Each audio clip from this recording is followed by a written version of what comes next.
Rich Dad, Poor Dad. What the rich teach their kids about money that the poor and middle class do not. By Robert T. Kiyosaki. To parents everywhere, a child's first and most important teachers, and to all those who educate, influence, and lead by example. Acknowledgements. How does a person say thank you when there are so many people to thank? Obviously, this book is a thank you to my two fathers, who were powerful role models, and to my mom, who taught me love and kindness. The person most responsible for this book becoming a reality is my wife, Kim, my partner in marriage, business, and in life. She makes my life complete. Introduction. Rich Dad, Poor Dad. Having two dads offered me the choice of contrasting points of view, one of a rich man and one of a poor man. I had two fathers, a rich one and a poor one. One was highly educated and intelligent. He had a PhD and completed 4 years of undergraduate work in less than 2 years. He then went on to Stanford University, the University of Chicago, and Northwestern University to do his advanced studies, all on full financial scholarships. The other father never finished the 8th grade. Both men were successful in their careers, working hard all their lives. Both earned substantial incomes, yet one always struggled financially. The other would become one of the richest men in Hawaii. One died, leaving tens of millions of dollars to his family, charities, and his church. The other left bills to be paid. Both men were strong, charismatic, and influential. Both men offered me advice, but they did not advise the same things. Both men believed strongly in education, but did not recommend the same course of study. If I had had only one dad, I would have had to accept or reject his advice. Having two dads offered me the choice of contrasting points of view, one of a rich man and one of a poor man. Instead of simply accepting or rejecting one or the other, I found myself thinking more, comparing, and then choosing for myself. The problem was that the rich man was not rich yet, and the poor man was not yet poor. Both were just starting out on their careers, and both were struggling with money and families. But they had very different points of view about money. For example, one dad would say, "The love of money is the root of all evil." The other said, "The lack of money is the root of all evil." As a young boy, having two strong fathers, both influencing me, was difficult. I wanted to be a good son and listen, but the two fathers did not say the same things. The contrast in their points of view, particularly about money, was so extreme that I grew curious and intrigued. I began to start thinking for long periods of time about what each was saying. Much of my private time was spent reflecting, asking myself questions such as, "Why does he say that?" and then asking the same question of the other dad's statement. It would have been much easier to simply say, "Yeah, he's right, I agree with that," or to simply reject the point of view by saying, "The old man doesn't know what he's talking about." Instead, having two dads whom I loved forced me to think and ultimately choose a way of thinking for myself. As a process, choosing for myself turned out to be much more valuable in the long run than simply accepting or rejecting a single point of view. One of the reasons the rich get richer, the poor get poorer, and the middle class struggles in debt is that the subject of money is taught at home, not in school. Most of us learn about money from our parents, so what can poor parents tell their child about money? They simply say, "Stay in school and study hard." The child may graduate with excellent grades, but with a poor person's financial programming and mindset. Sadly, money is not taught in schools. Schools focus on scholastic and professional skills, but not on financial skills. This explains how smart bankers, doctors, and accountants who earned excellent grades may struggle financially all of their lives. Our staggering national debt is due in large part to highly educated politicians and government officials making financial decisions with little or no training in the subject of money. Today, I often wonder what will soon happen when we have millions of people who need financial and medical assistance. They will be dependent upon their families or the government for financial support. What will happen when Medicare and Social Security run out of money?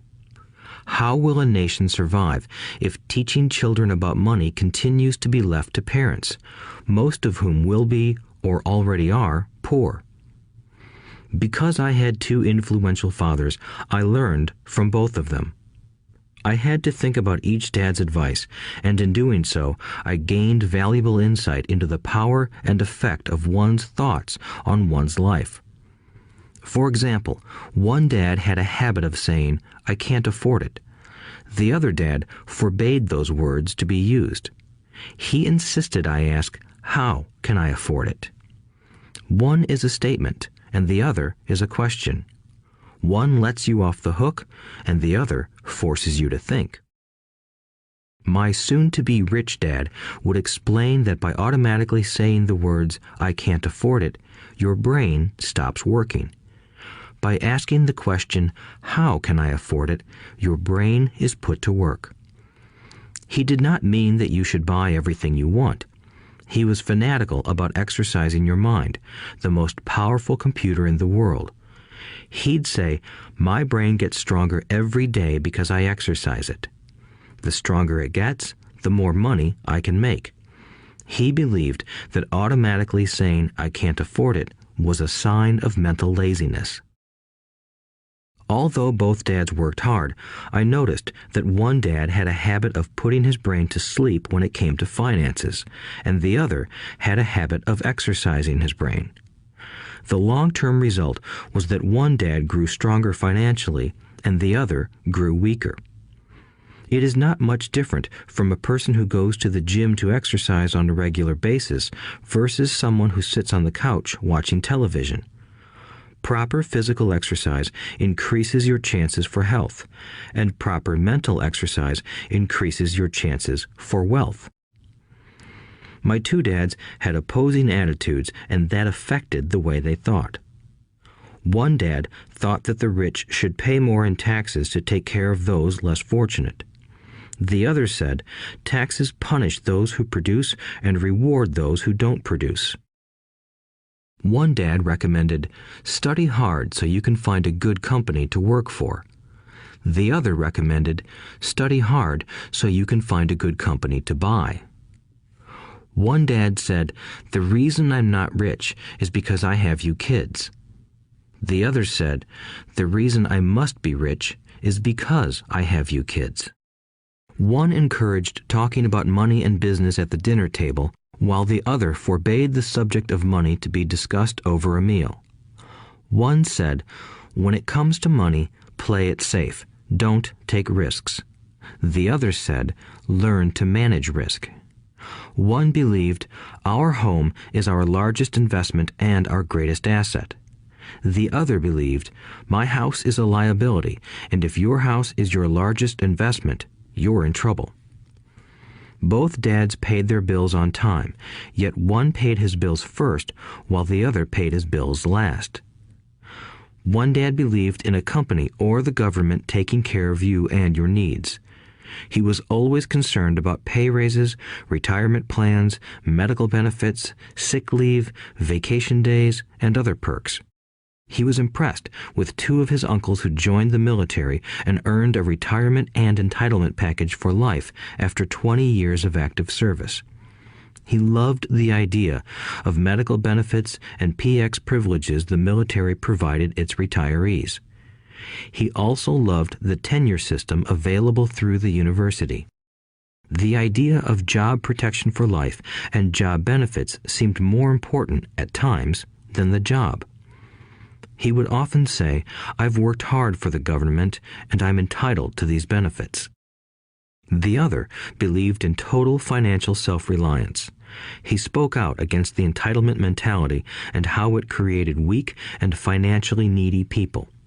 He was emphatic about being financially competent. One dad struggled to save a few dollars. The other created investments. One dad taught me how to write an impressive resume so I could find a good job. The other taught me how to write strong business and financial plans so I could create jobs. Being a product of two strong dads allowed me the luxury of observing the effects different thoughts have on one's life. I noticed that people really do shape their lives through their thoughts. For example, my poor dad always said, "I'll never be rich," and that prophecy became reality. My rich dad, on the other hand, always referred to himself as rich. He would say things like, "I'm a rich man and rich people don't do this." Even when he was flat broke after a major financial setback, he continued to refer to himself as a rich man. He would cover himself by saying, "There is a difference between being poor and being broke. Broke is temporary. Poor is eternal." My poor dad would say, "I'm not interested in money," or "money doesn't matter." My rich dad always said, "Money is power." The power of our thoughts may never be measured or appreciated, but it became obvious to me as a young boy that it was important to be aware of my thoughts and how I expressed myself. I noticed that my poor dad was poor, not because of the amount of money he earned, which was significant, but because of his thoughts and actions. As a young boy having two fathers, I became acutely aware of being careful about which thoughts I chose to adopt as my own. Should I listen to my rich dad or to my poor dad? Although both men had tremendous respect for education and learning, they disagreed about what they thought was important to learn. One wanted me to study hard, earn a degree, and get a good job to earn money. He wanted me to study to become a professional, an attorney or an accountant, and to go to business school for my MBA. The other encouraged me to study to be rich, to understand how money works, and to learn how to have it work for me. "I don't work for money" were words he would repeat over and over. "Money works for me." At the age of 9, I decided to listen to and learn from my rich dad about money. In doing so, I chose not to listen to my poor dad, even though he was the one with all the college degrees. A lesson from Robert Frost. Robert Frost is my favorite poet. Although I love many of his poems, my favorite is "The Road Not Taken." I use its lesson almost daily. The road not taken. Two roads diverged in a yellow wood, and sorry I could not travel both. And be one traveler long I stood, and looked down one as far as I could, to where it bent in the undergrowth, then took the other as just as fair, and having perhaps the better claim, because it was grassy and wanted wear. Though as for that the passing there had worn them really about the same, and both that morning equally lay in leaves no step had trodden black. Oh, I kept the first for another day, yet knowing how way leads on to way, I doubted if I should ever come back. I shall be telling this with a sigh, somewhere ages and ages hence. Two roads diverged in a wood, and I took the one less traveled by, and that has made all the difference. And that has made all the difference. Over the years, I have often reflected upon Robert Frost's poem. Choosing not to listen to my highly educated dad's advice and attitude about money was a painful decision, but it was a decision that shaped the rest of my life. Once I made up my mind about whom to listen to, my education about money began. My rich dad taught me over a period of 30 years until I was 39 years old. He stopped once he realized that I knew and fully understood what he had been trying to drum into my often thick skull. Money is one form of power, but what is more powerful is financial education. Money comes and goes, but if you have the education about how money works, you gain power over it and can begin building wealth. The reason positive thinking alone does not work is because most people went to school and never learned how money works, so they spend their lives working for money. Because I was only 9 years old when I started, the lessons my rich dad taught me were simple. And when it was all said and done, there were only 6 main lessons, repeated over 30 years. This audiobook is about those 6 lessons, put as simply as possible, just as simply as my rich dad put forth those lessons to me. The lessons are meant not to be answers, but guideposts that will assist you and your children to grow wealthier no matter what happens in a world of increasing change and uncertainty. Chapter 1. Lesson 1. The rich don't work for money. The poor and the middle class work for money. The rich have money work for them. Dad, can you tell me how to get rich? My dad put down the evening paper. Why do you want to get rich, son? Because today Jimmy's mom drove up in their new Cadillac and they were going to their beach house for the weekend. He took 3 of his friends, but Mike and I weren't invited. They told us we weren't invited because we were poor kids. They did? My dad asked incredulously. Yeah, they did, I replied in a hurt tone. My dad silently shook his head, pushed his glasses up the bridge of his nose, and went back to reading the paper. I stood waiting for an answer. The year was 1956. I was 9 years old.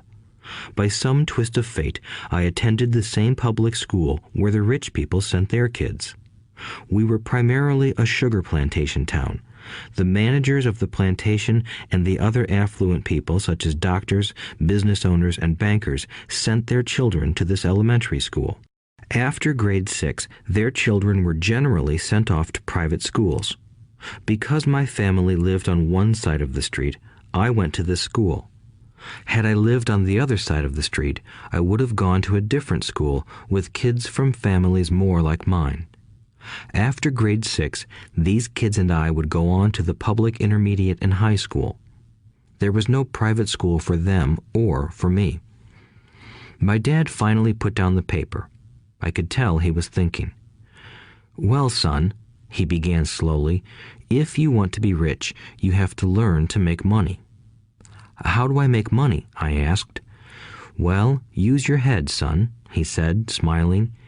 Even then, I knew that really meant, that's all I'm going to tell you, or, I don't know the answer, so don't embarrass me. A partnership is formed. The next morning, I told my best friend, Mike, what my dad had said. As best as I could tell, Mike and I were the only poor kids in this school. Mike was also in this school by a twist of fate.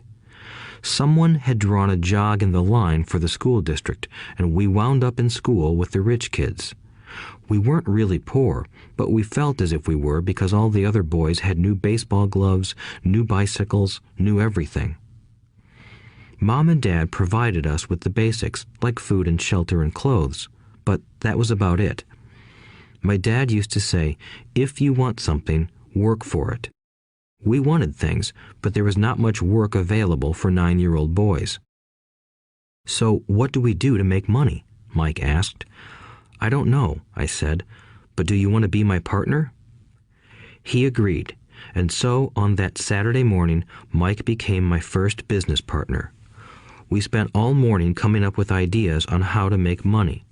Occasionally, we talked about all the cool guys at Jimmy's beach house having fun. It hurt a little, but that hurt was good, because it inspired us to keep thinking of a way to make money. Finally, that afternoon, a bolt of lightning struck. It was an idea Mike got from a science book he had read. Excitedly, we shook hands, and the partnership now had a business. For the next several weeks, Mike and I ran around our neighborhood, knocking on doors and asking our neighbors if they would save their toothpaste tubes for us. With puzzled looks, most adults consented with a smile. Some asked us what we were doing, to which we replied, "We can't tell you. It's a business secret." My mom grew distressed as the weeks wore on. We had selected a site next to her washing machine as the place we would stockpile our raw materials. In a brown cardboard box that at one time held ketchup bottles, our little pile of used toothpaste tubes began to grow. Finally, my mom put her foot down. The sight of her neighbor's messy, crumpled used toothpaste tubes had gotten to her. "What are you boys doing?" she asked, "and I don't want to hear again that it's a business secret. Do something with this mess or I'm going to throw it out." Mike and I pleaded and begged, explaining that we would soon have enough and then we would begin production. We informed her that we were waiting on a couple of neighbors to finish their toothpaste so we could have their tubes. Mom granted us a 1-week extension. The date to begin production was moved up, and the pressure was on. My first partnership was already being threatened with an eviction notice by my own mom. It became Mike's job to tell the neighbors to quickly use up their toothpaste, saying their dentist wanted them to brush more often anyway. I began to put together the production line. One day, my dad drove up with a friend to see 2 9-year-old boys in the driveway with a production line operating at full speed. There was fine white powder everywhere. On a long table were small milk cartons from school, and our family's hibachi grill was glowing with red-hot coals at maximum heat. Dad walked up cautiously, having to park the car at the base of the driveway since the production line blocked the carport. As he and his friend got closer, they saw a steel pot sitting on top of the coals in which the toothpaste tubes were being melted down. In those days, toothpaste did not come in plastic tubes. The tubes were made of lead, so once the paint was burned off, the tubes were dropped in the small steel pot. They melted until they became liquid, and with my mom's pot holders, we poured the lead through a small hole in the top of the milk cartons. The milk cartons were filled with plaster of Paris. White powder was everywhere. In my haste, I had knocked the bag over, and the entire area looked like it had been hit by a snowstorm. The milk cartons were the outer containers for plaster of Paris molds. My dad and his friend watched as we carefully poured the molten lead through a small hole in the top of the plaster of Paris cube. "Careful," my dad said. I nodded without looking up. Finally, once the pouring was through, I put the steel pot down and smiled at my dad. "What are you boys doing?" he asked with a cautious smile. "We're doing what you told me to do.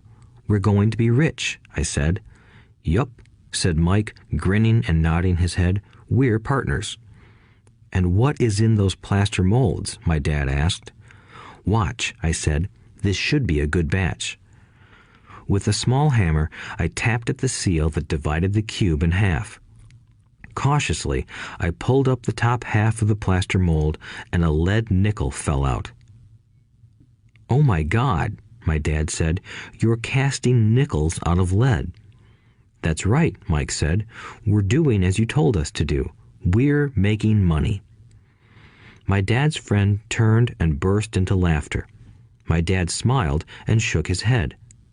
Along with a fire and a box of spent toothpaste tubes, in front of him were 2 little boys covered with white dust, smiling from ear to ear.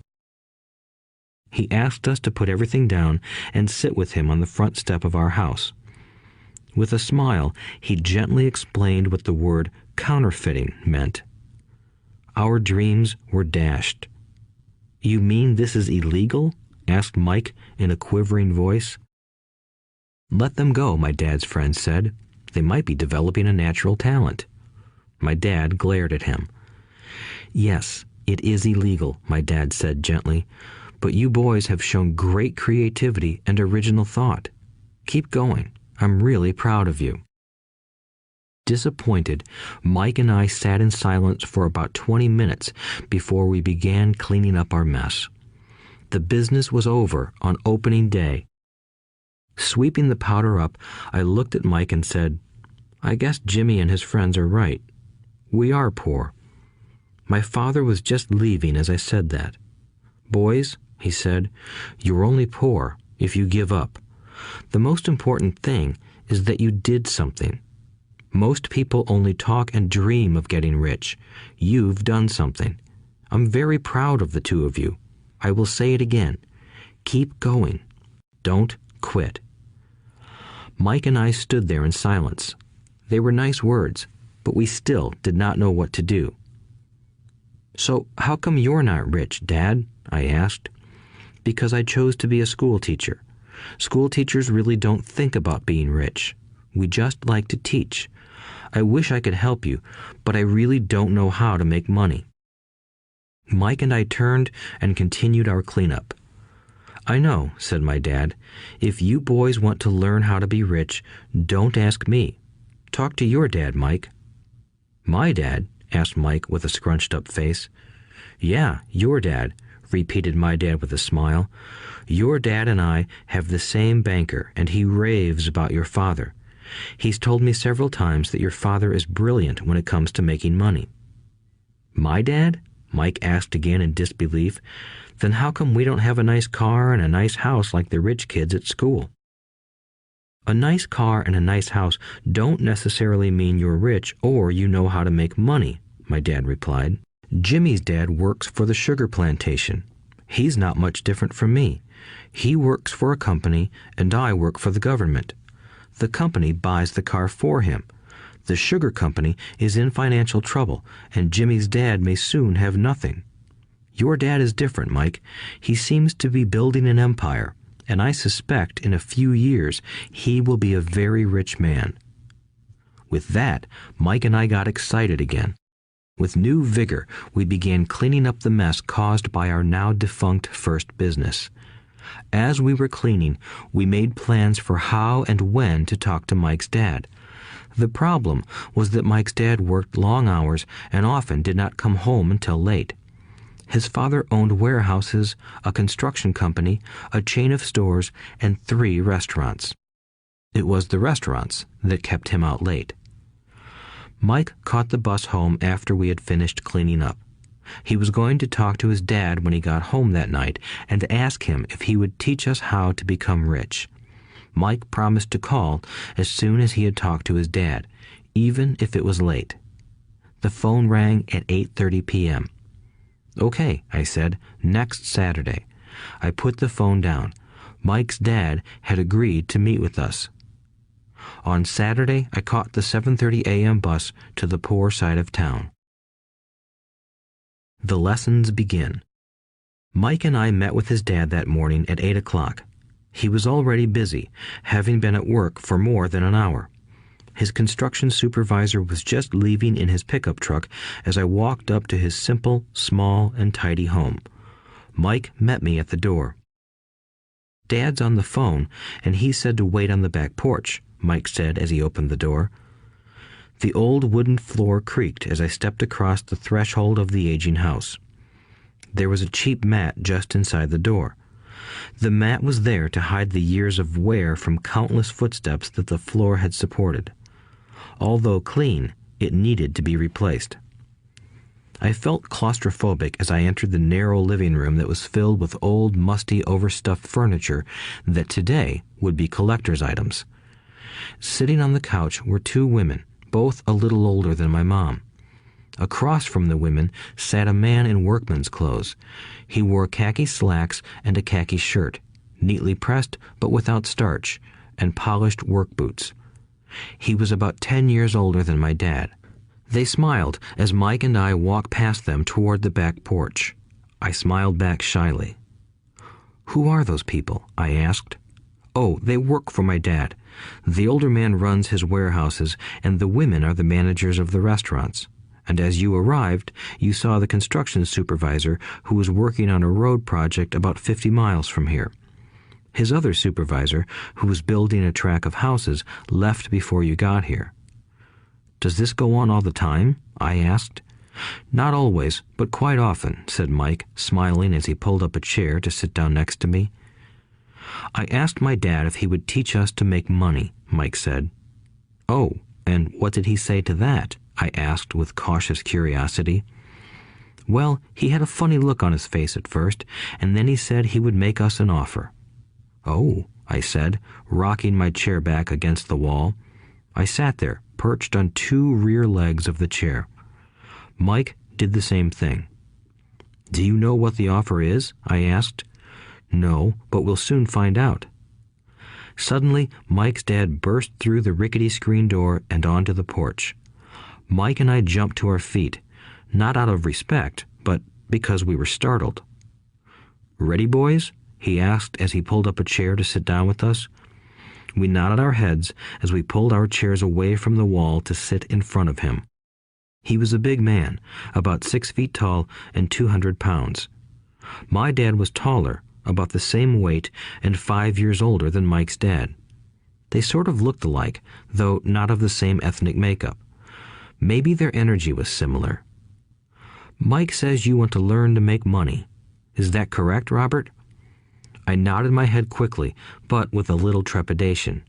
He had a lot of power behind his words and smile. "Okay, here's my offer. I'll teach you, but I won't do it classroom style.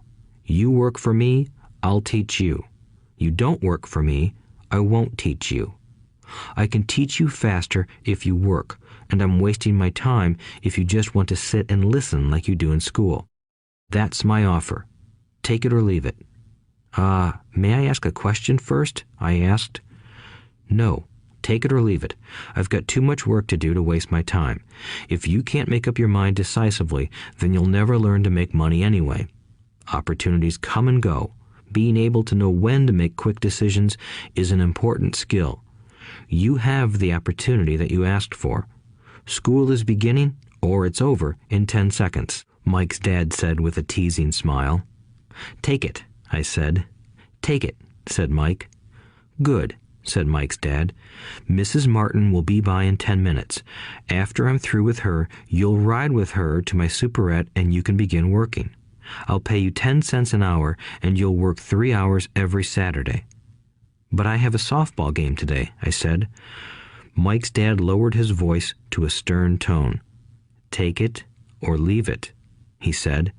"I'll take it," I replied, choosing to work and learn instead of playing. 30 cents later. By 9 a.m. that day, Mike and I were working for Mrs. Martin. She was a kind and patient woman. She always said that Mike and I reminded her of her 2 grown sons. Although kind, she believed in hard work and kept us moving. We spent 3 hours taking canned goods off the shelves, brushing each can with a feather duster to get the dust off, and then restacking them neatly. It was excruciatingly boring work. Mike's dad, whom I called my rich dad, owned 9 of these little superettes, each with a large parking lot. They were the early version of the 7-Eleven convenience stores, little neighborhood grocery stores where people bought items such as milk, bread, butter, and cigarettes. The problem was that this was Hawaii before air conditioning was widely used, and the stores could not close their doors because of the heat. On 2 sides of the store, the doors had to be wide open to the road and parking lot. Every time a car drove by or pulled into the parking lot, dust would swirl and settle in the store. We knew we had a job as long as there was no air conditioning. For 3 weeks, Mike and I reported to Mrs. Martin and worked our 3 hours. By noon, our work was over, and she dropped 3 little dimes in each of our hands. Now, even at the age of 9 in the mid-1950s, 30 cents was not too exciting. Comic books cost 10 cents back then, so I usually spent my money on comic books and went home. By Wednesday of the 4th week, I was ready to quit. I had agreed to work only because I wanted to learn to make money from Mike's dad, and now I was a slave for 10 cents an hour. On top of that, I had not seen Mike's dad since that first Saturday. "I'm quitting," I told Mike at lunchtime. School was boring, and now I did not even have my Saturdays to look forward to. But it was the 30 cents that really got to me. This time, Mike smiled. "What are you laughing at?" I asked with anger and frustration. "Dad said this would happen. He said to meet with him when you were ready to quit." "What?" I said indignantly. "He's been waiting for me to get fed up?" Sort of, Mike said. Dad's kind of different. He doesn't teach like your dad. Your mom and dad lecture a lot. My dad is quiet and a man of few words. You just wait till this Saturday. I'll tell him you're ready. You mean I've been set up? No, not really. But maybe. Dad will explain on Saturday. Waiting in line on Saturday. I was ready to face Mike's dad. Even my real dad was angry with him. My real dad, the one I called the poor one, thought that my rich dad was violating child labor laws and should be investigated. My educated poor dad told me to demand what I deserve, at least 25 cents an hour. My poor dad told me that if I did not get a raise, I was to quit immediately. You don't need that damn job anyway, said my poor dad with indignation. At 8 o'clock Saturday morning, I walked through the door of Mike's house when Mike's dad opened it. Take a seat and wait in line, he said as I entered. He turned and disappeared into his little office next to a bedroom. I looked around the room and didn't see Mike anywhere. Feeling awkward, I cautiously sat down next to the same two women who were there 4 weeks earlier. They smiled and slid down the couch to make room for me.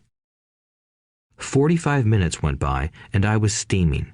The two women had met with him and left 30 minutes earlier. An older gentleman was in there for 20 minutes and was also gone. The house was empty, and here I sat in a musty, dark living room on a beautiful, sunny Hawaiian day, waiting to talk to a cheapskate who exploited children. I could hear him rustling around the office, talking on the phone, and ignoring me. I was ready to walk out, but for some reason I stayed. Finally, 15 minutes later, at exactly 9 o'clock, Rich Dad walked out of his office, said nothing, and signaled with his hand for me to enter. I understand you want a raise or you're going to quit, Rich Dad said as he swiveled in his office chair. Well, you're not keeping your end of the bargain, I blurted out, nearly in tears. It was really frightening for me to confront a grown-up. You said that you would teach me if I worked for you. Well, I've worked for you. I've worked hard. I've given up my baseball games to work for you, but you haven't kept your word, and you haven't taught me anything. You are a crook like everyone in town thinks you are. You're greedy. You want all the money and don't take care of your employees. You made me wait and don't show me any respect. I'm only a little boy, but I deserve to be treated better. Rich Dad rocked back in his swivel chair, hands up to his chin, and stared at me. Not bad, he said. In less than a month, you sound like most of my employees. What? I asked. Not understanding what he was saying, I continued with my grievance. I thought you were going to keep your end of the bargain and teach me.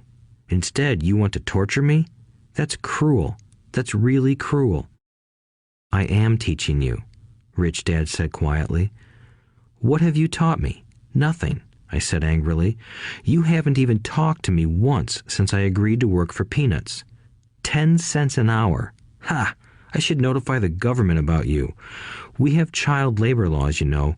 My dad works for the government, you know. Wow, said Rich Dad. Now you sound just like most of the people who used to work for me. People I've either fired or who have quit. So, what do you have to say? I demanded, feeling pretty brave for a little kid. You lied to me. I've worked for you, and you have not kept your word. You haven't taught me anything. How do you know that I've not taught you anything? Asked Rich Dad calmly. Well, you've never talked to me. I've worked for 3 weeks, and you have not taught me anything, I said with a pout. Does teaching mean talking or a lecture? Rich Dad asked. Well, yes, I replied. That's how they teach you in school, he said, smiling. But that is not how life teaches you, and I would say that life is the best teacher of all. Most of the time, life does not talk to you. It just sort of pushes you around. Each push is life saying, wake up, there's something I want you to learn. What is this man talking about? I asked myself silently. Life pushing me around was life talking to me? Now I knew I had to quit my job. I was talking to someone who needed to be locked up. If you learn life's lessons, you will do well. If not, life will just continue to push you around. People do two things. Some just let life push them around. Others get angry and push back. But they push back against their boss, or their job, or their husband or wife. They do not know it's life that's pushing. I had no idea what he was talking about. Life pushes all of us around.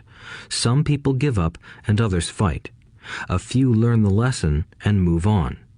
They welcome life pushing them around. To these few people, it means they need and want to learn something. They learn and move on. Most quit, and a few, like you, fight. Rich Dad stood and shut the creaky old wooden window that needed repair.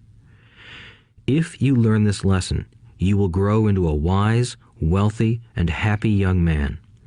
If you don't, you will spend your life blaming a job, low pay, or your boss for your problems. You'll live life always hoping for that big break that will solve all your money problems. Rich Dad looked over at me to see if I was still listening. His eyes met mine. We stared at each other, communicating through our eyes. Finally, I looked away once I had absorbed his message. I knew he was right. I was blaming him, and I did ask to learn. I was fighting. Rich Dad continued, "Or, if you are the kind of person who has no guts, you just give up every time life pushes you. If you are that kind of person, you'll live all your life playing it safe, doing the right things, saving yourself for some event that never happens. Then you die a boring old man.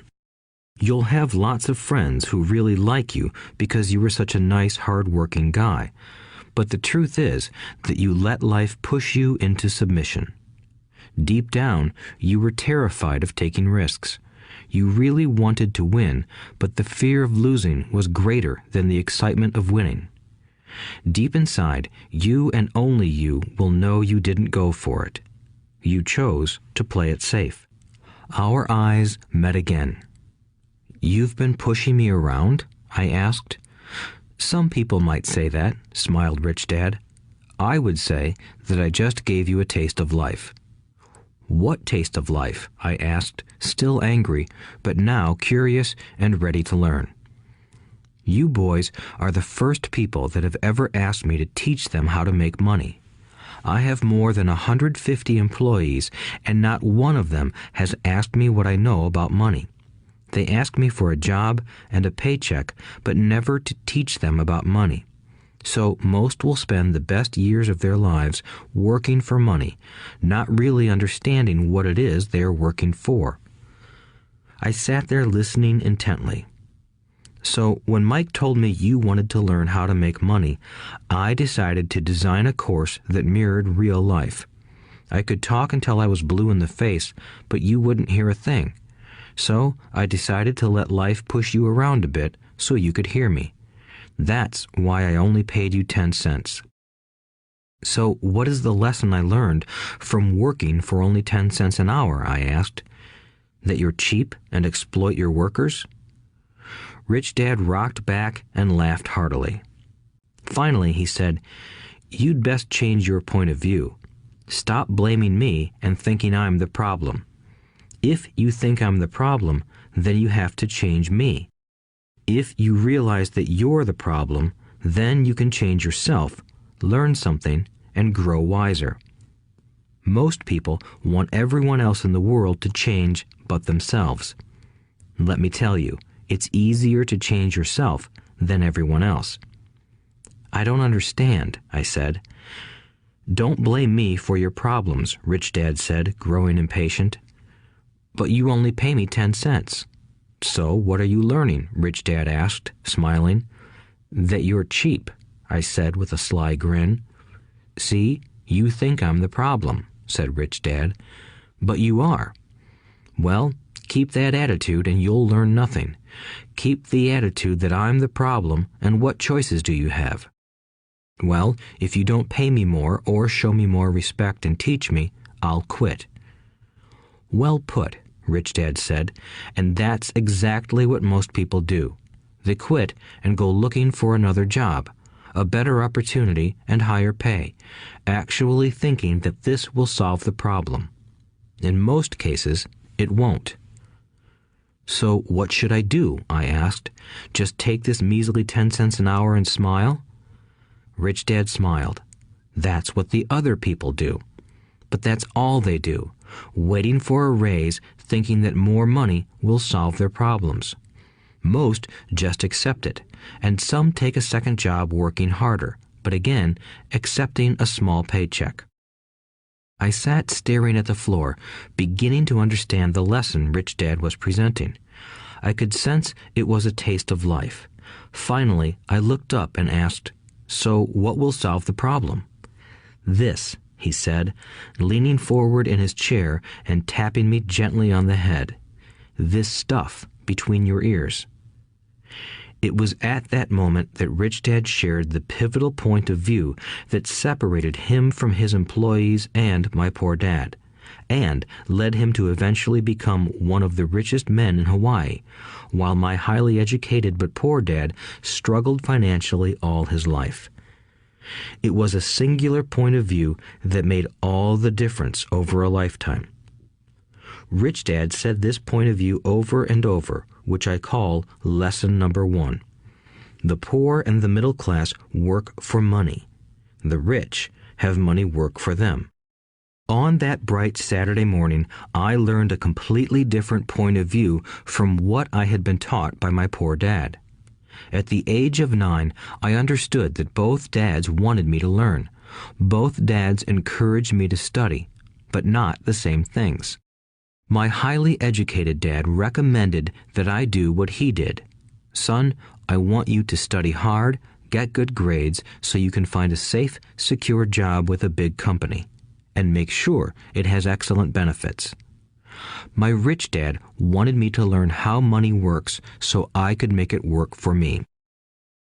These lessons I would learn through life with his guidance, not because of a classroom. My rich dad continued my first lesson. "I'm glad you got angry about working for 10 cents an hour. If you hadn't got angry and had simply accepted it, I would have to tell you that I could not teach you. You see, true learning takes energy, passion, and a burning desire.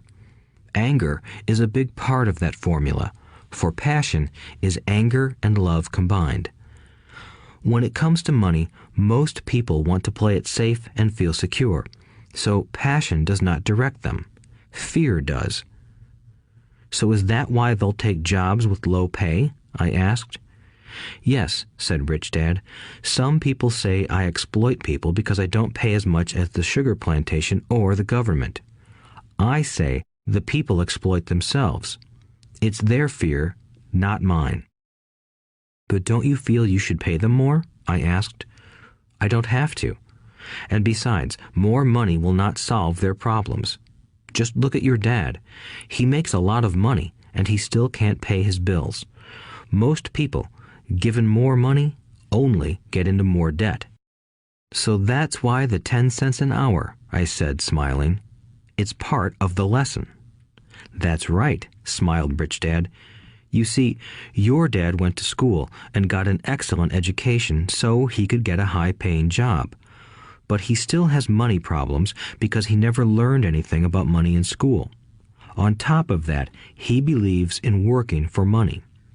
"And you don't?" I asked. "No, not really," said Rich Dad. "If you want to learn to work for money, then stay in school. That is a great place to learn to do that. But if you want to learn how to have money work for you, then I will teach you that. But only if you want to learn." "Wouldn't everyone want to learn that?" I asked. "No," said Rich Dad, "simply because it's easier to learn to work for money, especially if fear is your primary emotion when the subject of money is discussed." "I don't understand," I said with a frown. "Don't worry about that for now.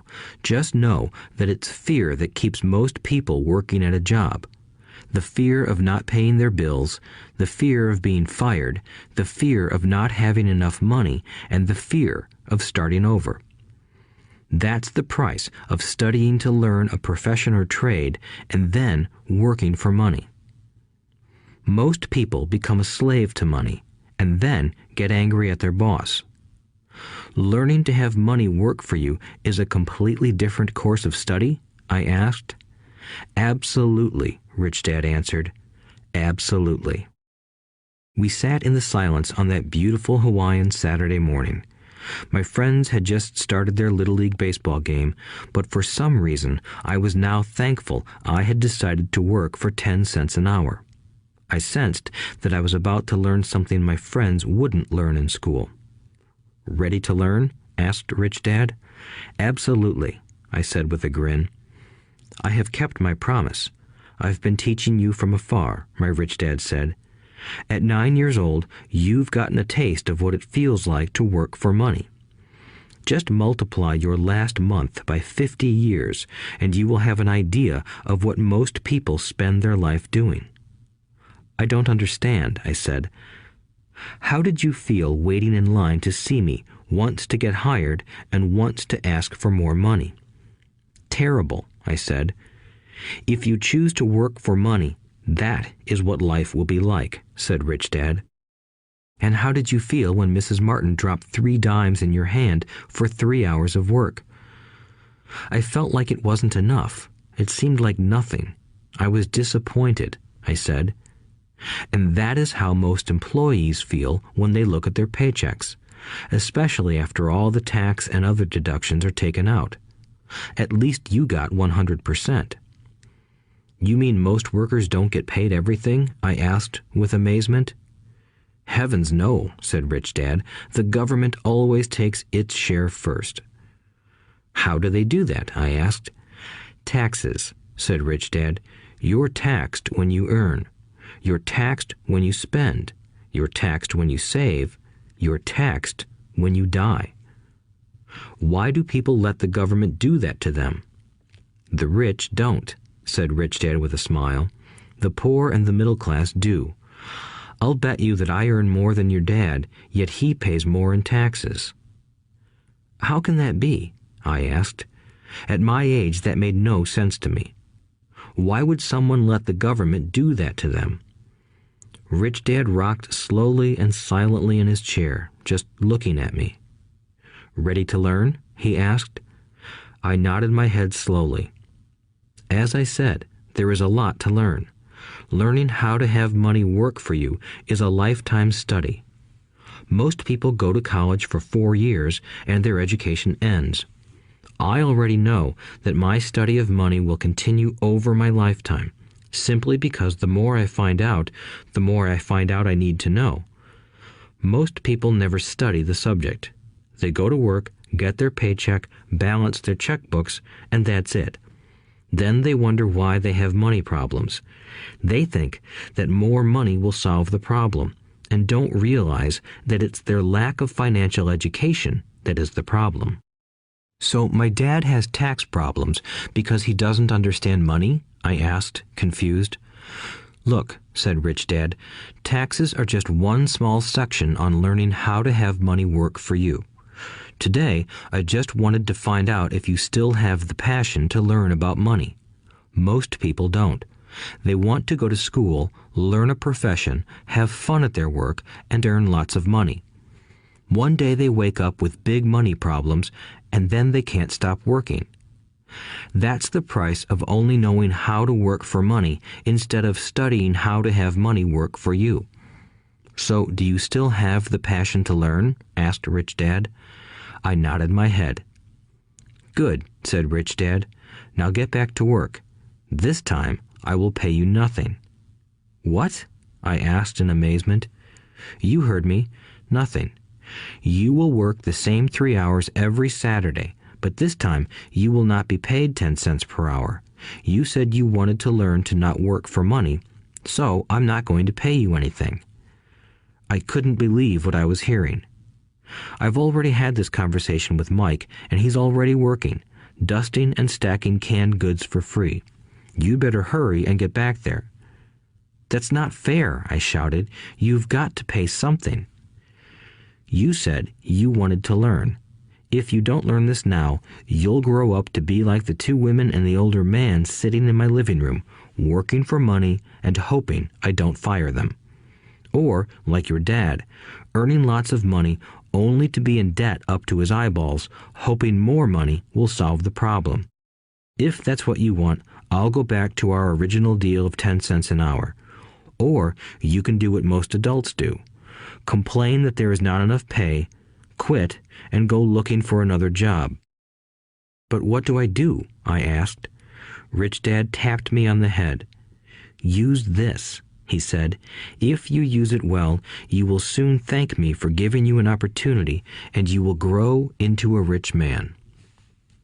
I stood there, still not believing what a raw deal I was handed.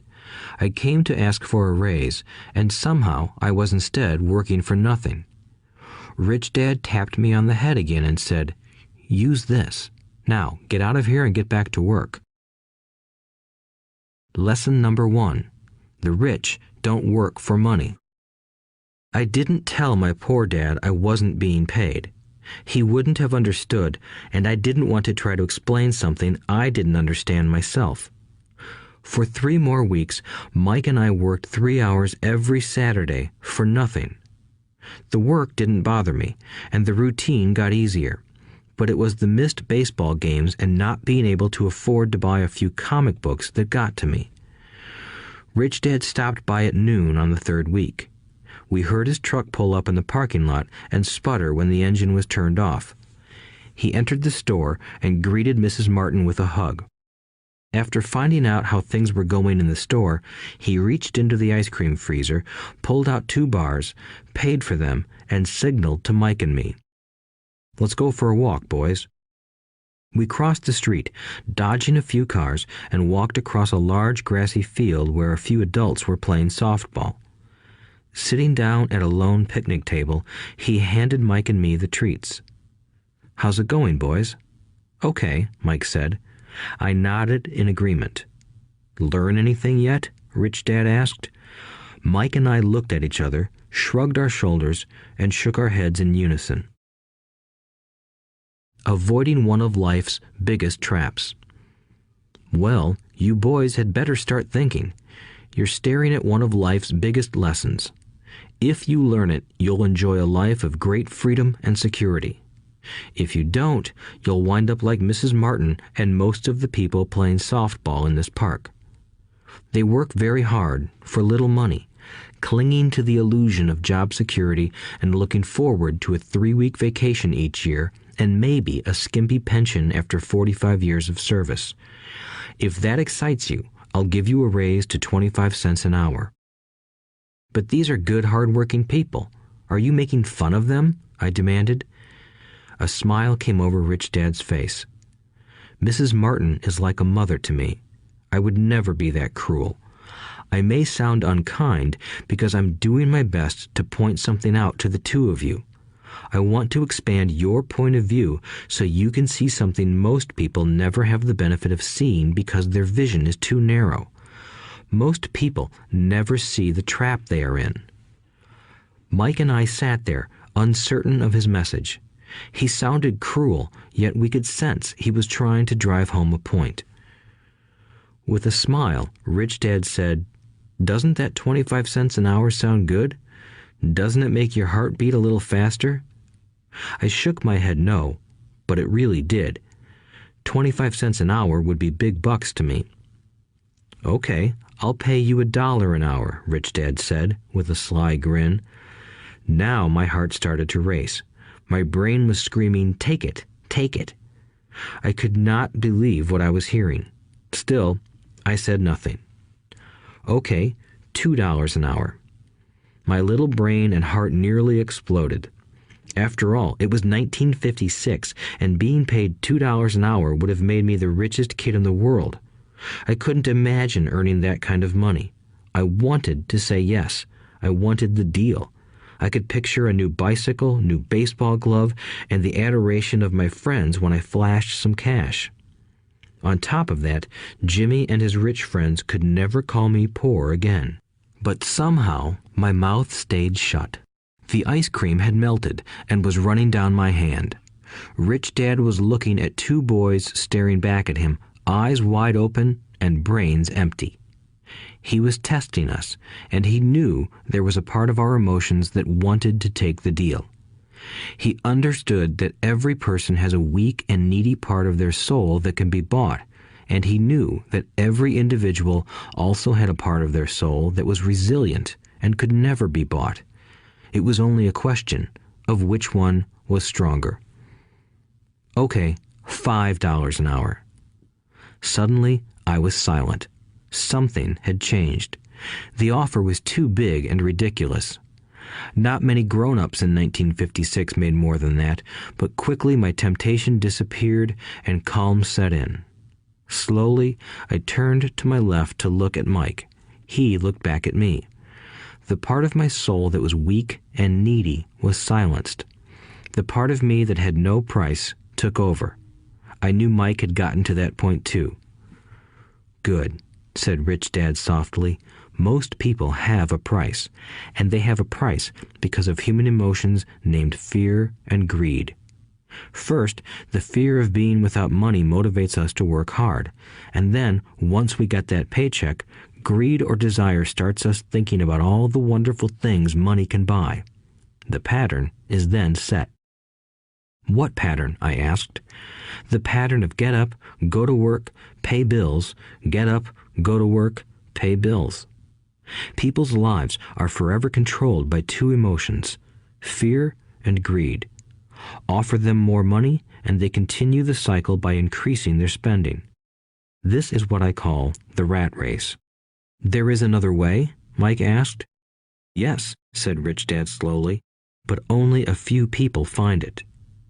"And what is that way?" Mike asked. "That's what I hope you boys will learn as you work and study with me. That is why I took away all forms of pay." "Any hints?" Mike asked. "We're kind of tired of working hard, especially for nothing." "Well, the first step is telling the truth," said Rich Dad. "We haven't been lying," I said. "I did not say you were lying. I said to tell the truth," Rich Dad retorted. "The truth about what?" I asked. "How you're feeling," Rich Dad said. "You don't have to say it to anyone else. Just admit it to yourself." "You mean the people in this park, the people who work for you, Mrs. Martin, they don't do that?" I asked. "I doubt it," said Rich Dad. "Instead, they feel the fear of not having money. They don't confront it logically. They react emotionally instead of using their heads," Rich Dad said. "Then they get a few bucks in their hands, and again, the emotions of joy, desire, and greed take over. And again they react instead of think." "So their emotions control their brain," Mike said. "That's correct," said Rich Dad. "Instead of admitting the truth about how they feel, they react to their feelings and fail to think. They feel the fear, so they go to work, hoping that money will soothe the fear, but it doesn't. It continues to haunt them, and they return to work, hoping again that money will calm their fears, and again it doesn't. Fear keeps them in this trap of working, earning money, working, earning money, hoping the fear will go away. But every day they get up, and that old fear wakes up with them. For millions of people, that old fear keeps them awake all night, causing a night of turmoil and worry. So they get up and go to work, hoping that a paycheck will kill that fear gnawing at their souls. Money is running their lives, and they refuse to tell the truth about that. Money is in control of their emotions and their souls." Rich Dad sat quietly, letting his words sink in. Mike and I had heard what he said, but didn't understand fully what he was talking about. I just knew that I often wondered why grown-ups hurried off to work. It did not seem like much fun, and they never looked that happy, but something kept them going. Realizing we had absorbed as much as possible of what he was talking about, Rich Dad said, "I want you boys to avoid that trap. That is really what I want to teach you. Not just to be rich, because being rich does not solve the problem." "It doesn't?" I asked, surprised. No, it doesn't. Let me explain the other emotion, desire. Some call it greed, but I prefer desire. It's perfectly normal to desire something better, prettier, more fun, or exciting. So people also work for money because of desire. They desire money for the joy they think it can buy. But the joy that money brings is often short-lived, and they soon need more money for more joy, more pleasure, more comfort, and more security. So they keep working, thinking money will soothe their souls that are troubled by fear and desire. But money can't do that. Even rich people do this? Mike asked. Rich people included, said Rich Dad. In fact, the reason many rich people are rich isn't because of desire, but because of fear. They believe that money can eliminate the fear of being poor, so they amass tons of it, only to find the fear gets worse. Now they fear losing the money. I have friends who keep working even though they have plenty. I know people who have millions who are more afraid now than when they were poor. They're terrified of losing it all. The fears that drove them to get rich got worse. That weak and needy part of their soul is actually screaming louder. They don't want to lose the big houses, the cars, and the high life money has bought them. They worry about what their friends would say if they lost all their money. Many are emotionally desperate and neurotic, although they look rich and have more money. So, is a poor man happier? I asked. No, I don't think so, replied Rich Dad. The avoidance of money is just as psychotic as being attached to money. As if on cue, the town derelict went past our table, stopping by the large rubbish can and rummaging around in it. The three of us watched him with great interest, when before we probably would have just ignored him. Rich Dad pulled $1 out of his wallet and gestured to the older man. Seeing the money, the derelict came over immediately, took the bill, thanked Rich Dad profusely, and hurried off, ecstatic with his good fortune. He's not much different from most of my employees, said Rich Dad. I've met so many people who say, "Oh, I'm not interested in money," yet they'll work at a job for 8 hours a day. That's a denial of truth. If they weren't interested in money, then why are they working? That kind of thinking is probably more psychotic than a person who hoards money. As I sat there listening to my Rich Dad, my mind flashed back to the countless times my own dad said, "I'm not interested in money." He said those words often. He also covered himself by always saying, "I work because I love my job." So, what do we do? I asked. Not work for money until all traces of fear and greed are gone? No, that would be a waste of time, said Rich Dad. Emotions are what make us human. The word emotion stands for energy in motion. Be truthful about your emotions and use your mind and emotions in your favor, not against yourself. Whoa, said Mike. Don't worry about what I just said.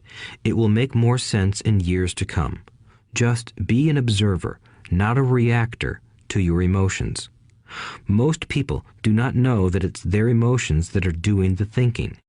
Your emotions are your emotions, but you have got to learn to do your own thinking.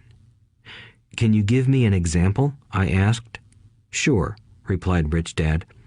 When a person says, "I need to find a job," it's most likely an emotion doing the thinking. Fear of not having money generates that thought. But people do need money if they have bills to pay, I said. Sure they do, smiled Rich Dad. All I'm saying is that it's fear that is all too often doing the thinking. I don't understand, said Mike. For example, said Rich Dad, if the fear of not having enough money arises, instead of immediately running out to get a job, they instead might ask themselves this question. Will a job be the best solution to this fear over the long run? In my opinion, the answer is no. A job is really a short-term solution to a long-term problem. But my dad is always saying, stay in school and get good grades so you can find a safe, secure job, I interjected, somewhat confused. Yes, I understand he says that, said Rich Dad, smiling. Most people recommend that, and it's a good path for most people. But people make that recommendation primarily out of fear. You mean my dad says that because he's afraid? Yes, said Rich Dad. He's terrified that you won't earn enough money and won't fit into society. Don't get me wrong. He loves you and wants the best for you. I, too, believe an education and a job are important, but it won't handle the fear. You see, that same fear that makes him get up in the morning to earn a few bucks is the fear that is causing him to be so fanatical about your going to school. So what do you recommend? I asked. I want to teach you to master the power of money instead of being afraid of it. They don't teach that in school, and if you don't learn it, you become a slave to money. It was finally making sense. He wanted us to widen our views and to see what the Mrs. Martins of this world couldn't see. He used examples that sounded cruel at the time, but I've never forgotten them. My vision widened that day, and I began to see the trap that lay ahead for most people. You see, we're all employees ultimately. We just work at different levels, said Rich Dad. I just want you boys to have a chance to avoid the trap caused by those two emotions, fear and desire. Use them in your favor, not against you. That's what I want to teach you. I'm not interested in just teaching you to make a pile of money. That won't handle the fear or desire. If you don't first handle fear and desire, and you get rich, you'll only be a highly paid slave. So how do we avoid the trap? I asked. The main cause of poverty or financial struggle is fear and ignorance, not the economy or the government or the rich. It's self-inflicted fear and ignorance that keep people trapped. So you boys go to school and get your college degrees, and I'll teach you how to stay out of the trap. The pieces of the puzzle were appearing. My highly educated dad had a great education and a great career, but school never told him how to handle money or his fear of it. It became clear that I could learn different and important things from two fathers. So you've been talking about the fear of not having money. How does the desire for money affect our thinking? Mike asked. How did you feel when I tempted you with a pay raise? Did you notice your desires rising? We nodded our heads. By not giving in to your emotions, you were able to delay your reactions and think. That is important. We will always have emotions of fear and greed. From here on in, it's imperative for you to use those emotions to your advantage, and for the long term to not let your emotions control your thinking. Most people use fear and greed against themselves. That's the start of ignorance.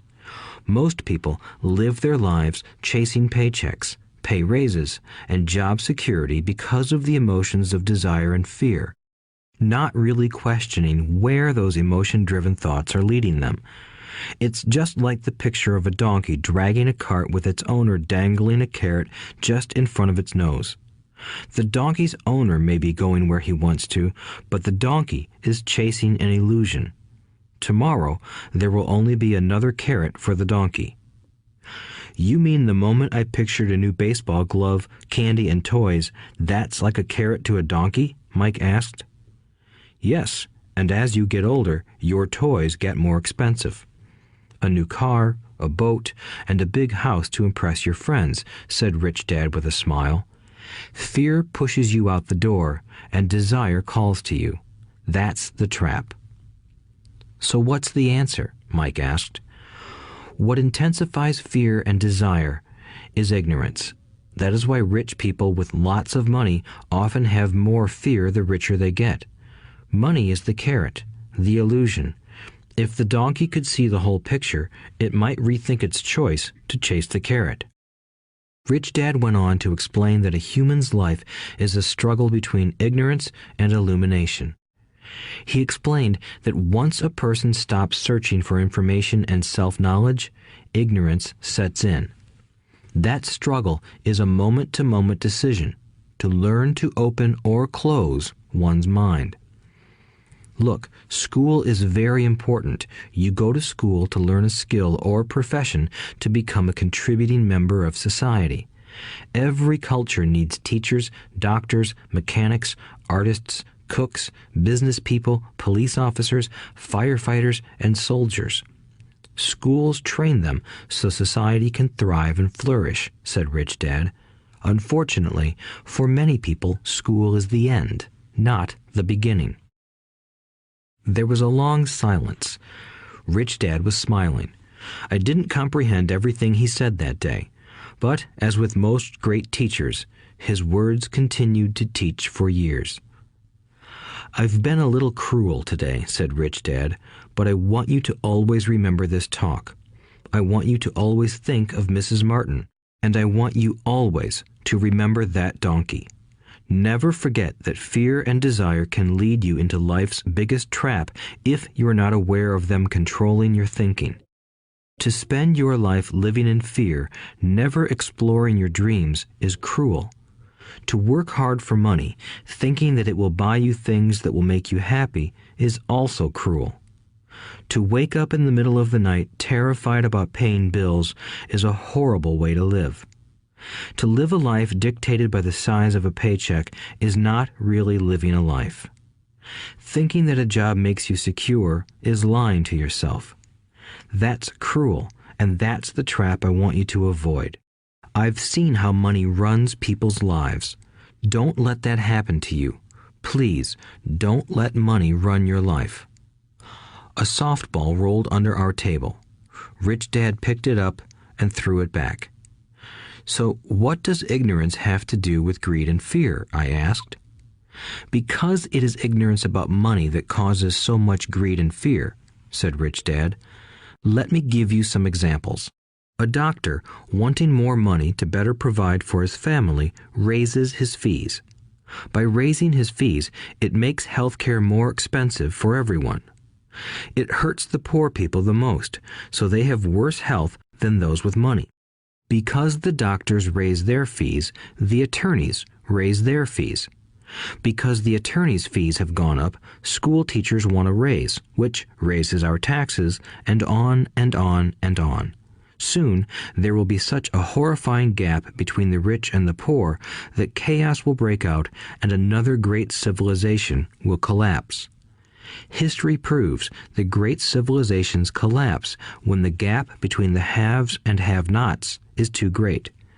Sadly, America is on that same course because we haven't learned from history. We only memorize historical dates and names, not the lesson. Aren't prices supposed to go up? I asked. In an educated society with a well-run government, prices should actually come down. Of course, that is often only true in theory. Prices go up because of greed and fear caused by ignorance. If schools taught people about money, there would be more money and lower prices. But schools focus only on teaching people to work for money, not how to harness money's power. But don't we have business schools? Mike asked. And haven't you encouraged me to go for my MBA? Yes, said Rich Dad, but all too often business schools train employees to become sophisticated bean counters. Heaven forbid a bean counter takes over a business. All they do is look at the numbers, fire people, and kill the business. I know this because I hire bean counters. All they think about is cutting costs and raising prices, which cause more problems. Bean counting is important. I wish more people knew it, but it, too, is not the whole picture, added Rich Dad angrily. So, is there an answer? Asked Mike. Yes, said Rich Dad. Learn to use your emotions to think, not think with your emotions. When you boys mastered your emotions by agreeing to work for free, I knew there was hope. When you again resisted your emotions when I tempted you with more money, you were again learning to think in spite of being emotionally charged. That's the first step. Why is that step so important? I asked. Well, that's up to you to find out. If you want to learn, I'll take you boys into the briar patch, a place almost everyone else avoids. If you go with me, you'll let go of the idea of working for money and instead learn to have money work for you. And what will we get if we go with you? What if we agree to learn from you? What will we get? I asked. The same thing Brer Rabbit got, said Rich Dad, referring to the classic children's story. Is there a briar patch? I asked. Yes, said Rich Dad. The briar patch is our fear and greed. Confronting fear, weaknesses, and neediness by choosing our own thoughts is the way out. Choosing our thoughts? Mike asked, puzzled. Yes, choosing what we think rather than reacting to our emotions. Instead of just getting up and going to work because not having the money to pay your bills is scaring you, ask yourself, is working harder at this the best solution to this problem? Most people are too afraid to rationally think things through and instead run out the door to a job they hate. The tar baby is in control. That's what I mean by choosing your thoughts. And how do we do that? Mike asked. That's what I will teach you. I'll teach you to have a choice of thoughts rather than a knee-jerk reaction, like gulping down your morning coffee and running out the door. Remember what I said before. A job is only a short-term solution to a long-term problem. Most people have only one problem in mind, and it's short-term. It's the bills at the end of the month, the tar baby. Money controls their lives, or should I say the fear and ignorance about money controls it. So they do as their parents did. They get up every day and go work for money, not taking the time to ask the question, is there another way? Their emotions now control their thinking, not their heads. Can you tell the difference between emotions thinking and the head thinking? Mike asked. Oh yes, I hear it all the time, said Rich Dad. I hear things like, well, everyone has to work, or the rich are crooks, or I'll get another job, I deserve this raise, you can't push me around, or I like this job because it's secure. No one asks, is there something I'm missing here? Which would break through the emotional thought and give you time to think clearly. As we headed back to the store, Rich Dad explained that the rich really did make money. They did not work for it. He went on to explain that when Mike and I were casting 5-cent pieces out of lead, thinking we were making money, we were very close to thinking the way the rich think.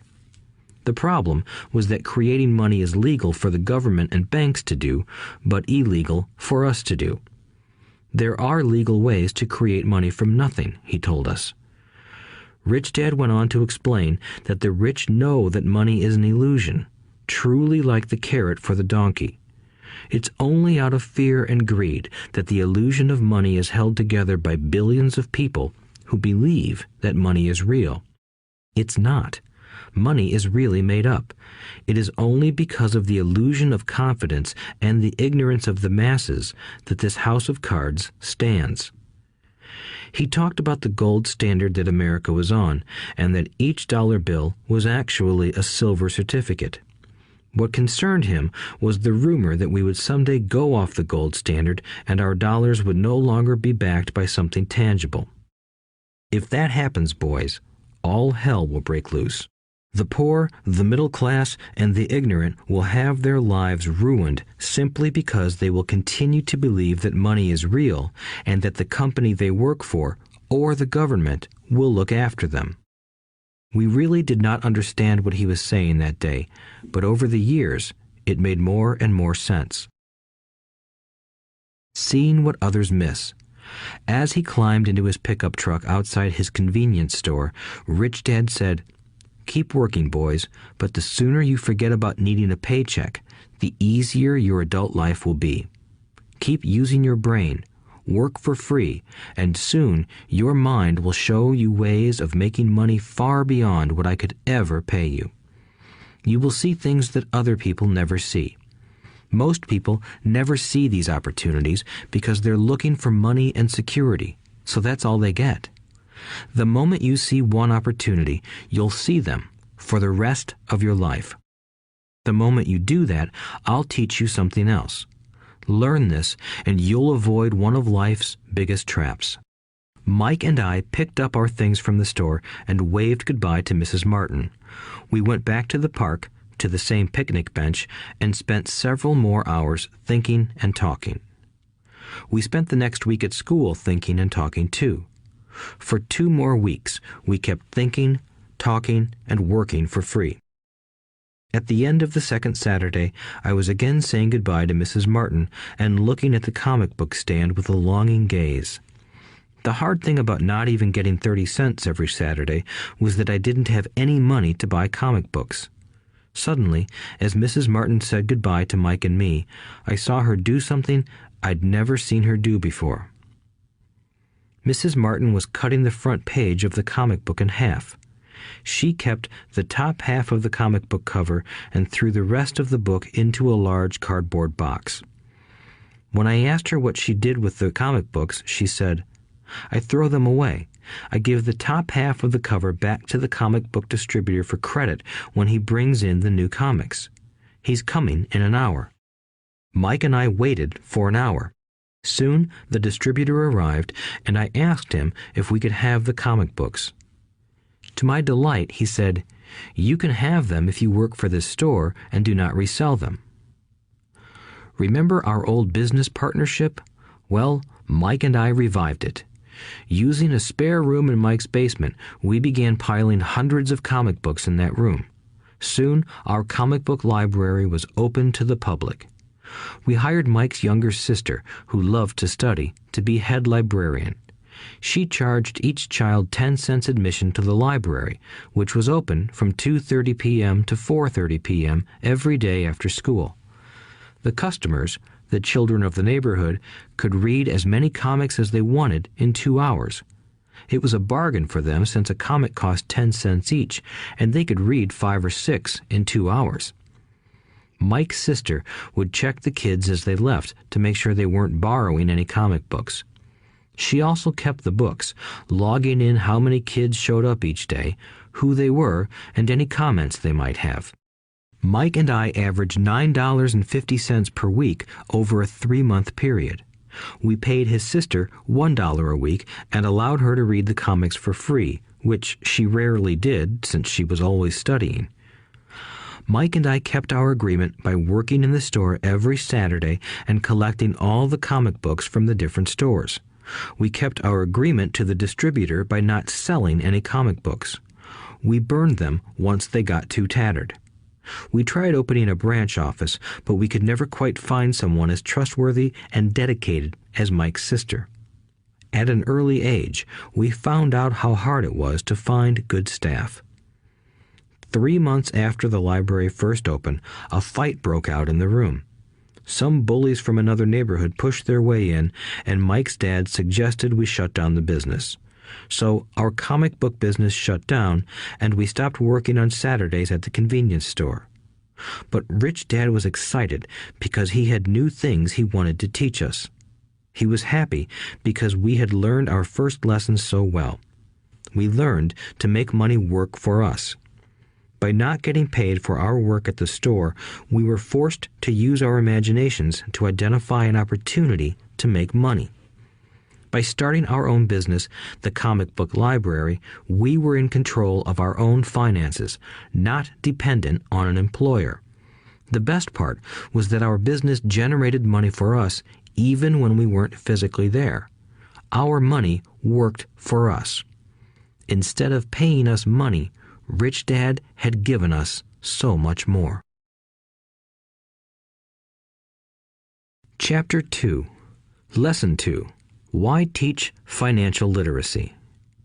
It's not how much money you make, it's how much money you keep. In 1990, Mike took over his father's empire and is, in fact, doing a better job than his dad did. We see each other once or twice a year on the golf course. He and his wife are wealthier than you can imagine. Rich Dad's empire is in great hands, and Mike is now grooming his son to take his place, as his dad had groomed us. In 1994, I retired at the age of 47, and my wife Kim was 37. Retirement does not mean not working. For us, it means that, barring unforeseen cataclysmic changes, we can work or not work, and our wealth grows automatically, staying ahead of inflation. Our assets are large enough to grow by themselves. It's like planting a tree. You water it for years, and then one day it doesn't need you anymore. Its roots are implanted deep enough. Then the tree provides shade for your enjoyment. Mike chose to run the empire, and I chose to retire. Whenever I speak to groups of people, they often ask what I would recommend that they do. How do I get started? Is there a book you would recommend? What should I do to prepare my children? What is your secret to success? How do I make millions? Whenever I hear one of these questions, I'm reminded of the following story. The Richest Businessmen. In 1923, a group of our greatest leaders and richest businessmen held a meeting at the Edgewater Beach Hotel in Chicago.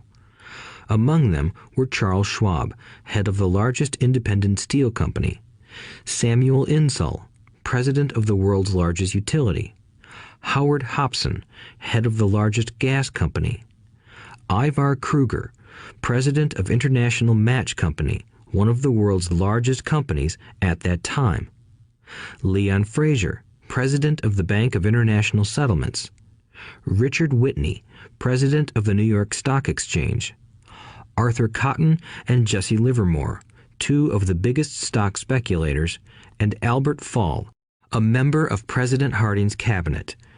25 years later, 9 of these titans ended their lives as follows. Schwab died penniless after living for 5 years on borrowed money. Insull died broke in a foreign land, and Kruger and Cotton also died broke. Hobson went insane. Whitney and Albert Fall were released from prison, and Fraser and Livermore committed suicide. I doubt if anyone can say what really happened to these men.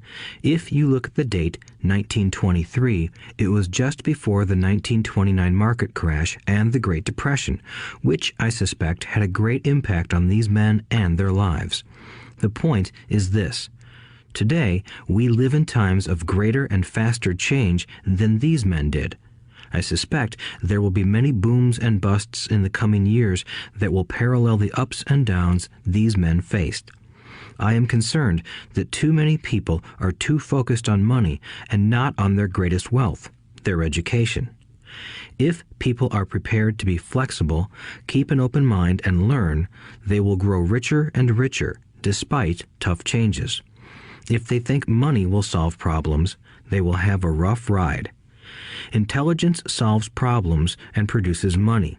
Money without financial intelligence is money soon gone. Most people fail to realize that in life, it's not how much money you make, it's how much money you keep.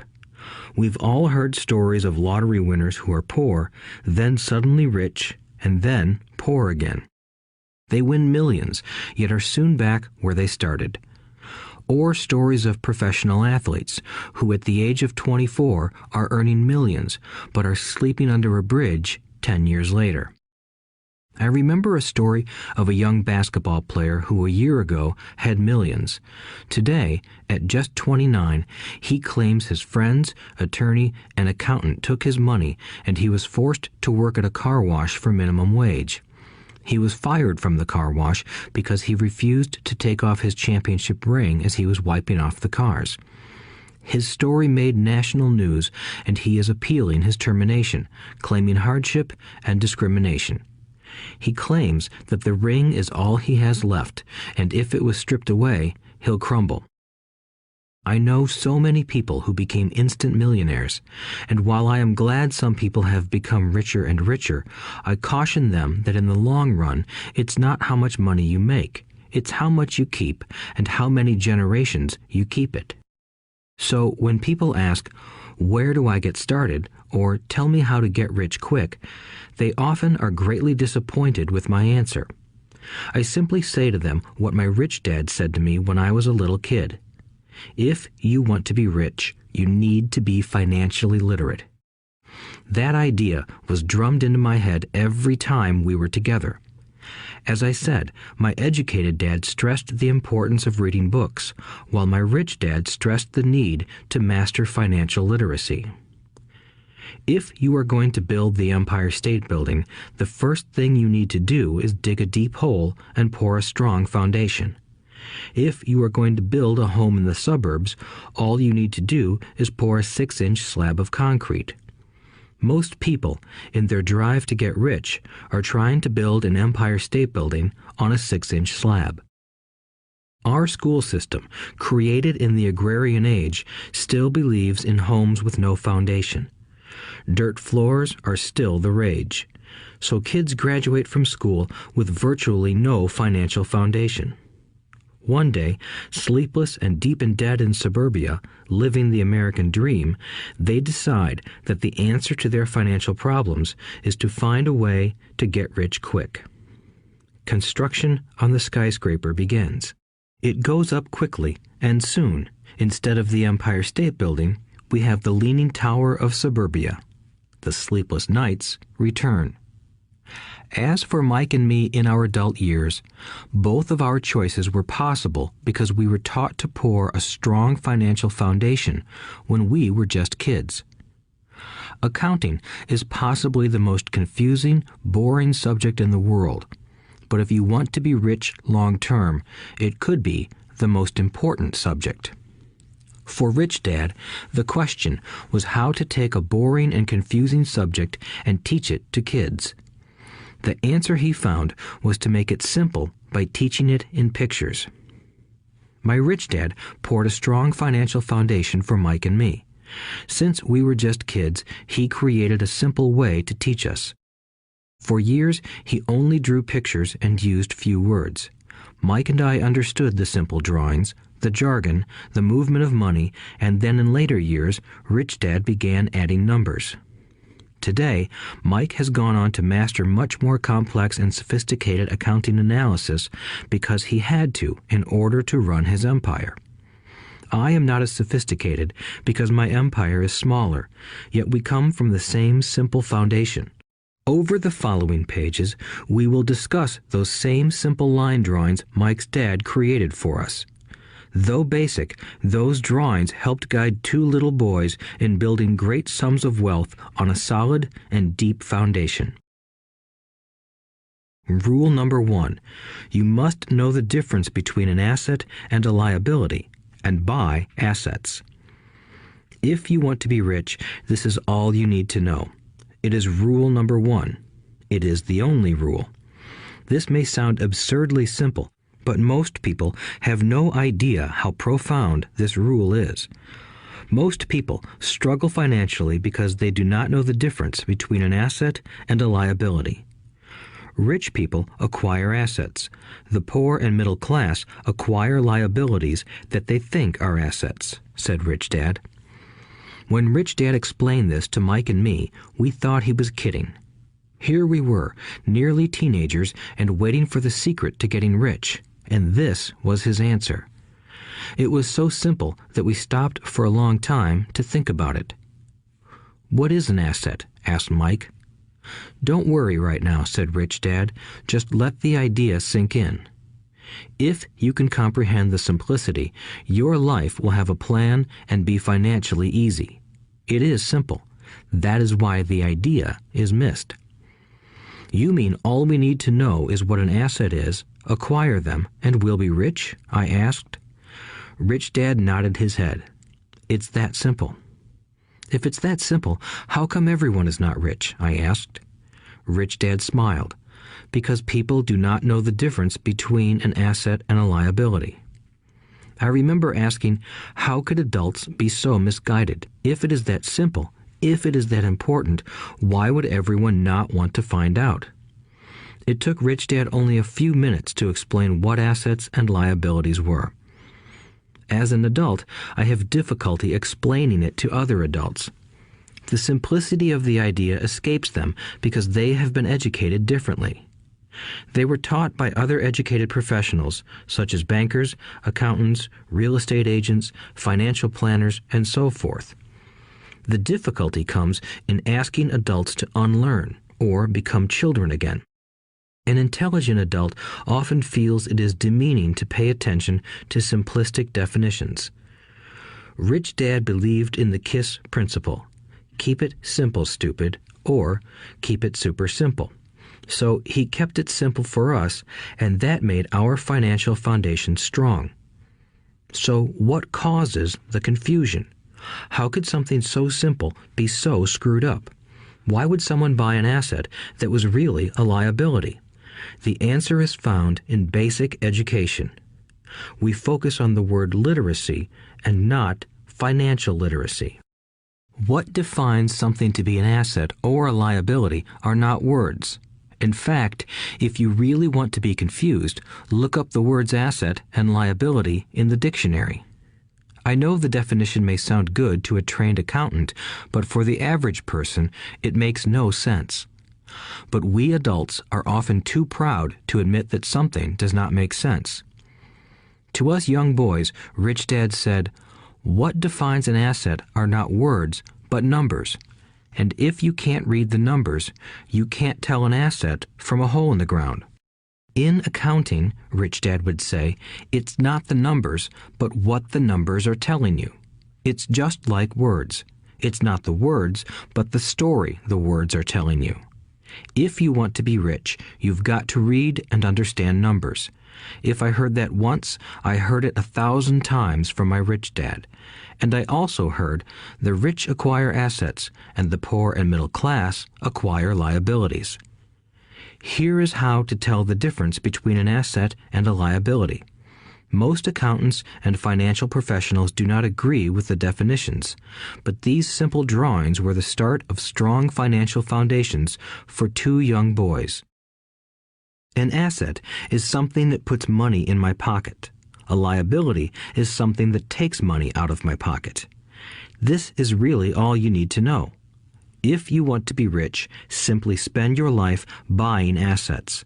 If you want to be poor or middle class, spend your life buying liabilities. Illiteracy, both in words and numbers, is the foundation of financial struggle.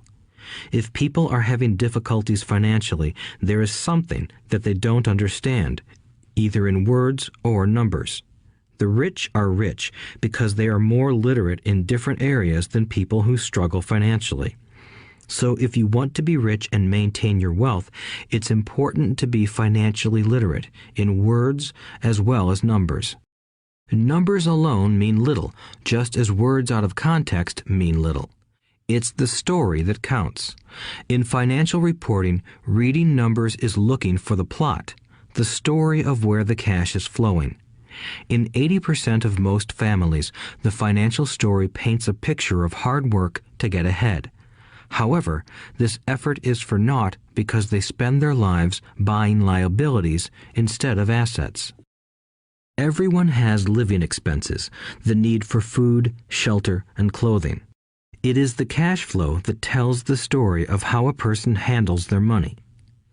The reason I started with the story of the richest men in America is to illustrate the flaw in believing that money will solve all problems. That is why I cringe whenever I hear people ask me how to get rich quicker or where they should start. I often hear, "I'm in debt, so I need to make more money." But more money will often not solve the problem. In fact, it may compound the problem.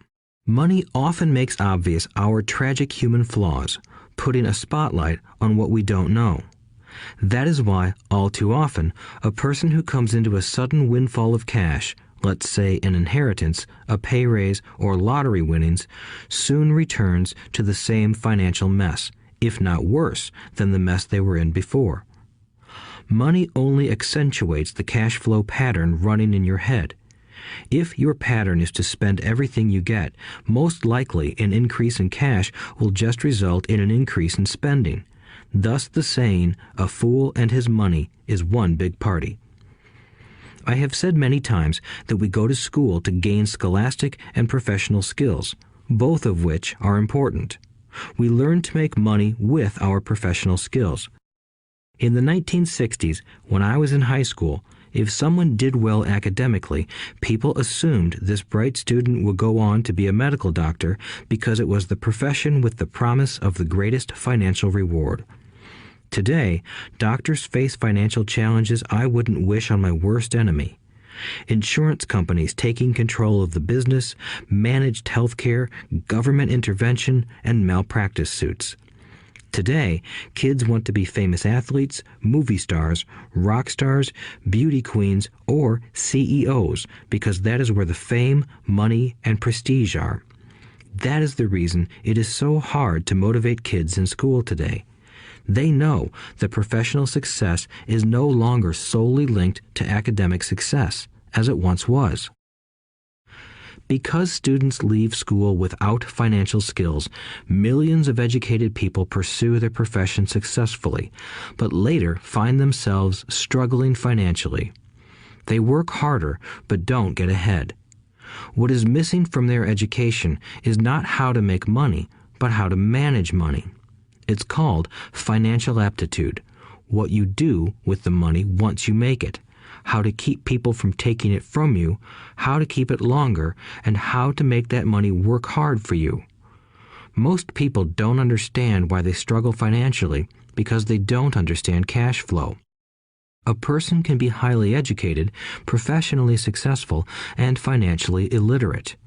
These people often work harder than they need to because they learned how to work hard, but not how to have their money work hard for them. The story of how the quest for a financial dream turns into a financial nightmare. The classic story of hardworking people has set a pattern. Recently married, the happy, highly educated young couple moves into one of their cramped, rented apartments. Immediately, they realize that they are saving money because two can live as cheaply as one. The problem is the apartment is cramped. They decide to save money to buy their dream home so they can have kids. They now have two incomes, and they begin to focus on their careers. Their incomes begin to increase. As their incomes go up, their expenses go up as well. The number one expense for most people is taxes. Many people think it's income tax, but for most Americans, their highest tax is Social Security. As an employee, it appears as if the Social Security tax combined with the Medicare tax rate is roughly 7.5%, but it's really 15% since the employer must match the Social Security amount. In essence, it is money the employer can't pay you. On top of that, you still have to pay income tax on the amount deducted from your wages for Social Security tax. Income you never received because it went directly to Social Security through withholding. Going back to the young couple, as a result of their incomes increasing, they decide to buy the house of their dreams. Once in their house, they have a new tax called property tax. Then they buy a new car, new furniture, and new appliances to match their new house. All of a sudden, they wake up and their liabilities column is full of mortgage and credit card debt. Their liabilities go up. They're now trapped in the rat race. Pretty soon, a baby comes along and they work harder. The process repeats itself. Higher incomes cause higher taxes, also called bracket creep. A credit card comes in the mail. They use it. It maxes out. A loan company calls and says their greatest asset, their home, has appreciated in value. Because their credit is so good, the company offers a bill consolidation loan and tells them the intelligent thing to do is clear off the high-interest consumer debt by paying off their credit card. And besides, interest on their home is a tax deduction. They go for it and pay off those high-interest credit cards. They breathe a sigh of relief. Their credit cards are paid off. They've now folded their consumer debt into their home mortgage. Their payments go down because they extend their debt over 30 years. It is the smart thing to do. Their neighbor calls to invite them to go shopping. The Memorial Day sale is on. They promise themselves they'll just window shop, but they take a credit card, just in case. I run into this young couple all the time. Their names change, but their financial dilemma is the same. They come to one of my talks to hear what I have to say. They ask me, "Can you tell us how to make more money?" They don't understand that their trouble is really how they choose to spend the money they do have.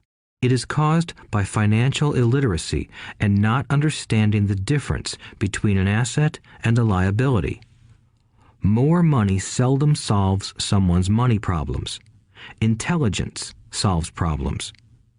There is a saying a friend of mine says over and over to people in debt. If you find you have dug yourself into a hole, stop digging.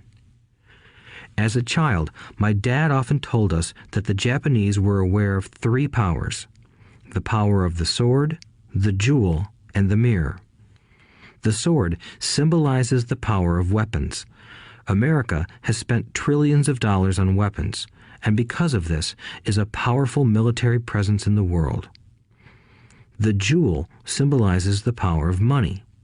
There is some degree of truth to the saying, "Remember the golden rule. He who has the gold makes the rules." The mirror symbolizes the power of self-knowledge. This self-knowledge, according to Japanese legend, was the most treasured of the 3. All too often, the poor and middle class allow the power of money to control them. By simply getting up and working harder, failing to ask themselves if what they do makes sense, they shoot themselves in the foot as they leave for work every morning. By not fully understanding money, the vast majority of people allow its awesome power to control them. If they used the power of the mirror, they would have asked themselves, "Does this make sense?" All too often, instead of trusting their inner wisdom, that genius inside, most people follow the crowd. They do things because everybody else does them. They conform rather than question. Often, they mindlessly repeat what they have been told. Diversify. Your home is an asset. Your home is your biggest investment. You get a tax break for going into greater debt. Get a safe job. Don't make mistakes. Don't take risks. It is said that the fear of public speaking is a fear greater than death for most people. According to psychiatrists, the fear of public speaking is caused by the fear of ostracism, the fear of standing out, the fear of criticism, the fear of ridicule, and the fear of being an outcast. The fear of being different prevents most people from seeking new ways to solve their problems. That is why my educated dad said the Japanese valued the power of the mirror the most, for it is only when we look into it that we find truth.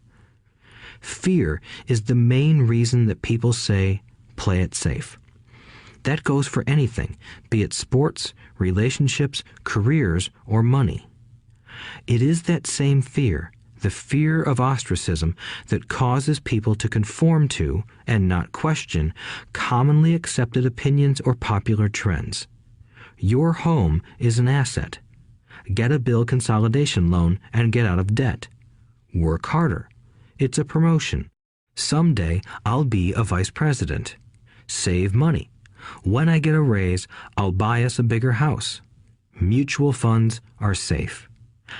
Many financial problems are caused by trying to keep up with the Joneses. Occasionally, we all need to look in the mirror and be true to our inner wisdom rather than our fears. By the time Mike and I were 16 years old, we began to have problems in school. We were not bad kids. We just began to separate from the crowd. We worked for Mike's dad after school and on weekends. Mike and I often spent hours after work just sitting at a table with his dad while he held meetings with his bankers, attorneys, accountants, brokers, investors, managers, and employees. Here was a man who had left school at 13, who was now directing, instructing, ordering, and asking questions of educated people. They came at his beck and call and cringed when he didn't approve of them. Here was a man who had not gone along with the crowd. He was a man who did his own thinking and detested the words, "We have to do it this way because that's the way everyone else does it." He also hated the word "can't." If you wanted him to do something, just say, "I don't think you can do it." Mike and I learned more sitting in on his meetings than we did in all our years of school, college included. Mike's dad was not book smart, but he was financially educated and successful as a result. He told us over and over again, an intelligent person hires people who are more intelligent than he is. So Mike and I had the benefit of spending hours listening to and learning from intelligent people.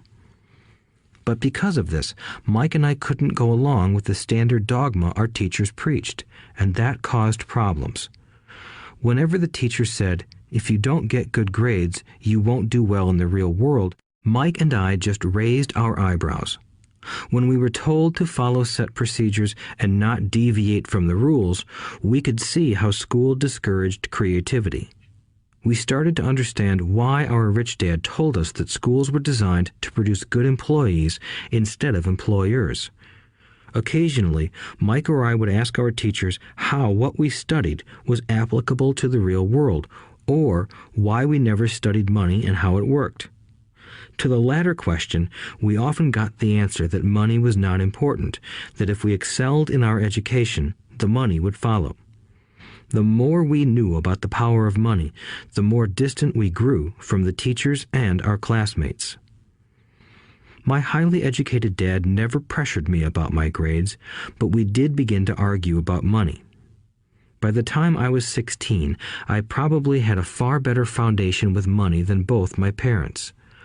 I could keep books, I listened to tax accountants, corporate attorneys, bankers, real estate brokers, investors, and so forth.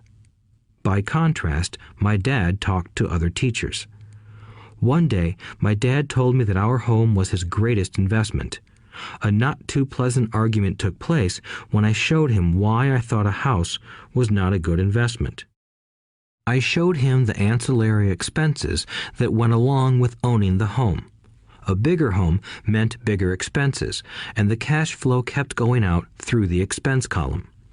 Today, people still challenge me on the idea of a house not being an asset. I know that for many people, it is their dream as well as their largest investment. And owning your own home is better than nothing. I simply offer an alternative way of looking at this popular dogma. If my wife and I were to buy a bigger, flashier house, we realize it wouldn't be an asset. It would be a liability since it would take money out of our pocket. So here is the argument I put forth. I really don't expect most people to agree with it because your home is an emotional thing, and when it comes to money, high emotions tend to lower financial intelligence. I know from personal experience that money has a way of making every decision emotional. 1.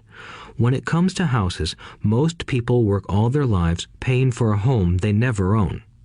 In other words, most people buy a new house every few years, each time incurring a new 30-year loan to pay off the previous one. 2. Even though people receive a tax deduction for interest on mortgage payments, they pay for all their other expenses with after-tax dollars, even after they pay off their mortgage. 3. My wife's parents were shocked when the property taxes on their home increased to $1,000 a month. This was after they had retired, so the increase put a strain on their retirement budget and they felt forced to move. 4. Houses do not always go up in value. I have friends who owe $1 million for a home that today would sell for far less. 5. The greatest losses of all are those from missed opportunities. If all your money is tied up in your house, you may be forced to work harder because your money continues blowing out of the expense column instead of adding to the asset column, the classic middle-class cash flow pattern. If a young couple would put more money into their asset column early on, their later years would be easier. Their assets would have grown and would be available to help cover expenses. All too often, a house only serves as a vehicle for incurring a home equity loan to pay for mounting expenses. In summary, the end result in making a decision to own a house that is too expensive in lieu of starting an investment portfolio impacts an individual in at least the following 3 ways. 1. Loss of time during which other assets could have grown in value. 2. Loss of additional capital which could have been invested instead of paying for high maintenance expenses related directly to the home. 3. Loss of education. Too often, people count their house and savings and retirement plans as all they have in their asset column. Because they have no money to invest, they simply don't invest. This costs them investment experience. Most never become what the investment world calls a sophisticated investor. And the best investments are usually first sold to sophisticated investors, who then turn around and sell them to the people playing it safe. I am not saying don't buy a house. What I'm saying is that you should understand the difference between an asset and a liability. When I want a bigger house, I first buy assets that will generate the cash flow to pay for the house. My educated dad's personal financial statement best demonstrates the life of someone caught in the rat race. His expenses match his income, never allowing him enough left over to invest in assets. As a result, his liabilities are larger than his assets. Why the rich get richer. A review of my rich dad's financial statement shows why the rich get richer. The asset column generates more than enough income to cover expenses, with the balance reinvested into the asset column. The asset column continues to grow, and therefore the income it produces grows with it. The result is that the rich get richer. Why the middle class struggle. The middle class finds itself in a constant state of financial struggle. Their primary income is through their salary. As their wages increase, so do their taxes. Their expenses tend to increase in proportion to their salary increase, hence the phrase, the rat race. They treat their home as their primary asset instead of investing in income-producing assets. This pattern of treating your home as an investment and the philosophy that a pay raise means you can buy a larger home or spend more is the foundation of today's debt-ridden society. Increased spending throws families into greater debt and into more financial uncertainty, even though they may be advancing in their jobs and receiving raises on a regular basis. This is high-risk living caused by weak financial education.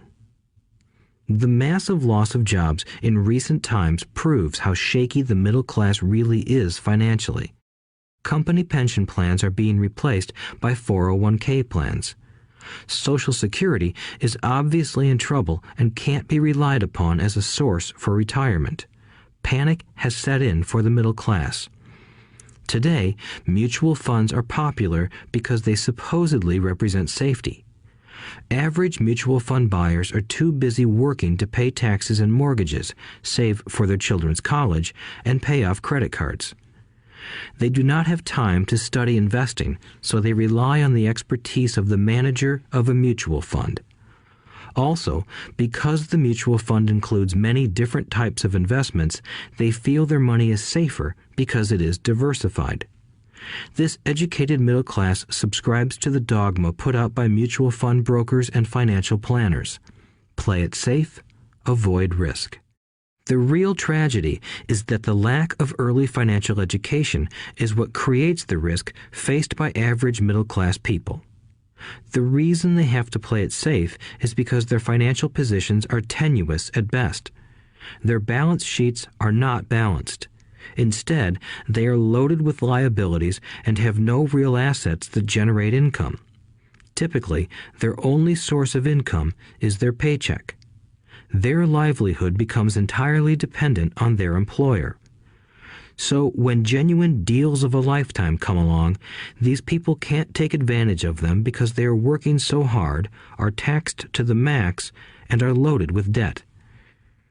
As I said at the start of this section, the most important rule is to know the difference between an asset and a liability.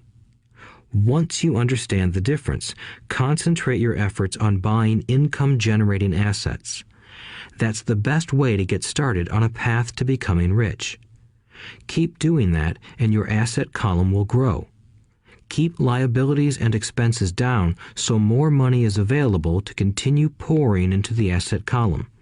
Soon, the asset base will be so deep that you can afford to look at more speculative investments. Investments that may have returns of 100% to infinity. $5,000 investments that are soon turned into $1 million or more. Investments that the middle class calls too risky. The investment is not risky for the financially literate. As an employee who is also a homeowner, your working efforts are generally as follows. 1.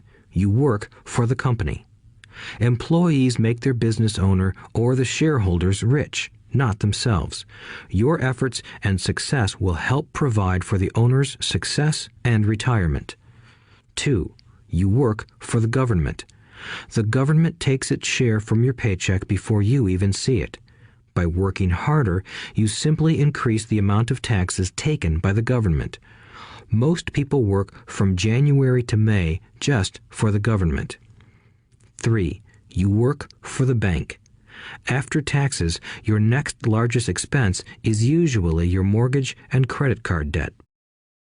The problem with simply working harder is that each of these 3 levels takes a greater share of your increased efforts. You need to learn how to have your increased efforts benefit you and your family directly. Once you have decided to concentrate on minding your own business, focusing your efforts on acquiring assets instead of a bigger paycheck, how do you set your goals? Most people must keep their job and rely on their wages to fund their acquisition of assets. As their assets grow, how do they measure the extent of their success? When does someone know that they are rich, that they have wealth? As well as having my own definitions for assets and liabilities, I also have my own definition for wealth. Actually, I borrowed it from a man named R. Buckminster Fuller. Some call him a quack, and others call him a genius. Years ago, he got architects buzzing because he applied for a patent for something he called a geodesic dome. But in the application, Fuller also said something about wealth. It was pretty confusing at first, but after reading it, it began to make some sense. Wealth is a person's ability to survive so many number of days forward, or, if I stopped working today, how long could I survive? Unlike net worth, the difference between your assets and liabilities, which is often filled with a person's expensive junk and opinions of what things are worth, this definition creates the possibility for developing a truly accurate measurement. I could now measure and know where I was in terms of my goal to become financially independent. Although net worth often includes non-cash producing assets, like stuff you bought that now sits in your garage, wealth measures how much money your money is making and, therefore, your financial survivability. Wealth is the measure of the cash flow from the asset column compared with the expense column. Let's use an example. Let's say I have cash flow from my asset column of $1,000 a month, and I have monthly expenses of $2,000 a month. What is my wealth? Let's go back to Buckminster Fuller's definition. Using his definition, how many days forward can I survive? Assuming a 30-day month, I have enough cash flow for half a month. When I achieve $2,000 a month cash flow from my assets, then I will be wealthy. So, while I'm not yet rich, I am wealthy. I now have income generated from assets each month that fully cover my monthly expenses. If I want to increase my expenses, I first must increase my cash flow to maintain this level of wealth. Also note that it is at this point that I'm no longer dependent on my wages. I have focused on and been successful in building an asset column that has made me financially independent. If I quit my job today, I would be able to cover my monthly expenses with the cash flow from my assets. My next goal would be to have the excess cash flow from my assets reinvested into the asset column. The more money that goes into my asset column, the more my asset column grows. The more my assets grow, the more my cash flow grows. And as long as I keep my expenses less than the cash flow from these assets, I grow richer with more and more income from sources other than my physical labor. As this reinvestment process continues, I am well on my way to becoming rich. Just remember this simple observation. The rich buy assets. The poor only have expenses. The middle class buy liabilities they think are assets. So how do I start minding my own business? What is the answer? Listen to the founder of McDonald's in the next chapter. Chapter 3. Lesson 3. Mind your own business. The rich focus on their asset columns while everyone else focuses on their income statements. In 1974, Ray Kroc, the founder of McDonald's, was asked to speak to the MBA class at the University of Texas at Austin. A friend of mine was a student in that MBA class. After a powerful and inspiring talk, the class adjourned and the students asked Ray if he would join them at their favorite hangout to have a few beers. Ray graciously accepted. "What business am I in?" Ray asked once the group had all their beers in hand. Everyone laughed, my friend said. Most of the MBA students thought Ray was just fooling around. No one answered, so Ray asked again. "What business do you think I'm in?" The students laughed again, and finally one brave soul yelled out, "Ray, who in the world doesn't know that you're in the hamburger business?" Ray chuckled. "That's what I thought you would say." He paused and then quickly added, "Ladies and gentlemen, I'm not in the hamburger business. My business is real estate." As my friend tells the story, Ray spent a good amount of time explaining his viewpoint. In his business plan, Ray knew that the primary business focus was to sell hamburger franchises, but what he never lost sight of was the location of each franchise. He knew that the land and its location were the most significant factors in the success of each franchise. Basically, the person who bought the franchise was also buying the real estate under the franchise for Ray Kroc's organization. Today, McDonald's is the largest single owner of real estate in the world, owning even more than the Catholic Church. McDonald's owns some of the most valuable intersections and street corners in America and around the globe. My friend considers this as one of the most important lessons in his life. Today, he owns car washes, but his business is the real estate under those car washes. The previous chapter presented that most people work for everyone but themselves. They work first for the owners of the company, then for the government through taxes, and finally for the bank that owns their mortgage. When I was a young boy, we did not have a McDonald's nearby. Yet my rich dad was responsible for teaching Mike and me the same lesson that Ray Kroc talked about at the University of Texas. It is secret number 3 of the rich. The secret is mind your own business. Financial struggle is often directly the result of people working all their lives for someone else. Many people will simply have nothing at the end of their working days to show for their efforts. Our current educational system focuses on preparing today's youth to get good jobs by developing scholastic skills. Their lives will revolve around their wages or, as described earlier, their income column. Many will study further to become engineers, scientists, cooks, police officers, artists, writers, and so on. These professional skills allow them to enter the workforce and work for money. But there is a big difference between your profession and your business. Often I ask people, "What is your business?" And they will say, "Oh, I'm a banker." Then I ask them if they own the bank, and they usually respond, "No, I work there." In that instance, they have confused their profession with their business. Their profession may be a banker, but they still need their own business. A problem with school is that you often become what you study. So if you study cooking, you become a chef. If you study the law, you become an attorney. And a study of auto mechanics makes you a mechanic. The mistake in becoming what you study is that too many people forget to mind their own business. They spend their lives minding someone else's business and making that person rich. To become financially secure, a person needs to mind their own business. Your business revolves around your asset column, not your income column. As stated earlier, the number one rule is to know the difference between an asset and a liability and to buy assets.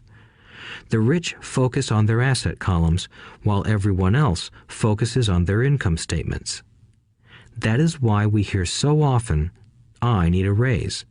If only I had a promotion. I am going back to school to get more training so I can get a better job. I am going to work overtime. Maybe I can get a second job." In some circles, these are sensible ideas, but you are still not minding your own business. These ideas all still focus on the income column and will only help a person become more financially secure if the additional money is used to purchase income-generating assets. The primary reason the majority of the poor and middle class are fiscally conservative, which means I can't afford to take risks, is that they have no financial foundation. They have to cling to their jobs and play it safe. When downsizing became the in thing to do, millions of workers found out their largest so-called asset, their home, was eating them alive. Their asset was costing them money every month. Their car, another asset, was eating them alive. The golf clubs in the garage that cost $1,000 were not worth $1,000 anymore. Without job security, they had nothing to fall back on. What they thought were assets could not help them survive in a time of financial crisis. I assume most of us have filled out a credit application to buy a house or a car. It's always interesting to look at the net worth section because of what accepted banking and accounting practices allow a person to count as assets. One day when I wanted a loan, my financial position did not look too good. So I added my new golf clubs, my art collection, books, electronics, Armani suits, wristwatches, shoes, and other personal effects to boost the number in the asset column. But I was turned down because I had too much investment real estate. The loan committee didn't like that I made so much money from rent. They wanted to know why I did not have a normal job with a salary. They did not question the Armani suits, golf clubs, or art collection. Life is sometimes tough when you do not fit the standard profile. I cringe every time I hear someone say to me that their net worth is $1 million or $100,000 or whatever. One of the main reasons net worth is not accurate is simply because the moment you begin selling your assets, you are taxed for any gains. So many people have put themselves in deep financial trouble when they run short of income. To raise cash, they sell their assets, but their personal assets can generally be sold for only a fraction of the value that is listed on their personal balance sheet. Or, if there is a gain on the sale of the assets, they are taxed on the gain. So again, the government takes its share, thus reducing the amount available to help them out of debt. That is why I say someone's net worth is often worth less than they think. Start minding your own business. Keep your daytime job, but start buying real assets, not liabilities or personal effects that have no real value once you get them home. A new car loses nearly 25% of the price you pay for it the moment you drive it off the lot. It is not a true asset even if your banker lets you list it as one. My $400 new titanium driver was worth $150 the moment I teed off. Keep expenses low, reduce liabilities, and diligently build a base of solid assets. For young people who have not yet left home, it is important for parents to teach them the difference between an asset and a liability. Get them to start building a solid asset column before they leave home, get married, buy a house, have kids, and get stuck in a risky financial position, clinging to a job and buying everything on credit. I see so many young couples who get married and trap themselves into a lifestyle that will not let them get out of debt for most of their working years. For many people, just as the last child leaves home, the parents realize they have not adequately prepared for retirement and they begin to scramble to put some money away. Then their own parents become ill and they find themselves with new responsibilities. So, what kind of assets am I suggesting that you or your children acquire? In my world, real assets fall into the following categories. Businesses that do not require my presence. I own them, but they are managed or run by other people. If I have to work there, it's not a business. It becomes my job. Stocks, bonds, income-generating real estate, notes, IOUs, royalties from intellectual property such as music, scripts, and patents. Anything else that has value, produces income, or appreciates, and has a ready market. As a young boy, my educated dad encouraged me to find a safe job, but my rich dad encouraged me to begin acquiring assets that I loved. If you don't love it, you won't take care of it. I collect real estate simply because I love buildings and land. I love shopping for them, and I could look at them all day long. When problems arise, the problems aren't so bad that it changes my love for real estate. For people who hate real estate, they shouldn't buy it. I also love stocks of small companies, especially startups, because I am an entrepreneur, not a corporate person. In my early years, I worked in large organizations such as Standard Oil of California, the U.S. Marine Corps, and Xerox Corporation. I enjoyed my time with those organizations and have fond memories, but I know deep down I am not a company man. I like starting companies, not running them. So my stock buys are usually of small companies. Sometimes I even start the company and take it public. Fortunes are made in new stock issues, and I love the game. Many people are afraid of small-cap companies and call them risky, and they are. But that risk is diminished if you love what the investment is, understand it, and know the game. With small companies, my investment strategy is to be out of the stock in a year. On the other hand, my real estate strategy is to start small and keep trading up for bigger properties, and, therefore, delay paying taxes on the gain. This allows the value to increase dramatically. I generally hold real estate less than 7 years. For years, even while I was with the Marine Corps and Xerox, I did what my rich dad recommended. I kept my day job, but I still minded my own business. I was active in my asset column trading real estate and small stocks. Rich Dad always stressed the importance of financial literacy. The better I was at understanding the accounting and cash management, the better I would be at analyzing investments and eventually starting and building my own company. I don't encourage anyone to start a company unless they really want to. Knowing what I know about running a company, I wouldn't wish that task on anyone. There are times when people can't find employment and starting a company seems like the best solution. But the odds are against success. 9 out of 10 companies fail in 5 years. Of those that survive the first 5 years, 9 out of every 10 of those eventually fail as well. So only if you really have the desire to own your own company do I recommend it. Otherwise, keep your day job and mind your own business. When I say mind your own business, I mean to build and keep your asset column strong. Once a dollar goes into it, never let it come out. Think of it this way. Once a dollar goes into your asset column, it becomes your employee. The best thing about money is that it works 24 hours a day and can work for generations. Keep your day job, be a great hard-working employee, but keep building that asset column. As your cash flow grows, you can indulge in some luxuries. An important distinction is that rich people buy luxuries last, while the poor and middle class tend to buy luxuries first. The poor and the middle class often buy luxury items like big houses, diamonds, furs, jewelry, or boats because they want to look rich. They look rich, but in reality they just get deeper in debt on credit. The old money people, the long-term rich, build their asset column first. Then the income generated from the asset column buys their luxuries. The poor and middle class buy luxuries with their own sweat, blood, and children's inheritance. A true luxury is a reward for investing in and developing a real asset.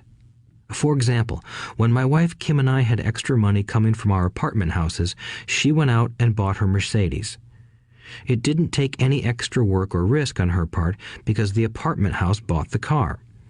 She did, however, have to wait 4 years while the real estate investment portfolio grew and began generating enough extra cash flow to pay for the car. But the luxury, the Mercedes, was a true reward because she proved she knew how to grow her asset column. That car now means a lot more to her than simply another pretty car. It means she used her financial intelligence to afford it. Instead, most people impulsively go out and buy a new car or some other luxury on credit. They may feel bored and just want a new toy. Buying a luxury on credit often causes a person to eventually resent that luxury because the debt becomes a financial burden. After you've taken the time and invested in and built your own business, you are now ready to learn the biggest secret of the rich, the secret that puts the rich way ahead of the pack. Chapter 4. Lesson 4. The History of Taxes and the Power of Corporations. My rich dad just played the game smart, and he did it through corporations, the biggest secret of the rich. I remember in school being told the story of Robin Hood and his merry men. My teacher thought it was a wonderful story of a romantic hero who robbed from the rich and gave to the poor. My rich dad did not see Robin Hood as a hero. He called Robin Hood a crook. Robin Hood may be long gone, but his followers live on. I often still hear people say, "Why don't the rich pay for it?" Or, "The rich should pay more in taxes and give it to the poor." It is this Robin Hood fantasy, or taking from the rich to give to the poor, that has caused the most pain for the poor and the middle class. The reason the middle class is so heavily taxed is because of the Robin Hood ideal. The reality is that the rich are not taxed. It's the middle class who pays for the poor, especially the educated, upper-income middle class. Again, to understand fully how things happen, we need to look at the history of taxes. Although my highly educated dad was an expert on the history of education, my rich dad fashioned himself an expert on the history of taxes. Rich Dad explained to Mike and me that originally in England and America, there were no taxes. Occasionally, there were temporary taxes levied in order to pay for wars. The king or the president would put the word out and ask everyone to chip in. Taxes were levied in Britain for the fight against Napoleon from 1799 to 1816, and in America to pay for the Civil War from 1861 to 1865. In 1874, England made income tax a permanent levy on its citizens. In 1913, an income tax became permanent in the United States with the adoption of the 16th Amendment to the U.S. Constitution. At one time, Americans were anti-tax. It had been the tax on tea that led to the famous Tea Party in Boston Harbor, an incident that helped ignite the Revolutionary War. It took approximately 50 years in both England and the United States to sell the idea of a regular income tax. What these historical dates fail to reveal is that both of these taxes were initially levied against only the rich. It was this point that Rich Dad wanted Mike and me to understand. He explained that the idea of taxes was made popular and accepted by the majority by telling the poor and the middle class that taxes were created only to punish the rich. This is how the masses voted for the law, and it became constitutionally legal. Although it was intended to punish the rich, in reality it wound up punishing the very people who voted for it, the poor and middle class. Once government got a taste of money, its appetite grew, said Rich Dad. Your dad and I are exactly opposite. He's a government bureaucrat, and I am a capitalist. We get paid, and our success is measured on opposite behaviors. He gets paid to spend money and hire people. The more he spends and the more people he hires, the larger his organization becomes. In the government, a large organization is a respected organization. On the other hand, within my organization, the fewer people I hire and the less money I spend, the more I am respected by my investors. That's why I don't like government people. They have different objectives than most business people. As the government grows, more and more tax dollars are needed to support it. My educated dad sincerely believed that government should help people. He loved John F. Kennedy and especially the idea of the Peace Corps. He loved the idea so much that both he and my mom worked for the Peace Corps, training volunteers to go to Malaysia, Thailand, and the Philippines. He always strived for additional grants and budget increases so he could hire more people, both in his job with the Education Department and in the Peace Corps. From the time I was about 10 years old, I would hear from my rich dad that government workers were a pack of lazy thieves, and from my poor dad I would hear how the rich were greedy crooks who should be made to pay more taxes. Both sides had valid points. It was difficult to go to work for one of the biggest capitalists in town and come home to a father who was a prominent government leader. It was not easy to know which dad to believe. Yet, when you study the history of taxes, an interesting perspective emerges. As I said, the passage of taxes was only possible because the masses believed in the Robin Hood theory of economics. Take from the rich and give to everyone else. The problem was that the government's appetite for money was so great that taxes soon needed to be levied on the middle class, and from there it kept trickling down. However, the rich saw an opportunity because they don't play by the same set of rules. The rich knew about corporations, which became popular in the days of sailing ships. The rich created the corporation as a vehicle to limit their risk to the assets of each voyage. The rich put their money into a corporation to finance the voyage. The corporation would then hire a crew to sail to the New World to look for treasure. If the ship was lost, the crew lost their lives, but the loss to the rich would be limited only to the money they invested for that particular voyage. It is the knowledge of the legal corporate structure that really gives the rich a vast advantage over the poor and middle class. Having two fathers teaching me, one a socialist and the other a capitalist, I quickly began to realize that the philosophy of the capitalist made more financial sense to me. It seemed to me that the socialists ultimately penalized themselves due to their lack of financial education. No matter what the take from the rich crowd came up with, the rich always found a way to outsmart them. That is how taxes were eventually levied on the middle class. The rich outsmarted the intellectuals solely because they understood the power of money, a subject not taught in schools. How did the rich outsmart the intellectuals? Once the take from the rich tax was passed, cash started flowing into government coffers. Initially, people were happy. Money was handed out to government workers and the rich. It went to government workers in the form of jobs and pensions, and it went to the rich via their factories receiving government contracts. The government received a large pool of money, but the problem was the fiscal management of that money. The government ideal is to avoid having excess money. If you fail to spend your allotted funds, you risk losing it in the next budget. You would certainly not be recognized for being efficient. Business people, on the other hand, are rewarded for having excess money and are applauded for their efficiency. As this cycle of growing government spending continued, the demand for money increased, and the tax the rich idea was adjusted to include lower income levels down to the very people who voted it in, the poor and the middle class. True capitalists used their financial knowledge to simply find an escape. They headed back to the protection of a corporation. But what many people who have never formed a corporation don't know is that a corporation is not really a thing. A corporation is merely a file folder with some legal documents in it, sitting in some attorney's office and registered with a state government agency.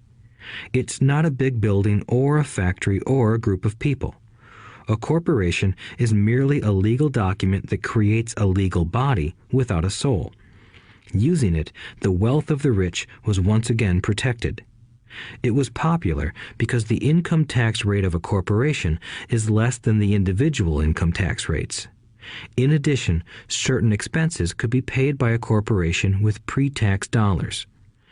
This war between the haves and have-nots has raged for hundreds of years. The battle is waged whenever and wherever laws are made, and it will go on forever. The problem is that the people who lose are the uninformed, the ones who get up every day and diligently go to work and pay taxes. If they only understood the way the rich play the game, they could play it too. Then they would be on their way to their own financial independence. This is why I cringe every time I hear a parent advise their children to go to school so they can find a safe, secure job. An employee with a safe, secure job without financial aptitude has no escape. Average Americans today work 5 to 6 months for the government just to cover their taxes. In my opinion, that is simply too long. The harder you work, the more you pay the government. That is why I believe that the idea of take from the rich backfired on the very people who voted it in. Every time people try to punish the rich don't simply comply. They react. They have the money, power, and intent to change things. They don't just sit there and voluntarily pay more taxes. Instead, they search for ways to minimize their tax burden. They hire smart attorneys and accountants and persuade politicians to change laws or create legal loopholes. They use their resources to effect change. The tax code of the United States also allows other ways to reduce taxes. Most of these vehicles are available to anyone, but it is the rich who find them because they are minding their own business.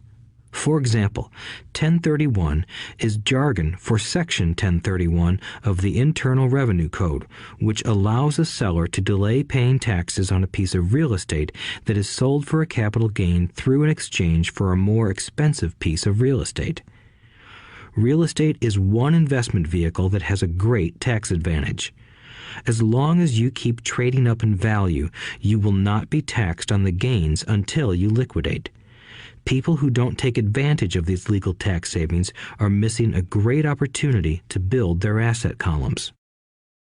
The poor and middle class don't have the same resources. They sit there and let the government's needles enter their arm and allow the blood donation to begin.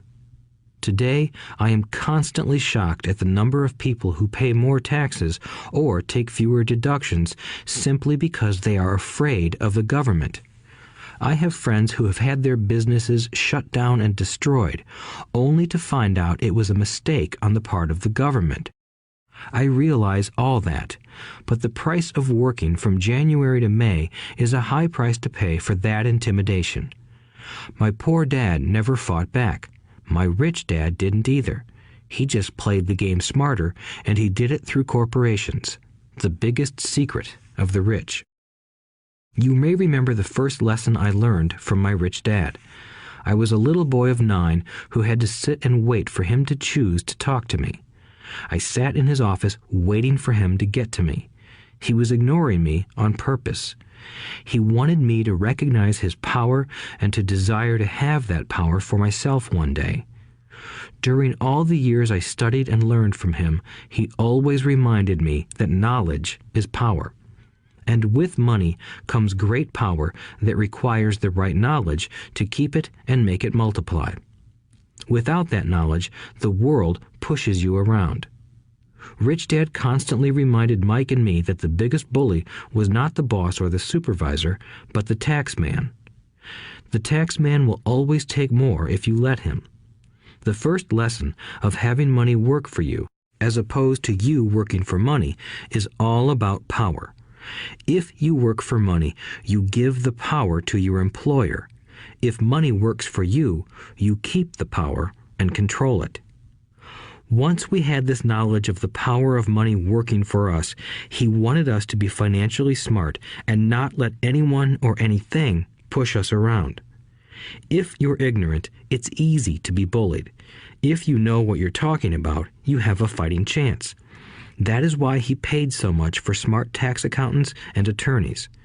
It was less expensive to pay them than to pay the government. His best lesson to me was, be smart and you won't be pushed around as much. He knew the law because he was a law-abiding citizen and because it was expensive to not know the law. If you know you're right, you're not afraid of fighting back, even if you are taking on Robin Hood and his band of merry men. My highly educated dad always encouraged me to land a good job with a strong corporation. He spoke of the virtues of working your way up the corporate ladder. He didn't understand that, by relying solely on a paycheck from a corporate employer, I would be a docile cow ready for milking. When I told my rich dad of my father's advice, he only chuckled. "Why not own the ladder?" was all he said. As a young boy, I did not understand what Rich Dad meant by owning my own corporation. It was an idea that seemed impossible and intimidating. Although I was excited by the idea, my inexperience wouldn't let me envision the possibility that grown-ups would someday work for a company I would own. The point is that, if not for my rich dad, I would have probably followed my educated dad's advice. It was merely the occasional reminder of my rich dad that kept the idea of owning my own corporation alive and kept me on a different path. By the time I was 15 or 16, I knew I wasn't going to continue down the path my educated dad recommended. I didn't know how I was going to do it, but I was determined not to head in the direction most of my classmates were heading. That decision changed my life. It was not until my mid-20s that my rich dad's advice began to make more sense to me. I was just out of the Marine Corps and working for Xerox. I was making a lot of money, but every time I looked at my paycheck, I was disappointed. The deductions were so large, and the more I worked, the greater they became. As I became more successful, my bosses talked about promotions and raises. It was flattering, but I could hear my rich dad asking in my ear, "Who are you working for? Who are you making rich?" In 1974, while still an employee for Xerox, I formed my first corporation and began minding my own business. There were already a few assets in my asset column, but now I was determined to focus on making it bigger.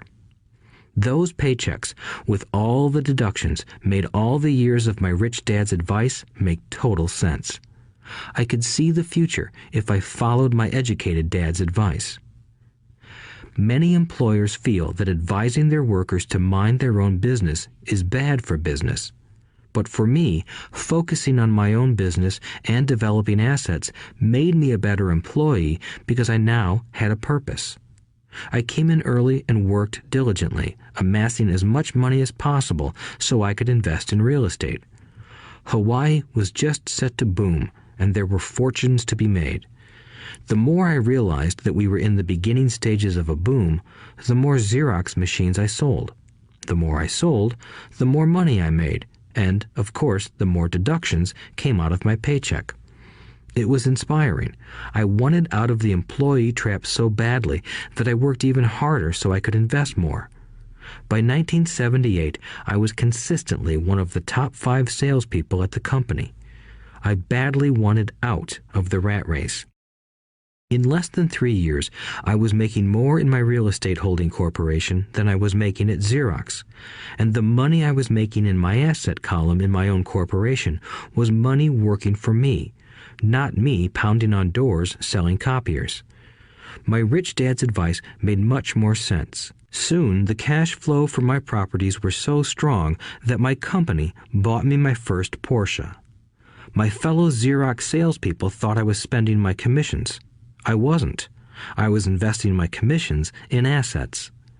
My money was working hard to make more money.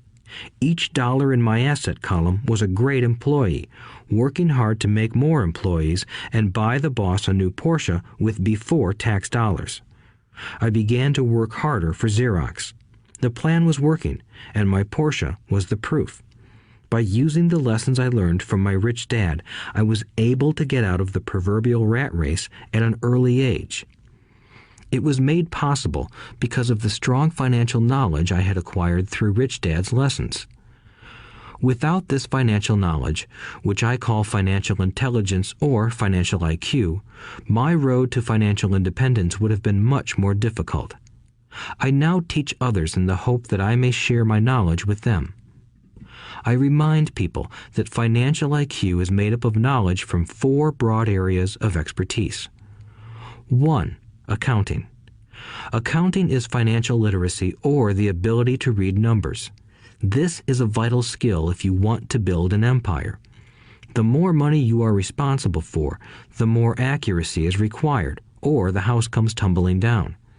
This is the left brain side, or the details. Financial literacy is the ability to read and understand financial statements, which allows you to identify the strengths and weaknesses of any business. 2. Investing. Investing is the science of money making money. This involves strategies and formulas which use the creative right brain side. 3. Understanding markets. Understanding markets is the science of supply and demand. You need to know the technical aspects of the market, which are emotion-driven, in addition to the fundamental or economic aspects of an investment. Does an investment make sense or does it not make sense based on current market conditions? 4. The law. A corporation wrapped around the technical skills of accounting, investing, and markets can contribute to explosive growth. A person who understands the tax advantages and protections provided by a corporation can get rich so much faster than someone who is an employee or a small business sole proprietor. It's like the difference between someone walking and someone flying. The difference is profound when it comes to long-term wealth. Tax advantages. A corporation can do many things that an employee cannot, like pay expenses before paying taxes. That is a whole area of expertise that is very exciting. Employees earn and get taxed and then try to live on what is left. A corporation earns, spends everything it can, and is taxed on anything that is left. It's one of the biggest legal tax loopholes that the rich use. They're easy to set up and are not expensive if you own investments that are producing good cash flow. For example, by owning your own corporation, your vacations can be board meetings in Hawaii. Car payments, insurance, repairs, and health club memberships are company expenses. Most restaurant meals are partial expenses, and on. But it's done legally with pre-tax dollars. Protection from lawsuits. We live in a litigious society. Everybody wants a piece of your action. The rich hide much of their wealth using vehicles such as corporations and trusts to protect their assets from creditors. When someone sues a wealthy individual, they are often met with layers of legal protection and often find that the wealthy person actually owns nothing. They control everything, but own nothing. The poor and middle class try to own everything and lose it to the government or to fellow citizens who like to sue the rich. They learned it from the Robin Hood story. Take from the rich and give it to the poor. It is not the purpose of this audiobook to go into the specifics of owning a corporation. But I will say that if you own any kind of legitimate assets, I would consider finding out more about the benefits and protection offered by a corporation as soon as possible. There are many books written on the subject that will detail the benefits and even walk you through the steps necessary to set up a corporation. Garrett Sutton's books on corporations provide wonderful insight into the power of personal corporations. Financial IQ is actually the synergy of many skills and talents. I would say it is the combination of the 4 technical skills listed above that make up basic financial intelligence. If you aspire to great wealth, it is the combination of these skills that will greatly amplify your financial intelligence. In summary, business owners with corporations 1. Earn, 2. Spend, 3. Pay taxes. Employees who work for corporations 1. Earn, 2. Pay taxes, 3. Spend. As part of your overall financial strategy, I recommend that you learn about the protection that legal entities can provide for businesses and assets. Chapter 5. Lesson 5. The rich invent money. Often in the real world, it's not the smart who get ahead, but the bold. Last night, I took a break from writing and watched a TV program on the history of a young man named Alexander Graham Bell. Bell had just patented his telephone and was having growing pains because the demand for his new invention was so strong. Needing a bigger company, he then went to the giant at that time, Western Union, and asked them if they would buy his patent and his tiny company. He wanted $100,000 for the whole package. The president of Western Union scoffed at him and turned him down, saying the price was ridiculous. The rest is history. A multi-billion-dollar industry emerged, and AT&T was born. The evening news came on right after the story of Alexander Graham Bell. On the news was a story of another downsizing at a local company. The workers were angry and complained that the company ownership was unfair. A terminated manager of about 45 years of age had his wife and 2 babies at the plant and was begging the guards to let him talk to the owners to ask if they would reconsider his termination. He had just bought a house and was afraid of losing it. The camera focused in on his pleading for all the world to see. Needless to say, it held my attention. I have been teaching professionally since 1984. It has been a great experience and a rewarding one. It is also a disturbing profession, for I have taught thousands of individuals, and I see one thing in common in all of us, myself included. We all have tremendous potential, and we all are blessed with gifts. Yet the one thing that holds all of us back is some degree of self-doubt. It is not so much the lack of technical information that holds us back, but more the lack of self-confidence. Some are more affected than others. Once we leave school, most of us know that it is not so much a matter of college degrees or good grades that count. In the real world, outside of academics, something more than just grades is required. I have heard it called many things: guts, chutzpah, balls, audacity, bravado, cunning, daring, tenacity, and brilliance. This factor, whatever it is labeled, ultimately decides one's future much more than school grades do.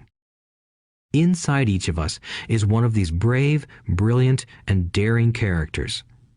There is also the flip side of that character, people who could get down on their knees and beg if necessary.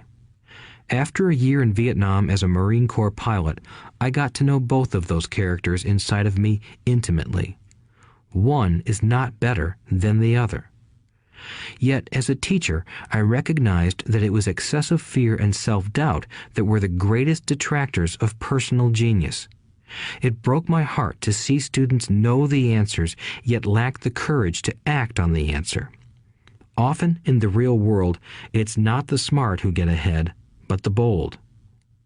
In my personal experience, your financial genius requires both technical knowledge as well as courage. If fear is too strong, the genius is suppressed. In my classes, I strongly urge students to learn to take risks, to be bold, and to let their genius convert that fear into power and brilliance. It works for some and just terrifies others. I have come to realize that for most people, when it comes to the subject of money, they would rather play it safe. I have had to field questions such as, why take risks? Why should I bother developing my financial IQ? Why should I become financially literate? And I answer, just to have more options. There are huge changes up ahead. In the coming years, there will be more people just like the young inventor Alexander Graham Bell. There will be 100 people like Bill Gates and hugely successful companies like Microsoft created every year all over the world. And there will also be many more bankruptcies, layoffs, and downsizings. So why bother developing your financial IQ? No one can answer that but you. Yet I can tell you why I myself do it. I do it because it is the most exciting time to be alive. I'd rather be welcoming change than dreading change. I'd rather be excited about making millions than worrying about not getting a raise. This period we are in now is a most exciting time, unprecedented in our world's history. Generations from now, people will look back at this period of time and remark at what an exciting era it must have been. It was the death of the old and birth of the new. It was full of turmoil, and it was exciting. So why bother developing your financial IQ? Because if you do, you will prosper greatly. And if you don't, this period of time will be a frightening one. It will be a time of watching some people move boldly forward while others cling to worn-out life preservers. Land was wealth 300 years ago, so the person who owned the land owned the wealth. Later, wealth was in factories and production, and America rose to dominance. The industrialist owned the wealth. Today, wealth is in information, and the person who has the most timely information owns the wealth. The problem is that information flies around the world at the speed of light. The new wealth cannot be contained by boundaries and borders as land and factories were. The changes will be faster and more dramatic. There will be a dramatic increase in the number of new multimillionaires. There also will be those who are left behind. I find so many people struggling today, often working harder, simply because they cling to old ideas. They want things to be the way they were, and they resist change. I know people who are losing their jobs or their houses, and they blame technology or the economy or their boss. Sadly, they fail to realize that they might be the problem. Old ideas are their biggest liability.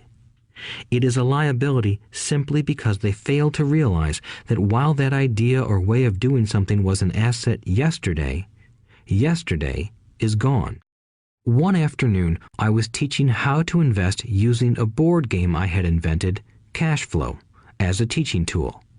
A friend had brought someone along to attend the class. This friend of a friend was recently divorced, had been badly burned in the divorce settlement, and was now searching for some answers. Her friend thought the class might help. The game was designed to help people learn how money works. In playing the game, they learn about the interaction of the income statement with the balance sheet. They learn how cash flows between the two and how the road to wealth is through striving to increase your monthly cash flow from the asset column to the point that it exceeds your monthly expenses. Once you accomplish this, you are able to get out of the rat race and out onto the fast track. As I have said, some people hate the game, some love it, and others miss the point. This woman missed a valuable opportunity to learn something. In the opening round, she drew a doodad card with the boat on it. At first, she was happy. "Oh, I've got a boat." Then, as her friend tried to explain how the numbers worked on her income statement and balance sheet, she got frustrated because she had never liked math. The rest of her table waited while her friend continued explaining the relationship between the income statement, balance sheet, and monthly cash flow. Suddenly, when she realized how the numbers worked, it dawned on her that her boat was eating her alive. Later on in the game, she was also downsized and had a child. It was a horrible game for her. After the class, her friend came by and told me that she was upset. She had come to the class to learn about investing and did not like the idea that it took so long to play a silly game. Her friend attempted to tell her to look within herself to see if the game reflected her in any way. With that suggestion, the woman demanded her money back. She said that the very idea that a game could be a reflection of her was ridiculous. Her money was promptly refunded, and she left. Since 1984, I have made millions simply by doing what the school system does not do. In school, most teachers lecture. I hated lectures as a student. I was soon bored, and my mind would drift. In 1984, I began teaching via games and simulations, and I still rely on these tools today. I always encourage adult students to look at games as reflecting back to them what they know and what they need to learn. Most importantly, games reflect behavior. They are instant feedback systems. Instead of the teacher lecturing you, the game is giving you a personalized lecture, one that is custom-made just for you. The friend of the woman who left later called to give me an update.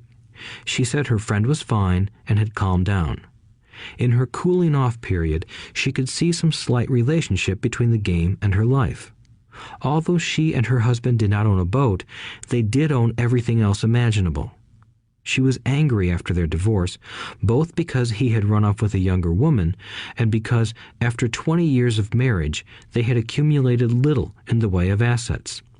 There was virtually nothing for them to split.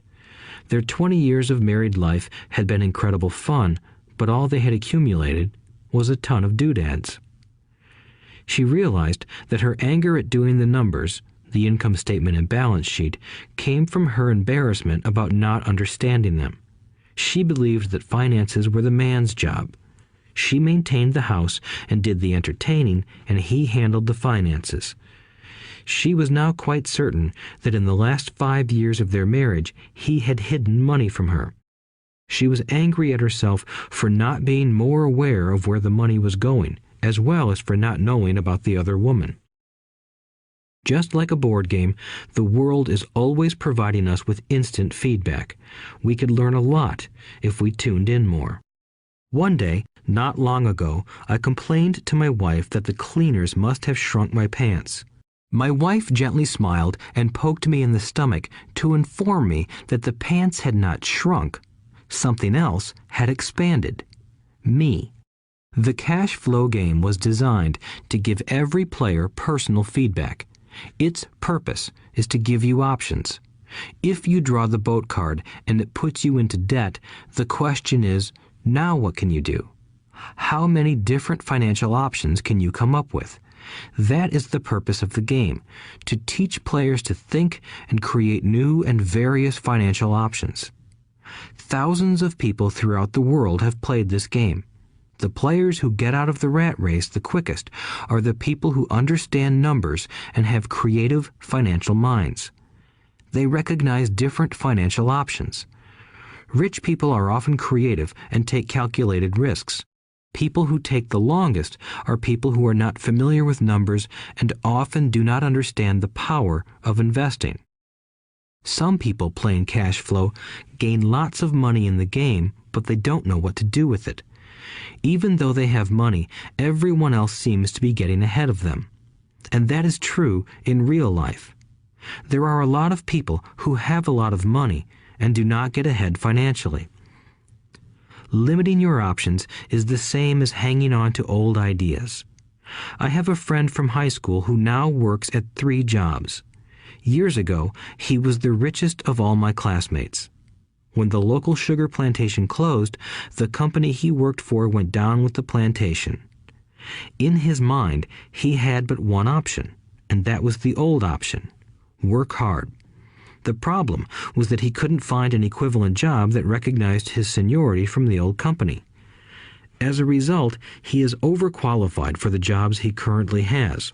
so his salary is lower. He now works 3 jobs to earn enough to survive. I have watched people playing cash flow complain that the right opportunity cards are not coming their way, so they sit there. I know people who do that in real life. They wait for the right opportunity. I have watched people get the right opportunity card and then not have enough money. Then they complain that they would have gotten out of the rat race if they had had more money. So they sit there. I know people in real life who do that also. They see all the great deals, but they have no money. And I have seen people pull a great opportunity card, read it out loud, and have no idea that it is a great opportunity. They have the money, the time is right, they have the card, but they can't see the opportunity staring them in the face. They fail to see how it fits into their financial plan for escaping the rat race. And I know more people like that than all the others combined. Most people have an opportunity of a lifetime flash right in front of them, and they fail to see it. A year later, they find out about it, after everyone else got rich. Financial intelligence is simply having more options. If the opportunities aren't coming your way, what else can you do to improve your financial position? If an opportunity lands in your lap and you have no money and the bank won't talk to you, what else can you do to get the opportunity to work in your favor? If your hunch is wrong and what you've been counting on doesn't happen, how can you turn a lemon into millions? That is financial intelligence. It is not so much what happens, but how many different financial solutions you can think of to turn a lemon into millions. It is how creative you are in solving financial problems. Most people only know one solution: work hard, save, and borrow. So why would you want to increase your financial intelligence? Because you want to be the kind of person who creates your own luck. You take whatever happens and make it better. Few people realize that luck is created, just as money is. And if you want to be luckier and create money instead of working hard, then your financial intelligence is important. If you are the kind of person who is waiting for the right thing to happen, you might wait for a long time. It's like waiting for all the traffic lights to be green for 5 miles before you'll start your trip. As young boys, Mike and I were constantly told by my rich dad that money is not real. Rich Dad occasionally reminded us of how close we came to the secret of money on that first day we got together and began making money out of plaster of Paris. The poor and middle class work for money, he would say. The rich make money. The more real you think money is, the harder you will work for it. If you can grasp the idea that money is not real, you will grow richer faster. What is it? Was a question Mike and I often came back with. What is money if it is not real? What we agree it is, was all Rich Dad would say. The single most powerful asset we all have is our mind. If it is trained well, it can create enormous wealth seemingly instantaneously. An untrained mind can also create extreme poverty that can crush a family for generations. In the information age, money is increasing exponentially. A few individuals are getting ridiculously rich from nothing, just ideas and agreements. If you ask many people who trade stocks or other investments for a living, they see it done all the time. Often, millions can be made instantaneously from nothing. And by nothing, I mean no money was exchanged. It is done via agreement, a hand signal in a trading pit, a blip on a trader's screen in Lisbon from a trader's screen in Toronto and back to Lisbon, a call to my broker to buy and a moment later to sell. Money did not change hands. Agreements did. So why develop your financial genius? Only you can answer that. I can tell you why I have been developing this area of my intelligence. I do it because I want to make money fast. Not because I need to, but because I want to. It is a fascinating learning process. I develop my financial IQ because I want to participate in the fastest game and biggest game in the world.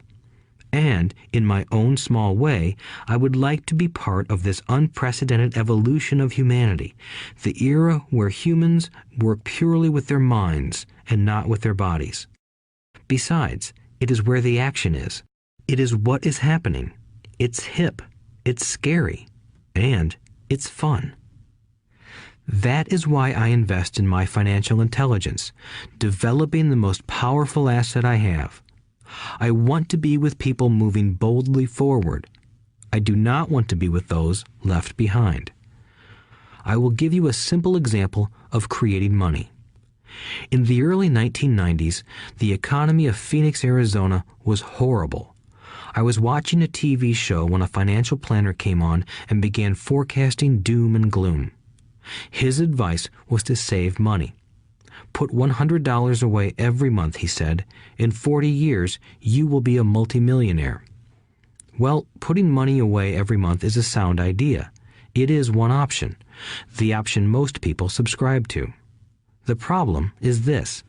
It blinds the person to what is really going on. It causes them to miss major opportunities for much more significant growth of their money. The world is passing them by. As I said, the economy was terrible at that time. For investors, this is the perfect market condition. A chunk of my money was in the stock market and in apartment houses.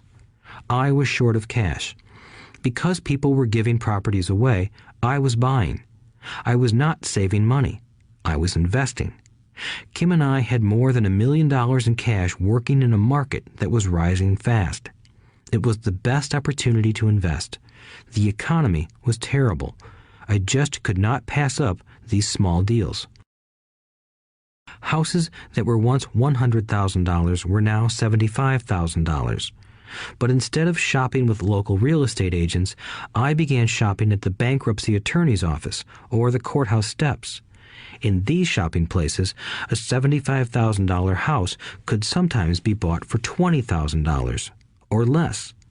For $2,000, which was loaned to me from a friend for 90 days for $200, I gave an attorney a cashier's check as a down payment. While the acquisition was being processed, I ran an ad advertising a $75,000 house for only $60,000 and no money down. The phone rang hard and heavy. Prospective buyers were screened, and once the property was legally mine, all the prospective buyers were allowed to look at the house. It was a feeding frenzy. The house sold in a few minutes. I asked for a $2,500 processing fee, which they gladly handed over, and the escrow and title company took over from there. I returned the $2,000 to my friend with an additional $200.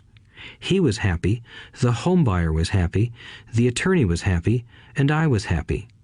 I had sold a house for $60,000 that cost me $20,000. The $40,000 was created from money in my asset column in the form of a promissory note from the buyer. Total working time, 5 hours. So, now that you are on your way to becoming more financially literate and skilled at reading numbers, I will tell you why this is an example of money being invented. During this depressed market, Kim and I were able to do 6 of these simple transactions in our spare time. While the bulk of our money was in larger properties and the stock market, we were able to create more than $190,000 in assets, notes at 10% interest, in those 6 buy, create, and sell transactions. That comes to approximately $19,000 a year income, much of it sheltered through our private corporation. Much of that $19,000 a year goes to pay for our company cars, gas, trips, insurance, dinners with clients, and other things. By the time the government gets a chance to tax that income, it's been spent on legally allowed pre-tax expenses.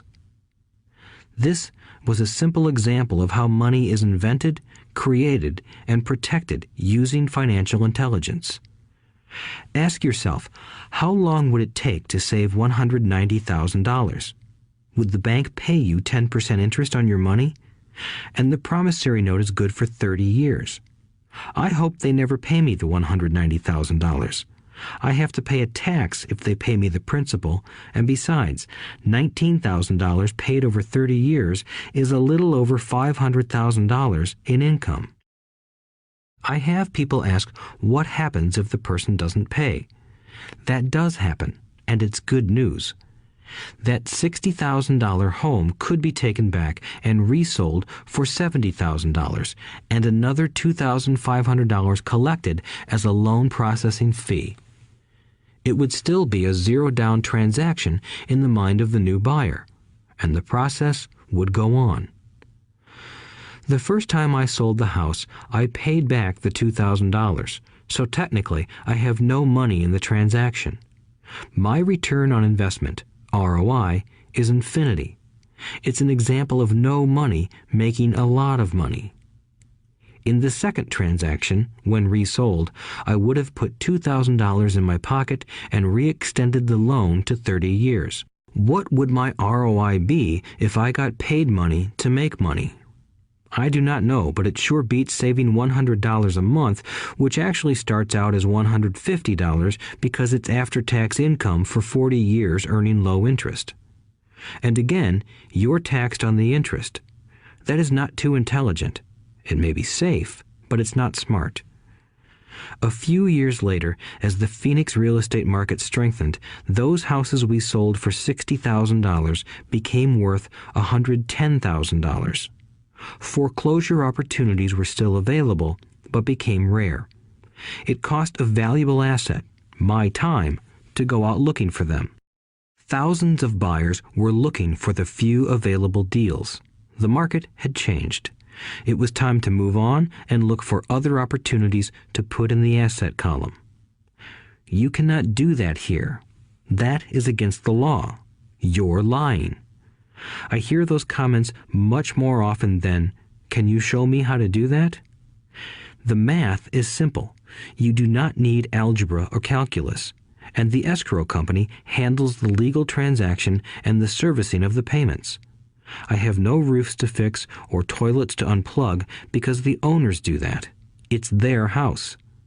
Occasionally, someone does not pay, and that is wonderful because there are late fees, or they move out and the property is sold again. The court system handles that. And it may not work in your area. The market conditions may be different, but the example illustrates how a simple financial process can create hundreds of thousands of dollars with little money and low risk. It is an example of money being only an agreement. Anyone with a high school education can do it. Yet most people won't. Most people listen to the standard advice of work hard and save money. For about 30 hours of work, approximately $190,000 was created in the asset column, and no taxes were paid. Which one sounds harder to you? 1. Work hard, pay 50% in taxes, save what is left, your savings, then earn 5%, which is also taxed. Or 2. Take the time to develop your financial intelligence, harness the power of your brain and the asset column. If you use option number 1, be sure to factor in how much time it takes you to save $190,000. Time is one of your greatest assets. Now, you may understand why I silently shake my head when I hear parents say, "My child is doing well in school and receiving a good education." It may be good, but is it adequate? I know the above investment strategy is a small one. It is used to illustrate how small can grow into big. Again, my success reflects the importance of a strong financial foundation, which starts with a strong financial education. I have said it before, but it's worth repeating. Financial intelligence is made up of these 4 main technical skills. 1. Accounting. Accounting is financial literacy, or the ability to read numbers. This is a vital skill if you want to build businesses or investments. 2. Investing. Investing is the science of money making money. 3. Understanding markets. Understanding markets is the science of supply and demand. Alexander Graham Bell gave the market what it wanted. So did Bill Gates. A $75,000 house offered for $60,000 that cost $20,000 was also the result of seizing an opportunity created by the market. Somebody was buying, and someone was selling. 4. The law. The law is the awareness of accounting, corporate, state, and federal regulations. I recommend playing by the rules. It is this basic foundation, or the combination of these skills, that is needed to be successful in the pursuit of wealth, whether it be through the buying of small homes, apartment buildings, companies, stocks, bonds, precious metals, baseball cards, or the like. A few years later, the real estate market rebounded and everyone else was getting in. The stock market was booming and everyone was getting in. The U.S. economy was getting back on its feet. I began selling and was now traveling to Peru, Norway, Malaysia, and the Philippines. The investment landscape had changed. We were no longer buying real estate. Now I just watch the values climb inside the asset column and will probably begin selling. I suspect that some of those 6 little house deals will sell and the $40,000 note will be converted to cash. I need to call my accountant to be prepared for cash and seek ways to shelter it. The point I would like to make is that investments come and go. The market goes up and comes down. Economies improve and crash. The world is always handing you opportunities of a lifetime, every day of your life, but all too often we fail to see them. But they are there. And the more the world changes and the more technology changes, the more opportunities there will be to allow you and your family to be financially secure for generations to come. So why bother developing your financial intelligence? Again, only you can answer that. I know why I continue to learn and develop. I do it because I know there are changes coming. I'd rather welcome change than cling to the past. I know there will be market booms and market crashes. I want to continually develop my financial intelligence because at each market change, some people will be on their knees begging for their jobs. Others, meanwhile, will take the lemons that life hands them, and we are all handed lemons occasionally, and turn them into millions. That's financial intelligence. I am often asked about the lemons I have turned into millions. I hesitate using many more examples of personal investments because I am afraid it comes across as bragging or tooting my own horn. That is not my intention. I use the examples only as numerical and chronological illustrations of actual and simple cases. I use the examples because I want you to know that it is easy. And the more familiar you become with the 4 pillars of financial intelligence, the easier it becomes. Personally, I use 2 main vehicles to achieve financial growth: real estate and small cap stocks. I use real estate as my foundation. Day in and day out, my properties provide cash flow and occasional spurts of growth and value. The small cap stocks are used for fast growth. I do not recommend anything that I do. The examples are just that, examples. If the opportunity is too complex and I do not understand the investment, I don't do it. Simple math and common sense are all you need to do well financially. There are 5 reasons for using examples. 1. To inspire people to learn more. 2. To let people know it is easy if the foundation is strong. 3. To show that anyone can achieve great wealth. 4. To show that there are millions of ways to achieve your goals. 5. To show that it's not rocket science. In 1989, I used to jog through a lovely neighborhood in Portland, Oregon. It was a suburb that had little gingerbread houses. They were small and cute. I almost expected to see Little Red Riding Hood skipping down the sidewalk on her way to Granny's. There were for sale signs everywhere. The timber market was terrible. The stock market had just crashed, and the economy was depressed. On one street, I noticed a for sale sign that was up longer than most. It looked old. Jogging past it one day, I ran into the owner, who looked troubled. "What are you asking for your house?" I asked. The owner turned and smiled weakly. "Make me an offer," he said. "It's been for sale for over a year. Nobody even comes by anymore to look at it." "I'll look," I said, and I bought the house a half hour later for $20,000 less than his asking price. It was a cute little 2-bedroom home with gingerbread trim on all the windows. It was light blue with gray accents and had been built in 1930.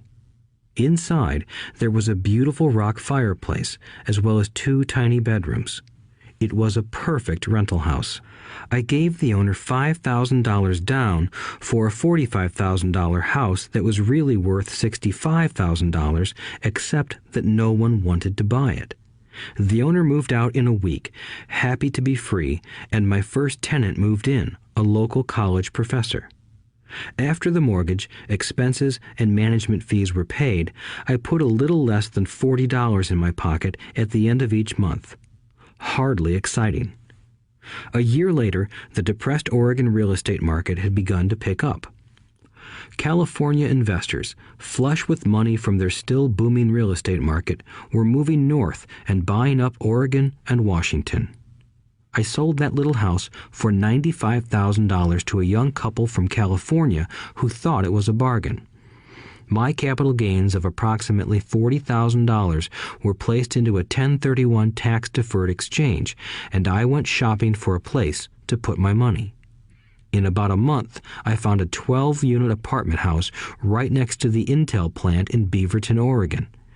The owners lived in Germany, had no idea what the place was worth, and again, just wanted to get out of it. I offered $275,000 for a $450,000 building. They agreed to $300,000. I bought it and held it for 2 years. Utilizing the same 1031 exchange process, we sold the building for $495,000 and bought a 30-unit apartment building in Phoenix, Arizona. We had moved to Phoenix by then to get out of the rain and needed to sell anyway. Like the former Oregon market, the real estate market in Phoenix was depressed. The price of the 30-unit apartment building in Phoenix was $875,000, with $225,000 down. The cash flow from the 30 units was a little over $5,000 a month. The Arizona market began moving up, and a few years later, a Colorado investor offered us $1.2 million for the property. The point of this example is how a small amount can grow into a large amount. Again, it is a matter of understanding financial statements, investment strategies, a sense of the market, and the laws. If people are not versed in these subjects, then obviously they must follow standard dogma, which is to play it safe, diversify, and only invest in secure investments. The problem with secure investments is that they are often sanitized, that is, made so safe that the gains are less. Most large brokerage houses will not touch speculative transactions in order to protect themselves and their clients, and that is a wise policy. The really hot deals are not offered to people who are novices. Often, the best deals that make the rich even richer are reserved for those who understand the game. It is technically illegal to offer speculative deals to someone who is considered not sophisticated, but of course, it happens. The more sophisticated I get, the more opportunities come my way. Another case for developing your financial intelligence over a lifetime is simply that more opportunities are presented to you. And the greater your financial intelligence, the easier it is to tell whether a deal is good. It's your intelligence that can spot a bad deal or make a bad deal good. The more I learn, and there is a lot to learn, the more money I make simply because I gain experience and wisdom as the years go on. I have friends who are playing it safe, working hard at their profession and failing to gain financial wisdom, which does take time to develop. My overall philosophy is to plant seeds inside my asset column. That is my formula. I start small and plant seeds. Some grow, some don't. Inside our real estate corporation, we have property worth several $million. It is our own right, or real estate investment trust. The point I'm making is that most of those millions started out as little $5,000 to $10,000 investments. All of those down payments were fortunate to catch a fast-rising market and increase tax-free. We traded in and out several times over a number of years. We also own a stock portfolio, surrounded by a corporation that Kim and I call our personal mutual fund. We have friends who deal specifically with investors like us who have extra money each month to invest. We buy high-risk, speculative private companies that are just about to go public on a stock exchange in the United States or Canada. An example of how fast gains can be made are 100,000 shares purchased for 25 cents each before the company goes public. 6 months later, the company is listed, and the 100,000 shares now are worth $2 each. If the company is well managed, the price keeps going up, and the stock may go to $20 or more per share. There are years when our $25,000 has gone to $1 million in less than a year. It is not gambling if you know what you're doing. It is gambling if you're just throwing money into a deal and praying. The idea in anything is to use your technical knowledge, wisdom, and love of the game to cut the odds down, to lower the risk. Of course, there is always risk. It is financial intelligence that improves the odds. Thus, what is risky for one person is less risky to someone else.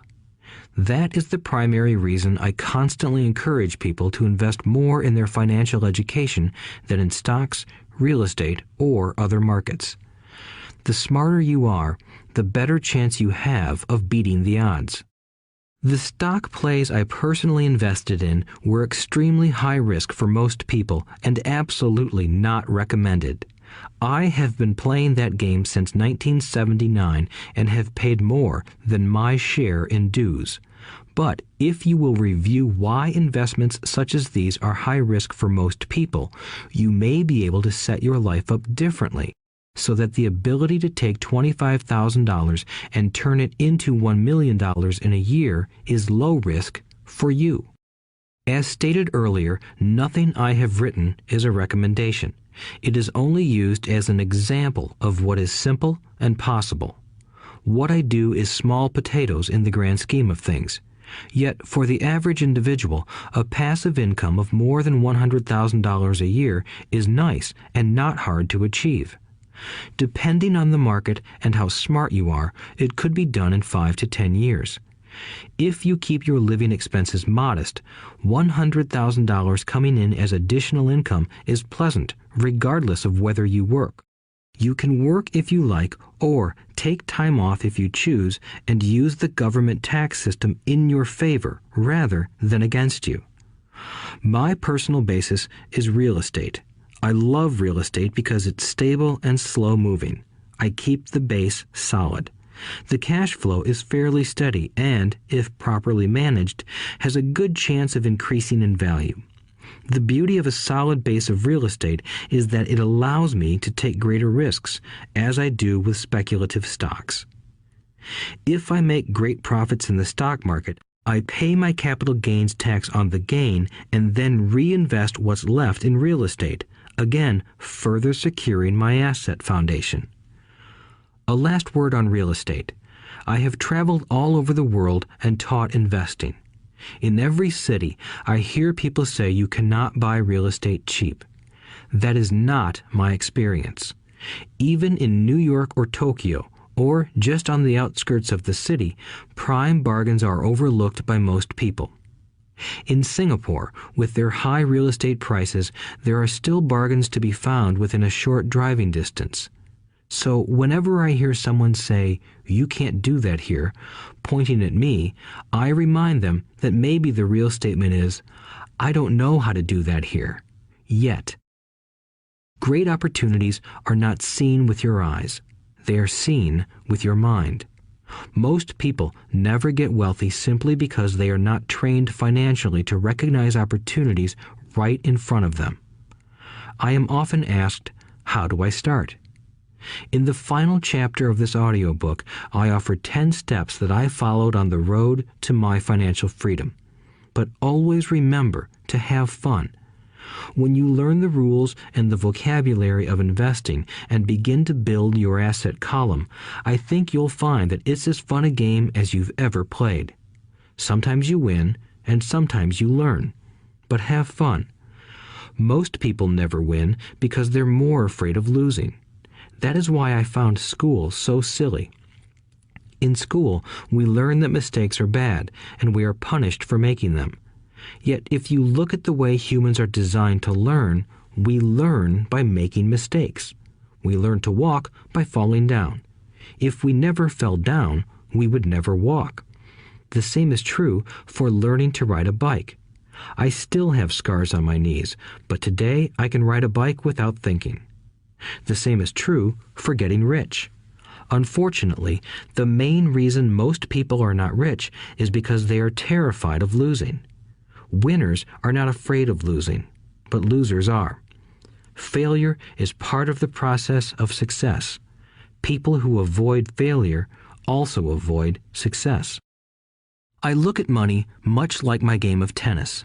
I play hard, make mistakes, correct, make more mistakes, correct, and I get better.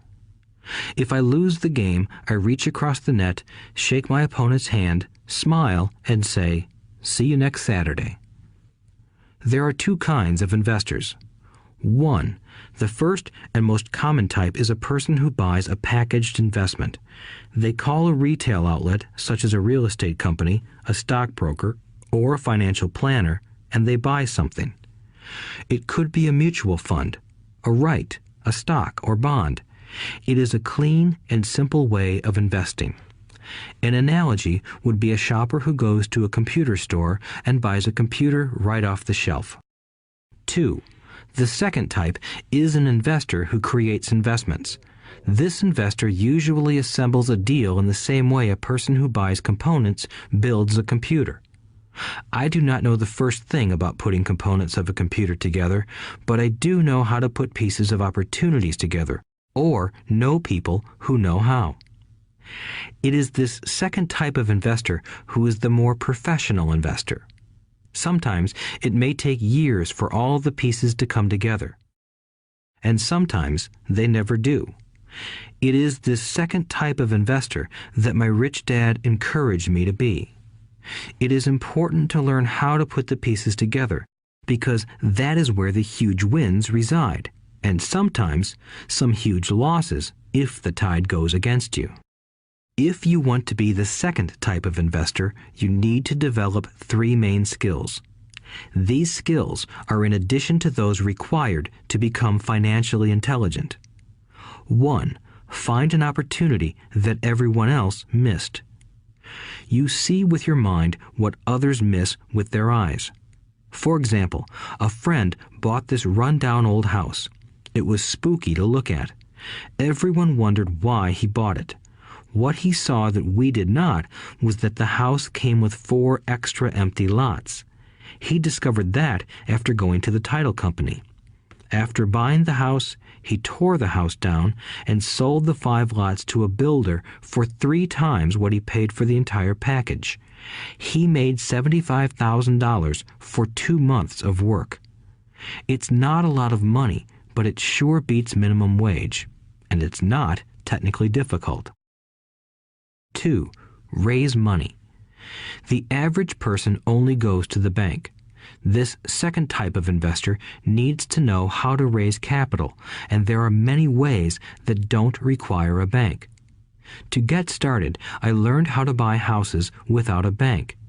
It was the learned skill of raising money more than the houses themselves that was priceless. All too often, I hear people say, "The bank won't lend me money," or "I don't have the money to buy it." If you want to be a Type 2 investor, you need to learn how to do that which stops most people. In other words, a majority of people let their lack of money stop them from making a deal. If you can avoid that obstacle, you will be millions ahead of those who don't learn those skills. There have been many times I have bought a house, a stock, or an apartment building without a penny in the bank.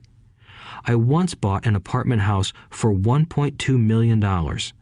I did what is called tying it up with a written contract between seller and buyer. I then raised the $100,000 deposit, which bought me 90 days to raise the rest of the money. Why did I do it? Simply because I knew it was worth $2 million. I never raised the money. Instead, the person who put up the $100,000 gave me $50,000 for finding the deal, took over my position, and I walked away. Total working time? 3 days. Again, it's what you know more than what you buy. Investing is not buying. It's more a case of knowing. 3. Organize smart people. Intelligent people are those who work with or hire a person who is more intelligent than they are. When you need advice, make sure you choose your advisor wisely. There is a lot to learn, but the rewards can be astronomical. If you do not want to learn those skills, then being a Type 1 investor is highly recommended. It is what you know that is your greatest wealth. It is what you do not know that is your greatest risk. There is always risk, so learn to manage risk instead of avoiding it. Chapter 6. Lesson 6. Work to learn, don't work for money. Job security meant everything to my educated dad. Learning meant everything to my rich dad. A few years ago, I granted an interview with a newspaper in Singapore. The young female reporter was on time, and the interview got underway immediately. We sat in the lobby of a luxurious hotel, sipping coffee and discussing the purpose of my visit to Singapore. I was to share the platform with Zig Ziglar. He was speaking on motivation, and I was speaking on the secrets of the rich. Someday, I would like to be a best-selling author like you, she said. I had seen some of the articles she had written for the paper, and I was impressed. She had a tough, clear style of writing. Her articles held a reader's interest. You have a great style, I said in reply. What holds you back from achieving your dream? My work does not seem to go anywhere, she said quietly. Everyone says that my novels are excellent, but nothing happens. So I keep my job with the paper. At least it pays the bills. Do you have any suggestions? Yes, I do, I said brightly. A friend of mine here in Singapore runs a school that trains people to sell. He runs sales training courses for many of the top corporations here in Singapore, and I think attending one of his courses would greatly enhance your career. She stiffened. Are you saying I should go to school to learn to sell? I nodded. You aren't serious, are you? Again, I nodded. What is wrong with that? I was now backpedaling. She was offended by something, and now I was wishing I had not said anything. In my attempt to be helpful, I found myself defending my suggestion. I have a master's degree in English literature. Why would I go to school to learn to be a salesperson? I am a professional. I went to school to be trained in a profession so I would not have to be a salesperson. I hate salespeople. All they want is money. So tell me why I should study sales. She was packing her briefcase. The interview was over. On the coffee table sat a copy of an earlier best-selling book I wrote. I picked it up as well as the notes she had jotted down on her legal pad. Do you see this? I said, pointing to her notes. She looked down at her notes. What? She said, confused. Again, I pointed deliberately to her notes. On her pad she had written, Robert Kiyosaki, best-selling author. It says best-selling author, not best writing author, I said quietly. Her eyes widened. I am a terrible writer, I said. You are a great writer. I went to sales school. You have a master's degree. Put them together, and you get a best-selling author and a best writing author. Anger flared from her eyes. I'll never stoop so low as to learn how to sell. People like you have no business writing. I'm a professionally trained writer, and you are a salesman. It is not fair, she fumed. She put the rest of her notes away and hurried out through the large glass doors into the humid Singapore morning. At least she gave me a fair and favorable write-up the next morning. The world is filled with smart, talented, educated, and gifted people. We meet them every day. They are all around us. A few days ago, my car was not running well. I pulled into a garage, and the young mechanic had it fixed in just a few minutes. He knew what was wrong by simply listening to the engine. I was amazed. I am constantly shocked at how little talented people earn. I have met brilliant, highly educated people who earn less than $20,000 a year. A business consultant who specializes in the medical trade was telling me how many doctors, dentists, and chiropractors struggle financially. All this time, I thought that when they graduated, the dollars would pour in. It was this business consultant who gave me the phrase, "They are one skill away from great wealth." What this phrase means is that most people need only to learn and master one more skill, and their income would jump exponentially. I have mentioned before that financial intelligence is a synergy of accounting, investing, marketing, and law. Combine those 4 technical skills, and making money with money is easier than most people would believe. When it comes to money, the only skill most people know is to work hard. The classic example of a synergy of skills was that young writer for the newspaper. If she diligently learned the skills of sales and marketing, her income would jump dramatically. If I were her, I would take some courses in advertising copywriting as well as sales. Then, instead of working at the newspaper, I would seek a job at an advertising agency. Even if it were a cut in pay, she would learn how to communicate in shortcuts that are used in successful advertising. She also would spend time learning public relations, an important skill. She would learn how to get millions in free publicity. Then, at night and on weekends, she could be writing her great novel. When it was finished, she would be better able to sell her book. Then, in a short while, she could be a best-selling author. When I came out with my first book, If You Want to Be Rich and Happy, Don't Go to School, a publisher suggested I change the title to The Economics of Education. I told the publisher that, with a title like that, I would sell 2 books, one to my family and one to my best friend. The problem is that they would expect it for free. The obnoxious title, If You Want to Be Rich and Happy, Don't Go to School, was chosen because we knew it would get tons of publicity. I am pro-education and believe in education reform. If I were not pro-education, why would I continue to press for changing our antiquated educational system?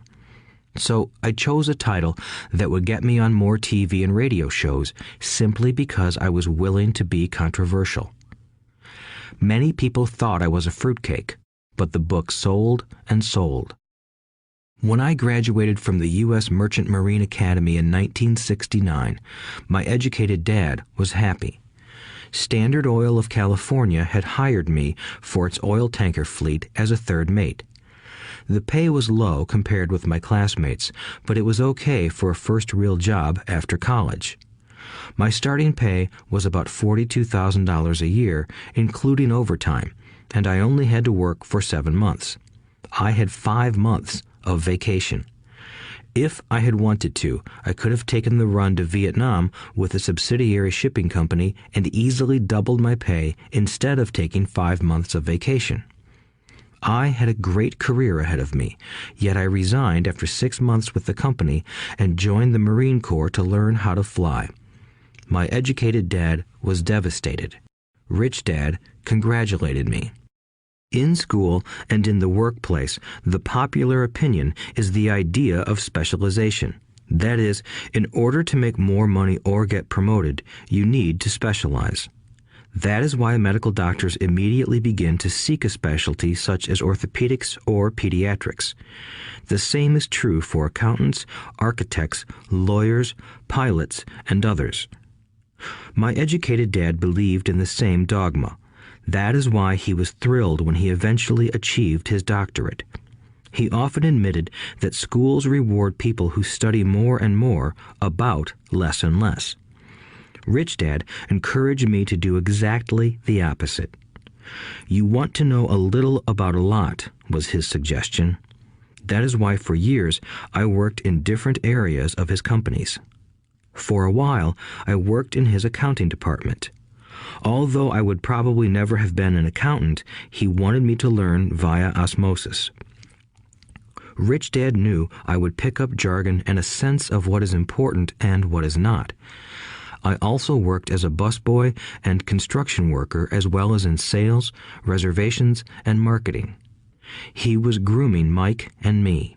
That is why he insisted we sit in on the meetings with his bankers, lawyers, accountants, and brokers. He wanted us to know a little about every aspect of his empire. When I quit my high-paying job with Standard Oil, my educated dad had a heart-to-heart talk with me. He was bewildered. He could not understand my decision to resign from a career that offered high pay, great benefits, lots of time off, and opportunity for promotion. When he asked me one evening, "Why did you quit?" I could not explain it to him, though I tried hard to. My logic did not fit his logic. The big problem was that my logic was my rich dad's logic. Job security meant everything to my educated dad. Learning meant everything to my rich dad. Educated dad thought I went to school to learn to be a ship's officer. Rich dad knew that I went to school to study international trade. So as a student, I made cargo runs, navigating large freighters, oil tankers, and passenger ships to the Far East and the South Pacific. Rich Dad emphasized that I should stay in the Pacific instead of taking ships to Europe because he knew that the emerging nations were in Asia, not Europe. While most of my classmates, including Mike, were partying at their fraternity houses, I was studying trade, people, business styles, and cultures in Japan, Taiwan, Thailand, Singapore, Hong Kong, Vietnam, Korea, Tahiti, Samoa, and the Philippines. I was partying also, but it was not in any frat house. I grew up rapidly. Educated Dad just could not understand why I decided to quit and join the Marine Corps. I told him I wanted to learn to fly, but really I wanted to learn to lead troops. Rich Dad explained to me that the hardest part of running a company is managing people. He had spent 3 years in the Army. My educated dad was draft exempt. Rich Dad valued learning to lead men into dangerous situations. Leadership is what you need to learn next, he said. If you are not a good leader, you'll get shot in the back, just like they do in business. Returning from Vietnam in 1973, I resigned my commission, even though I loved flying. I found a job with Xerox Corporation. I joined it for one reason, and it was not for the benefits. I was a shy person, and the thought of selling was the most frightening subject in the world. Xerox has one of the best sales trainings programs in America. Rich Dad was proud of me. My educated dad was ashamed. Being an intellectual, he thought that salespeople were below him. I worked with Xerox for 4 years until I overcame my fear of knocking on doors and being rejected. Once I could consistently be in the top 5 in sales, I again resigned and moved on, leaving behind another great career with an excellent company. In 1977, I formed my first company. Rich Dad had groomed Mike and me to take over companies, so I now had to learn to form them and put them together. My first product, the nylon and Velcro wallet, was manufactured in the Far East and shipped to a warehouse in New York, near where I had gone to school. My formal education was complete, and it was time to test my wings. If I failed, I would go broke. Rich Dad thought it best to go broke before 30. You still have time to recover, was his advice. On the eve of my 30th birthday, my first shipment left Korea for New York. Today, I still do business internationally, and as my rich dad encouraged me to do, I keep seeking the emerging nations. Today, my investment company invests in South American countries and Asian countries, as well as in Norway and Russia. There is an old cliche that goes, "Job is an acronym for just over broke." Unfortunately, I would say that applies to millions of people. Because school does not think financial intelligence is an intelligence, most workers live within their means. They work and they pay bills. There is another horrible management theory that goes, workers work hard enough to not be fired, and owners pay just enough so that workers won't quit. And if you look at the pay scales of most companies, again, I would say there is a degree of truth to that statement. The net result is that most workers never get ahead. They do what they've been taught to do, get a secure job. Most workers focus on working for pay and benefits that reward them in the short term, but are often disastrous in the long run. Instead, I recommend to young people to seek work for what they will learn more than what they will earn. Look down the road at what skills they want to acquire before choosing a specific profession and before getting trapped in the rat race. Once people are trapped in the lifelong process of bill paying, they become like those little hamsters running around in those metal wheels.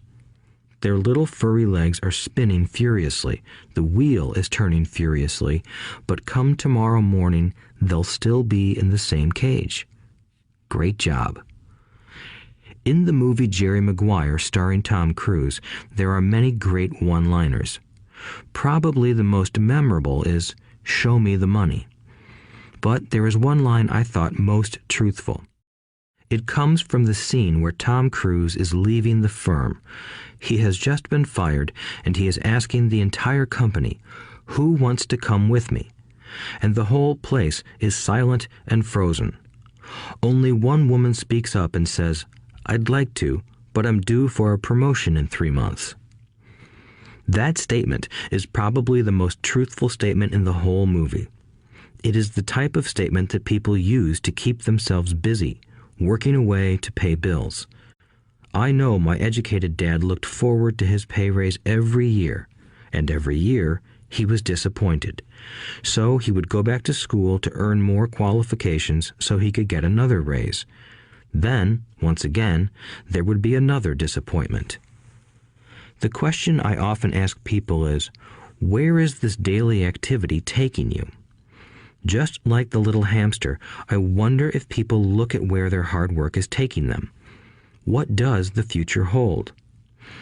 In his book, The Retirement Myth, Craig S. Carpel writes, "I visited the headquarters of a major national pension consulting firm and met with a managing director who specializes in designing lush retirement plans for top management. When I asked her what people who don't have corner offices will be able to expect in the way of pension income, she said with a confident smile, 'The silver bullet.'" "What," I asked, "is the silver bullet?" She shrugged and said, "If baby boomers discover they don't have enough money to live on when they're older, they can always blow their brains out." Carpel goes on to explain the difference between the old defined benefit retirement plans and the new 401k plans that are riskier. It is not a pretty picture for most people working today, and that is just for retirement.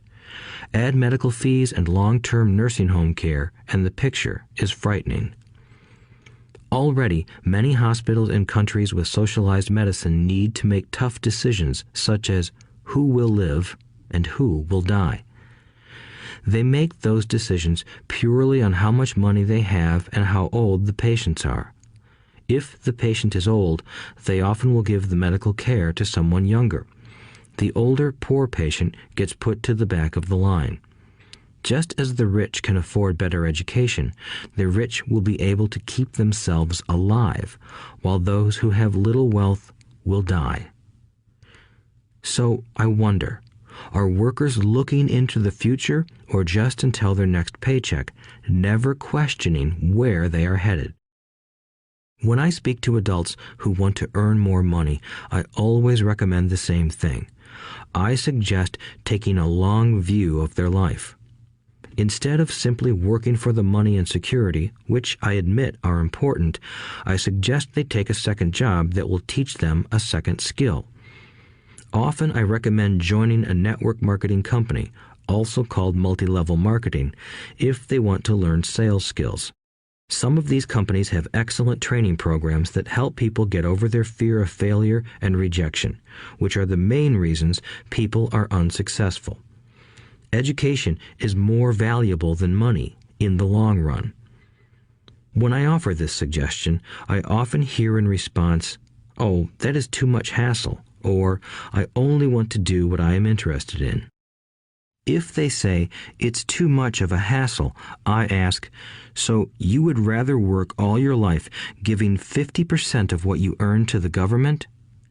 If they tell me, I only do what I am interested in, I say, I'm not interested in going to the gym, but I go because I want to feel better and live longer. Unfortunately, there is some truth to the old statement, you can't teach an old dog new tricks. Unless a person is used to changing, it's hard to change. But for those of you who might be on the fence when it comes to the idea of working to learn something new, I offer this word of encouragement. Life is much like going to the gym.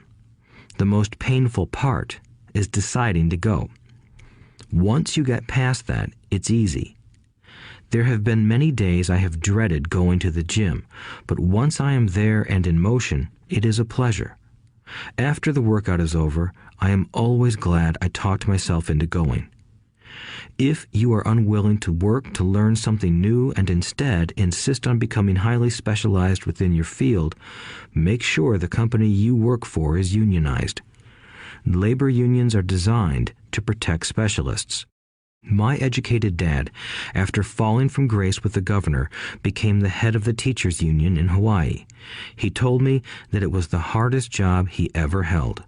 My rich dad, on the other hand, spent his life doing his best to keep his companies from becoming unionized.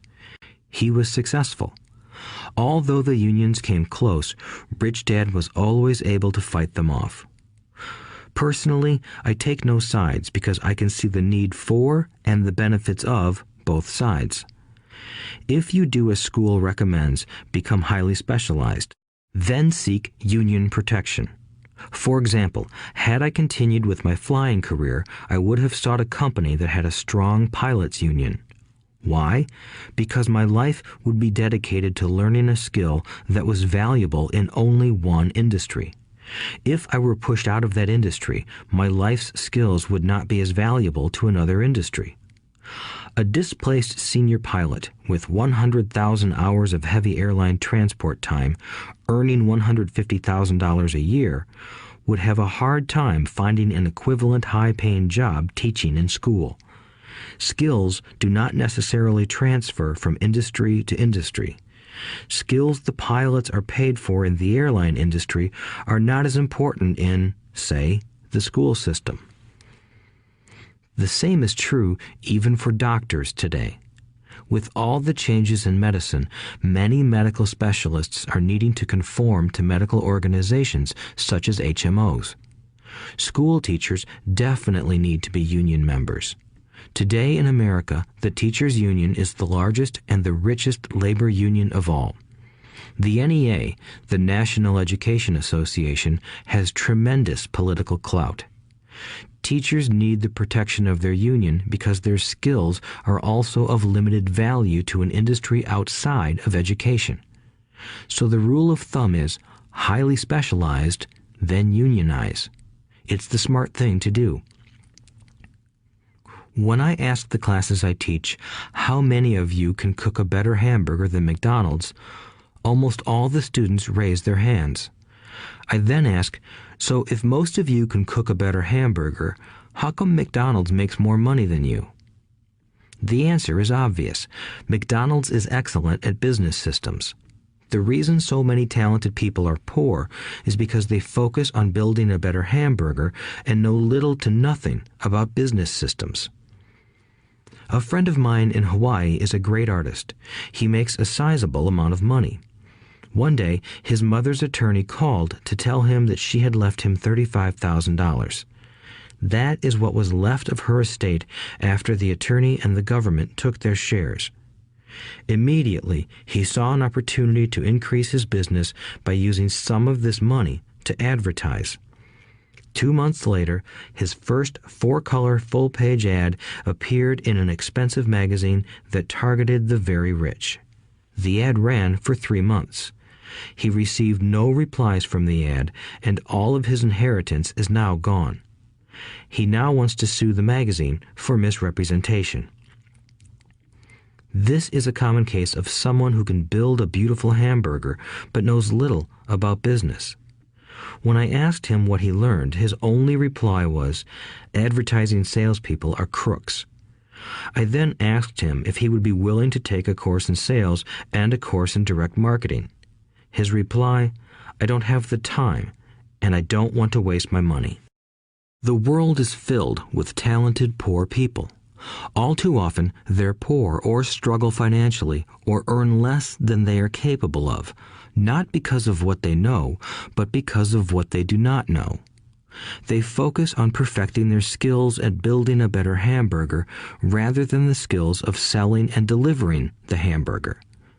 Maybe McDonald's does not make the best hamburger, but they are the best at selling and delivering a basic average burger.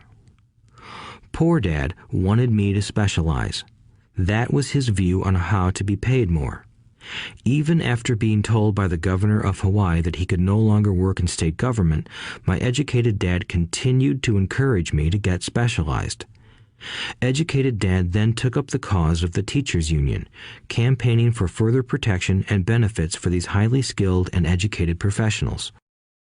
We argued often, but I know he never agreed that over-specialization is what caused the need for union protection. He never understood that the more specialized you become, the more you are trapped and dependent on that specialty. Rich Dad advised that Mike and I groom ourselves. Many corporations do the same thing. They find a young, bright student just out of business school and begin grooming that person to someday take over the company. So these bright young employees do not specialize in one department. They are moved from department to department to learn all the aspects of business systems. The rich often groom their children or the children of others. By doing so, their children gain an overall knowledge of the operations of the business and how the various departments interrelate. For the World War II generation, it was considered bad to skip from company to company. Today, it is considered smart. Since people will skip from company to company rather than seek greater specialization in skills, why not seek to learn more than to earn? In the short term, it may earn you less, but it will pay dividends in the long term. The main management skills needed for success are 1. Management of cash flow, 2. Management of systems, 3. Management of people. The most important specialized skills are sales and marketing. The ability to sell, to communicate to another human being, be it a customer, employee, boss, spouse, or child, is the base skill of personal success. Communication skills such as writing, speaking, and negotiating are crucial to a life of success. These are skills I work on constantly, attending courses or buying educational resources to expand my knowledge. As I have mentioned, my educated dad worked harder and harder the more competent he became. He also became more trapped the more specialized he got. Although his salary went up, his choices diminished. Soon after he was locked out of government work, he found out how vulnerable he really was professionally. It is like professional athletes who suddenly are injured or are too old to play. Their once high-paying position is gone, and they have limited skills to fall back on. I think that is why my educated dad sided so much with the unions after that. He realized how much a union would have benefited him. Rich Dad encouraged Mike and me to know a little about a lot. He encouraged us to work with people smarter than we were and to bring smart people together to work as a team. Today, it would be called a synergy of professional specialties. Today, I meet ex-school teachers earning hundreds of thousands of dollars a year. They earn that much because they have specialized skills in their field as well as other skills. They can teach as well as sell and market. I know of no other skills to be more important than selling and marketing. The skills of selling and marketing are difficult for most people, primarily due to their fear of rejection. The better you are at communicating, negotiating, and handling your fear of rejection, the easier life is. Just as I advise that newspaper writer who wanted to become a best-selling author, I advise anyone else today. Being technically specialized has its strengths as well as its weaknesses. I have friends who are geniuses, but they cannot communicate effectively with other human beings, and, as a result, their earnings are pitiful. I advise them to just spend a year learning to sell. Even if they earn nothing, their communication skills will improve, and that is priceless. In addition to being good learners, sellers, and marketers, we need to be good teachers as well as good students. To be truly rich, we need to be able to give as well as to receive. In cases of financial or professional struggle, there is often a lack of giving and receiving. I know many people who are poor because they are neither good students nor good teachers. Both of my dads were generous men. Both made it a practice to give first. Teaching was one of their ways of giving. The more they gave, the more they received. One glaring difference was in the giving of money. My rich dad gave lots of money away. He gave to his church, to charities, and to his foundation. He knew that to receive money, you had to give money. Giving money is the secret to most great wealthy families. That is why there are organizations like the Rockefeller Foundation and the Ford Foundation. These are organizations designed to take their wealth and increase it, as well as give it away in perpetuity. My educated dad always said, "When I have some extra money, I'll give it." The problem was that there was never any extra. So he worked harder to draw more money in rather than focus on the most important law of money. Give and you shall receive. Instead, he believed in receive and then you give. In conclusion, I became both dads. One part of me is a hardcore capitalist who loves the game of money making money. The other part is a socially responsible teacher who is deeply concerned with this ever-widening gap between the haves and have-nots. I personally hold the archaic educational system primarily responsible for this growing gap. Chapter 7. Overcoming Obstacles. The primary difference between a rich person and a poor person is how they manage fear. Once people have studied and become financially literate, they may still face roadblocks to becoming financially independent. There are 5 main reasons why financially literate people may still not develop abundant asset columns that could produce a large cash flow. The 5 reasons are: 1. Fear. 2. Cynicism. 3. Laziness. 4. Bad habits. 5. Arrogance. Overcoming fear. I have never met anyone who really likes losing money. And in all my years, I have never met a rich person who has never lost money. But I have met a lot of poor people who have never lost a dime. Investing, that is. The fear of losing money is real. Everyone has it, even the rich. But it's not having fear that is the problem. It's how you handle fear. It's how you handle losing. It's how you handle failure that makes the difference in one's life. The primary difference between a rich person and a poor person is how they manage that fear. It's okay to be fearful. It's okay to be a coward when it comes to money. You can still be rich. We're all heroes at something and cowards at something else. My friend's wife is an emergency room nurse. When she sees blood, she flies into action. When I mention investing, she runs away. When I see blood, I don't run. I pass out. My rich dad understood phobias about money. Some people are terrified of snakes. Some people are terrified about losing money. Both are phobias, he would say. So his solution to the phobia of losing money was this little rhyme. If you hate risk and worry, start early. If you start young, it's easier to be rich. I won't go into it here, but there is a staggering difference between a person who starts investing at age 20 versus age 30. The purchase of Manhattan Island is said to be one of the greatest bargains of all time. New York was purchased for $24 in trinkets and beads. Yet if that $24 had been invested at 8% annually, that $24 would have been worth more than $28 trillion by 1995. Manhattan could be repurchased with money left over to buy much of Los Angeles. But what if you don't have much time left or would like to retire early? How do you handle the fear of losing money? My poor dad did nothing. He simply avoided the issue, refusing to discuss the subject. My rich dad, on the other hand, recommended that I think like a Texan. I like Texas and Texans, he used to say. In Texas, everything is bigger. When Texans win, they win big. And when they lose, it's spectacular. They like losing? I asked. That's not what I'm saying. Nobody likes losing.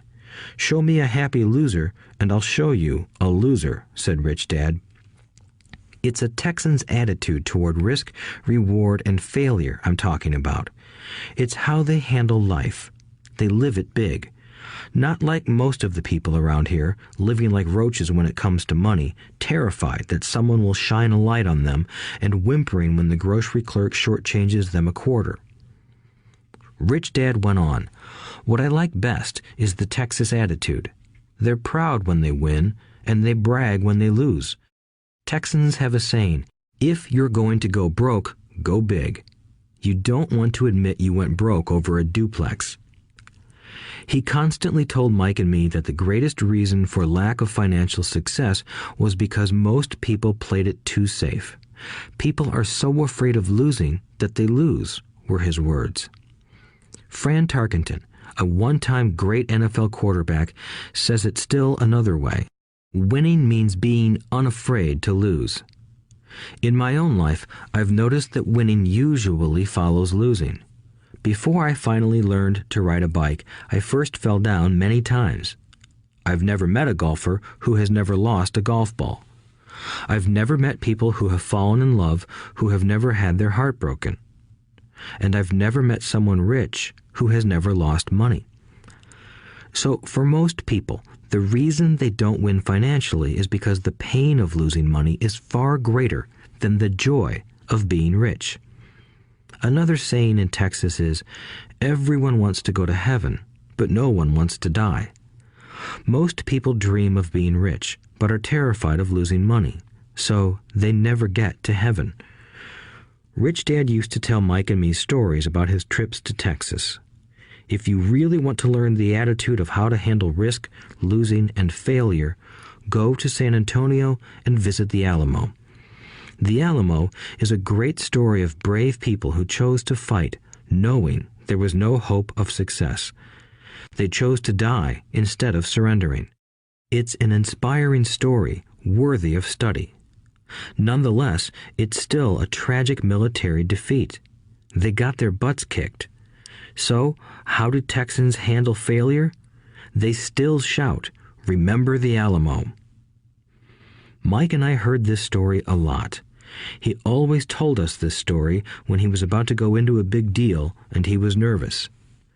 After he had done all his due diligence and it was time to put up or shut up, he told us this story. Every time he was afraid of making a mistake or losing money, he told us this story. It gave him strength, for it reminded him that he could always turn a financial loss into a financial win. Rich Dad knew that failure would only make him stronger and smarter. It's not that he wanted to lose. He just knew who he was and how he would take a loss. He would take a loss and make it a win. That's what made him a winner and others losers. It gave him the courage to cross the line when others backed out. That's why I like Texans so much, he would say. They took a great failure and turned it into inspiration, as well as a tourist destination that makes them millions.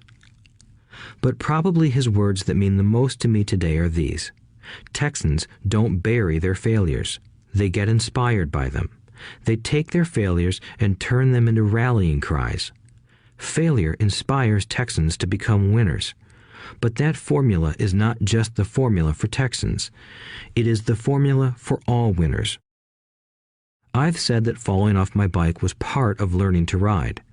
I remember falling off only made me more determined to learn to ride, not less. I also said that I have never met a golfer who has never lost a ball. For top professional golfers, losing a ball or a tournament provides the inspiration to be better, to practice harder, to study more. That's what makes them better. For winners, losing inspires them. For losers, losing defeats them. I like to quote John D. Rockefeller, who said, "I always tried to turn every disaster into an opportunity." And being Japanese American, I can say this. Many people say that Pearl Harbor was an American mistake. I say it was a Japanese mistake. From the movie Tora, Tora, Tora, a somber Japanese admiral says to his cheering subordinates, "I am afraid we have awakened a sleeping giant." Remember Pearl Harbor became a rallying cry. It turned one of America's greatest losses into the reason to win. This great defeat gave America strength, and America soon emerged as a world power. Failure inspires winners, and failure defeats losers. It is the biggest secret of winners. It's the secret that losers do not know. The greatest secret of winners is that failure inspires winning. Thus, they're not afraid of losing.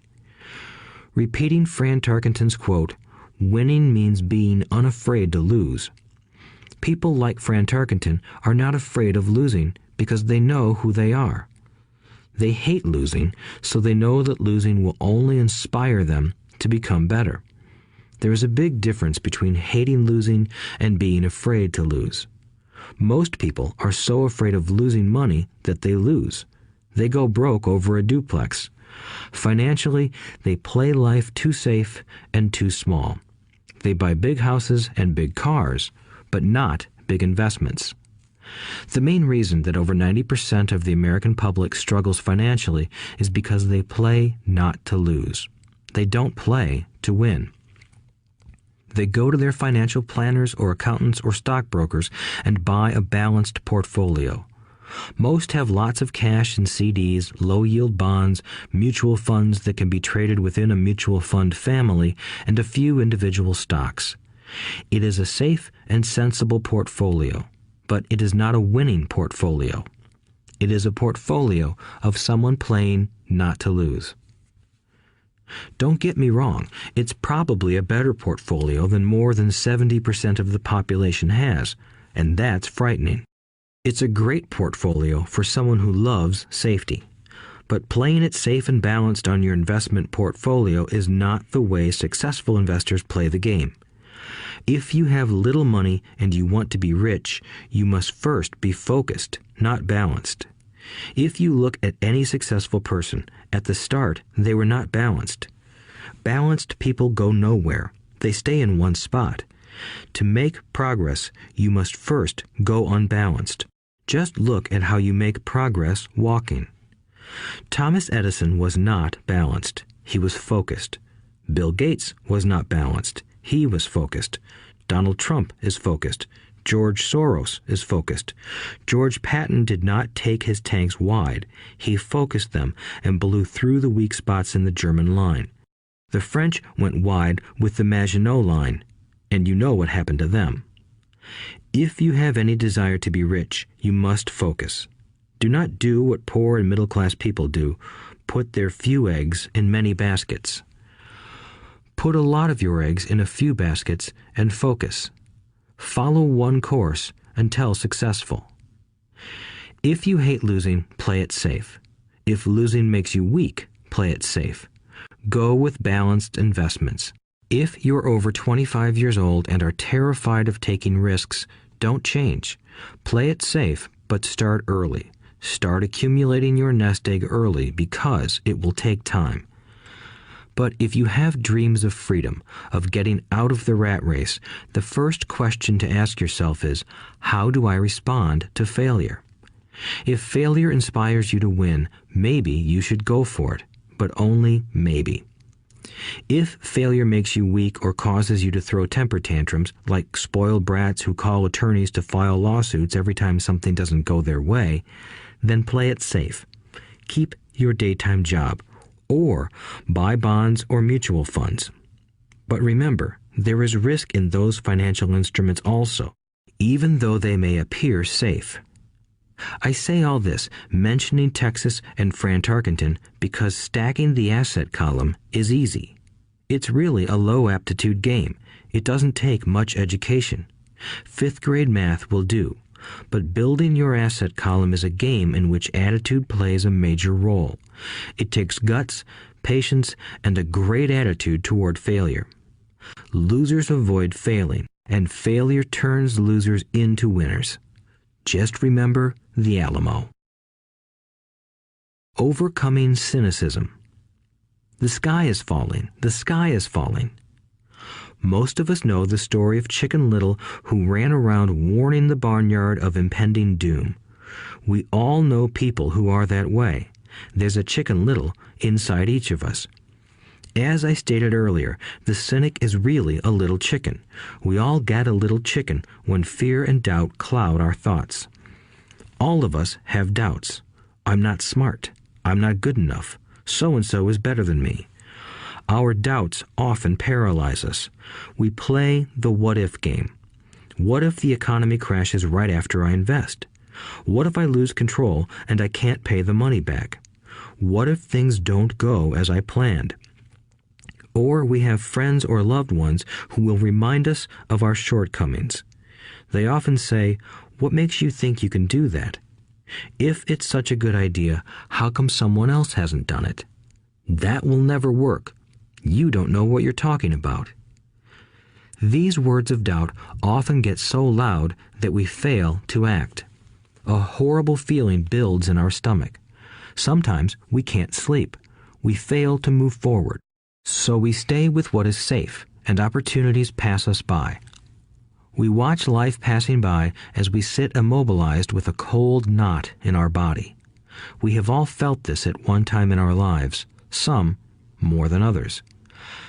Peter Lynch of Fidelity Magellan Mutual Fund fame refers to warnings about the sky falling as noise, and we all hear it.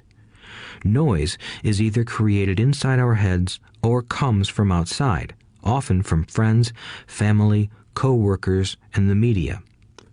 Lynch recalls the time during the 1950s when the threat of nuclear war was so prevalent in the news that people began building fallout shelters and storing food and water.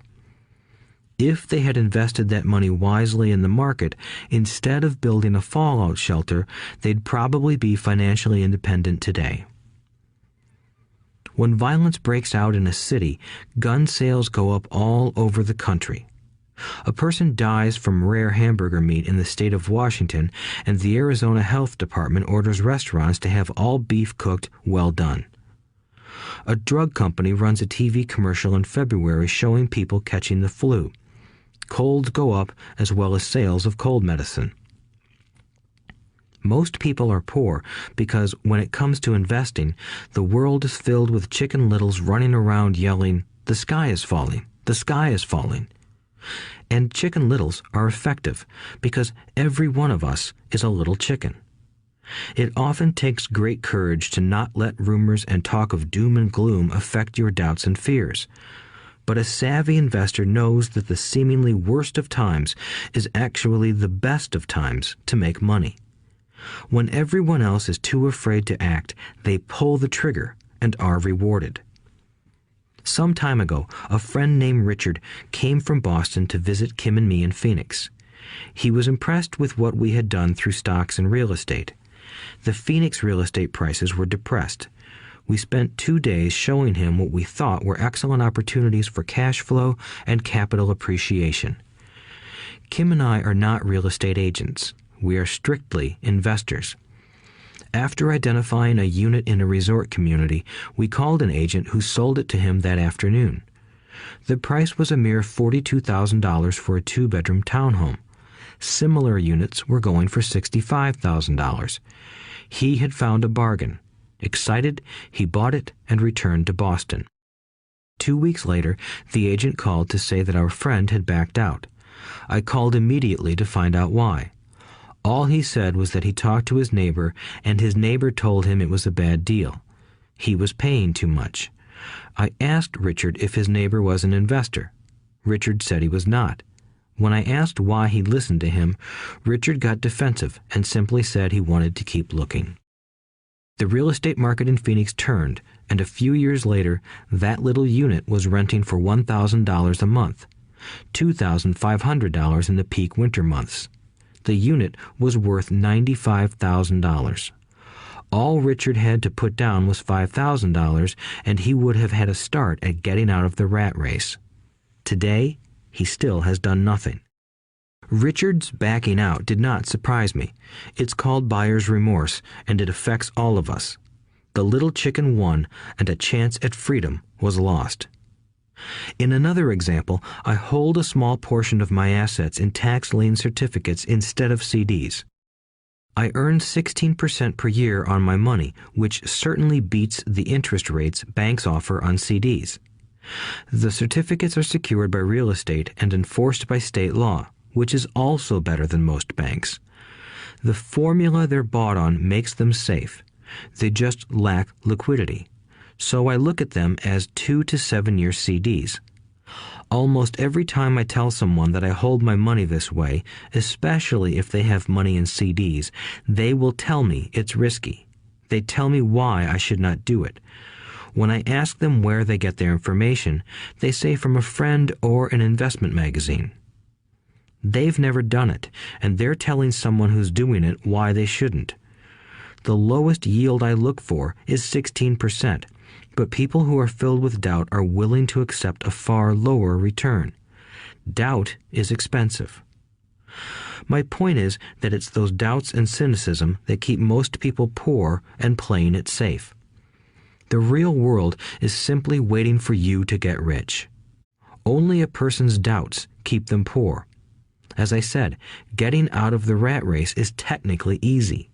It doesn't take much education, but those doubts are cripplers for most people. Cynics never win, said Rich Dad.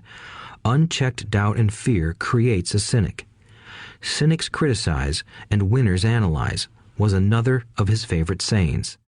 Rich Dad explained that criticism blinded while analysis opened eyes. Analysis allowed winners to see that critics were blind and to see opportunities that everyone else missed.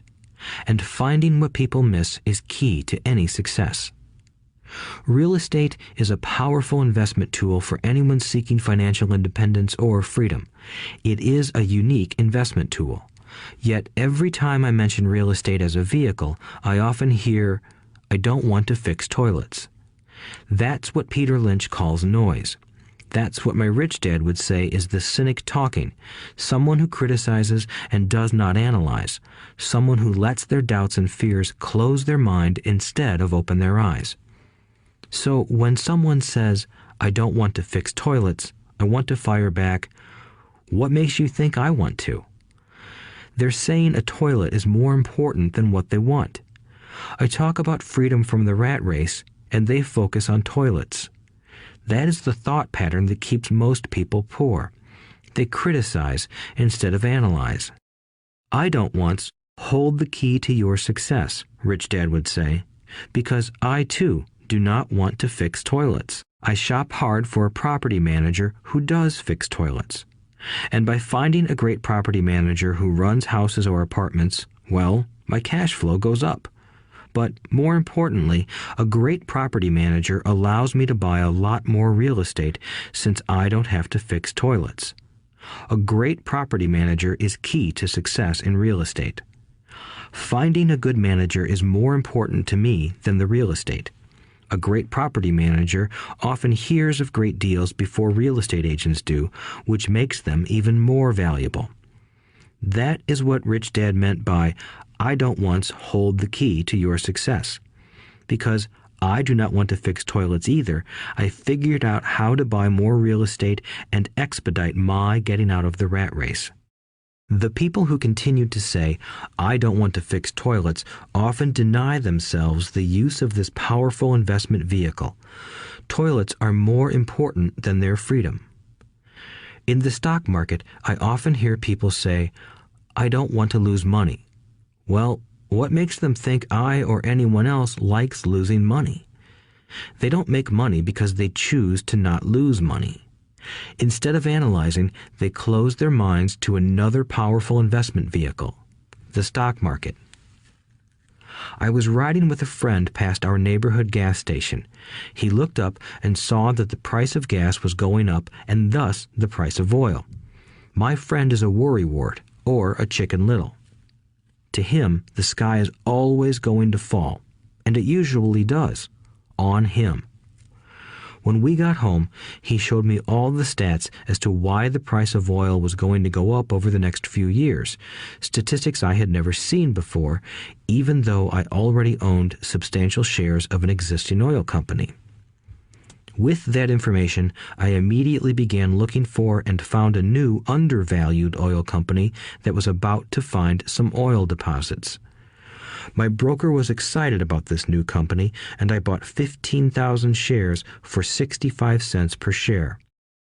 3 months later, this same friend and I drove by the same gas station, and sure enough, the price per gallon had gone up nearly 15%. Again, the Chicken Little worried and complained. I smiled, because a month earlier, that little oil company hit oil, and those 15,000 shares went up to more than $3 per share since he had first given me the tip. And the price of gas will continue to go up if what my friend says is true. If most people understood how a stop worked in stock market investing, there would be more people investing to win instead of investing not to lose. A stop is simply a computer command that sells your stock automatically if the price begins to drop, helping to minimize your losses and maximize some gains. It's a great tool for those who are terrified of losing. So whenever I hear people focusing on their I don't wants rather than what they do want, I know the noise in their head must be loud. Chicken Little has taken over their brain and is yelling, the sky is falling and toilets are breaking. So they avoid their don't wants, but they pay a huge price. They may never get what they want in life. Instead of analyzing, their inner Chicken Little closes their mind. Rich Dad gave me a way of looking at Chicken Little. Just do what Colonel Sanders did. At the age of 66, he lost his business and began to live on his Social Security check. It wasn't enough. He went around the country selling his recipe for fried chicken. He was turned down 1,009 times before someone said yes, and he went on to become a multimillionaire at an age when most people are quitting. He was a brave and tenacious man, Rich Dad said of Harlan Sanders. So when you're in doubt and feeling a little afraid, just do what Colonel Sanders did to his little chicken. He fried it. Overcoming laziness. Busy people are often the most lazy. We have all heard stories of a businessman who works hard to earn money. He works hard to be a good provider for his wife and children. He spends long hours at the office and brings work home on weekends. One day he comes home to an empty house. His wife has left with the kids. He knew he and his wife had problems, but rather than work to make the relationship strong, he stayed busy at work. Dismayed, his performance at work slips and he loses his job. Today, I often meet people who are too busy to take care of their wealth, and there are people too busy to take care of their health. The cause is the same. They're busy, and they stay busy as a way of avoiding something they do not want to face. Nobody has to tell them. Deep down, they know. In fact, if you remind them, they often respond with anger or irritation. If they aren't busy at work or with the kids, they're often busy watching TV, fishing, playing golf, or shopping. Yet deep down, they know they are avoiding something important. That's the most common form of laziness. Laziness by staying busy. So, what is the cure for laziness? The answer is a little greed. For many of us, we were raised thinking of greed or desire as bad. Greedy people are bad people, my mom used to say, yet we all have inside of us this yearning to have nice, new, or exciting things. So to keep that emotion of desire under control, often parents find ways of suppressing that desire with guilt. You only think about yourself. Don't you know you have brothers and sisters? Was one of my mom's favorites.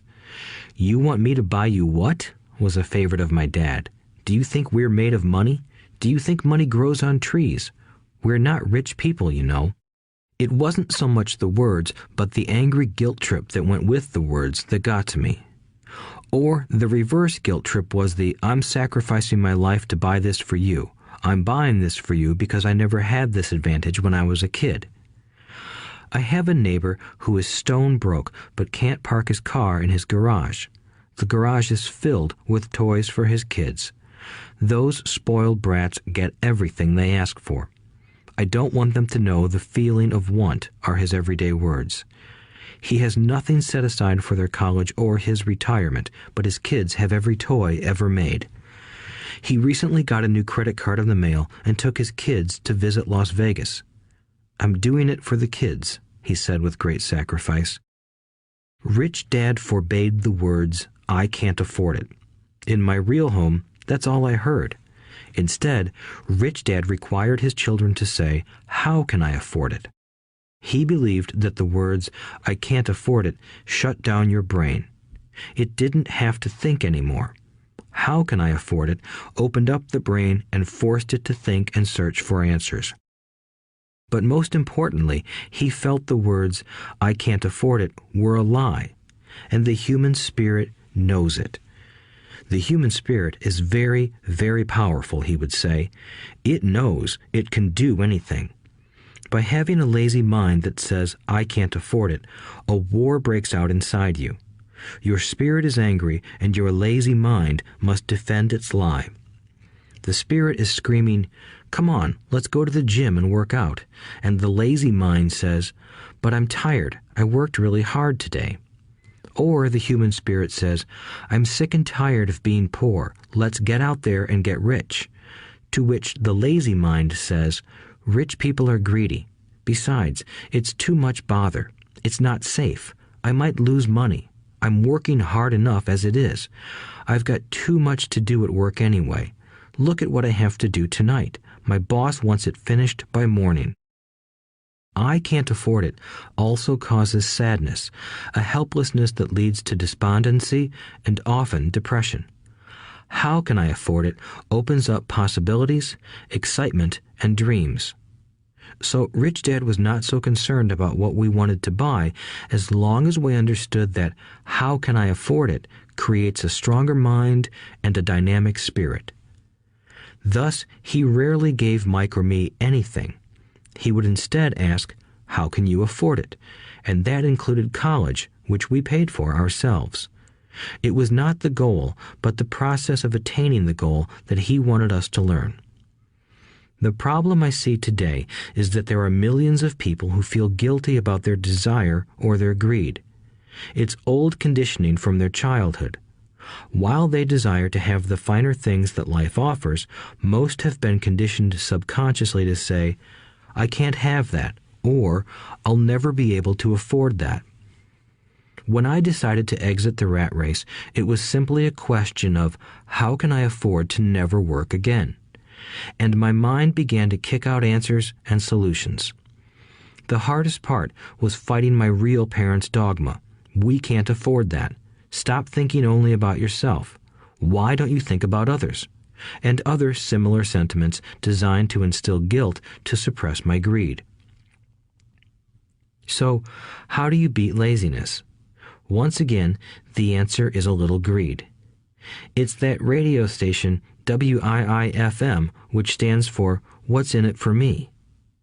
A person needs to sit down and ask, what would my life be like if I never had to work again? What would I do if I had all the money I needed? Without that little greed, the desire to have something better, progress is not made. Our world progresses because we all desire a better life. New inventions are made because we desire something better. We go to school and study hard because we want something better. So whenever you find yourself avoiding something you know you should be doing, then the only thing to ask yourself is, what's in it for me? Be a little greedy. It's the best cure for laziness. Too much greed, however, as anything in excess can be, is not good. But just remember what Michael Douglas said in the movie Wall Street. Greed is good. Rich Dad said it differently. Guilt is worse than greed, for guilt robs the body of its soul. I think Eleanor Roosevelt said it best. Do what you feel in your heart to be right, for you'll be criticized anyway. You'll be damned if you do, and damned if you don't. Overcoming bad habits. Our lives are a reflection of our habits more than our education. After seeing the movie Conan the Barbarian, starring Arnold Schwarzenegger, a friend said, "I'd love to have a body like Schwarzenegger." Most of the guys nodded in agreement. "I even heard he was really puny and skinny at one time," another friend added. "Yeah, I heard that too," another one said. "I heard he has a habit of working out almost every day in the gym." "Yeah, I'll bet he has to." "Nah," said the group's cynic. "I'll bet he was born that way. Besides, let's stop talking about Arnold and get some beers." This is an example of habits controlling behavior. I remember asking my rich dad about the habits of the rich. Instead of answering me outright, he wanted me to learn through example, as usual. "When does your dad pay his bills?" Rich Dad asked. "The first of the month," I said. "Does he have anything left over?" he asked. "Very little," I said. "That's the main reason he struggles," said Rich Dad. "He has bad habits. Your dad pays everyone else first. He pays himself last, but only if he has anything left over." "Which he usually doesn't," I said. "But he has to pay his bills, doesn't he? You're saying he shouldn't pay his bills?" "Of course not," said Rich Dad. "I firmly believe in paying my bills on time. I just pay myself first, before I pay even the government." "But what happens if you don't have enough money?" I asked. "What do you do then?" "The same," said Rich Dad. "I still pay myself first, even if I'm short of money. My asset column is far more important to me than the government." "But," I said, "don't they come after you?" "Yes, if you don't pay," said Rich Dad. "Look, I did not say not to pay. I just said I pay myself first, even if I'm short of money." "But," I replied, "how do you do that?" "It's not how. The question is why," Rich Dad said. "Okay, why?" "Motivation," said Rich Dad. "Who do you think will complain louder if I don't pay them? Me or my creditors?" "Your creditors will definitely scream louder than you," I said, responding to the obvious. "You wouldn't say anything if you didn't pay yourself." So you see, after paying myself, the pressure to pay my taxes and the other creditors is so great that it forces me to seek other forms of income. The pressure to pay becomes my motivation. I've worked extra jobs, started other companies, traded in the stock market, anything, just to make sure those guys don't start yelling at me. That pressure made me work harder, forced me to think, and all in all, made me smarter and more active when it comes to money. If I had paid myself last, I would have felt no pressure, but I'd be broke.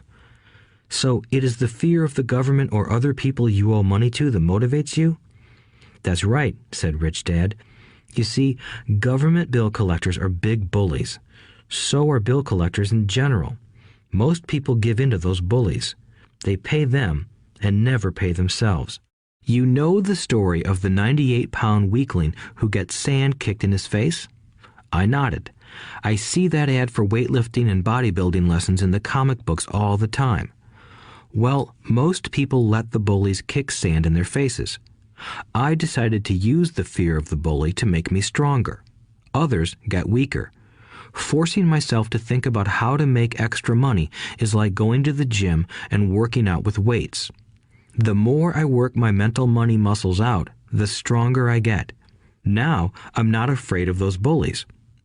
I liked what Rich Dad was saying, so if I pay myself first, I get financially stronger mentally and fiscally. Rich Dad nodded.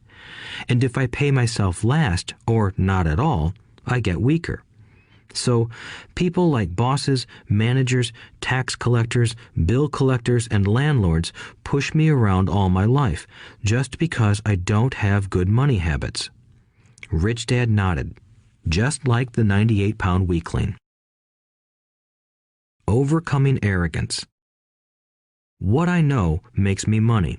What I don't know loses me money. Every time I have been arrogant, I have lost money.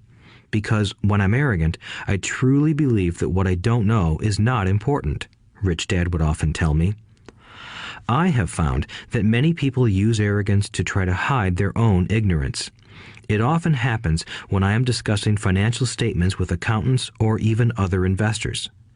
They try to bluster their way through the discussion. It is clear to me that they don't know what they're talking about. They're not lying, but they are not telling the truth. There are many people in the world of money, finances, and investments who have absolutely no idea what they're talking about. Most people in the money industry are just spouting off sales pitches like used car salesmen. When you know you are ignorant in a subject, start educating yourself by finding an expert in the field or a book on the subject. Chapter 8. Getting Started. There is gold everywhere. Most people are not trained to see it.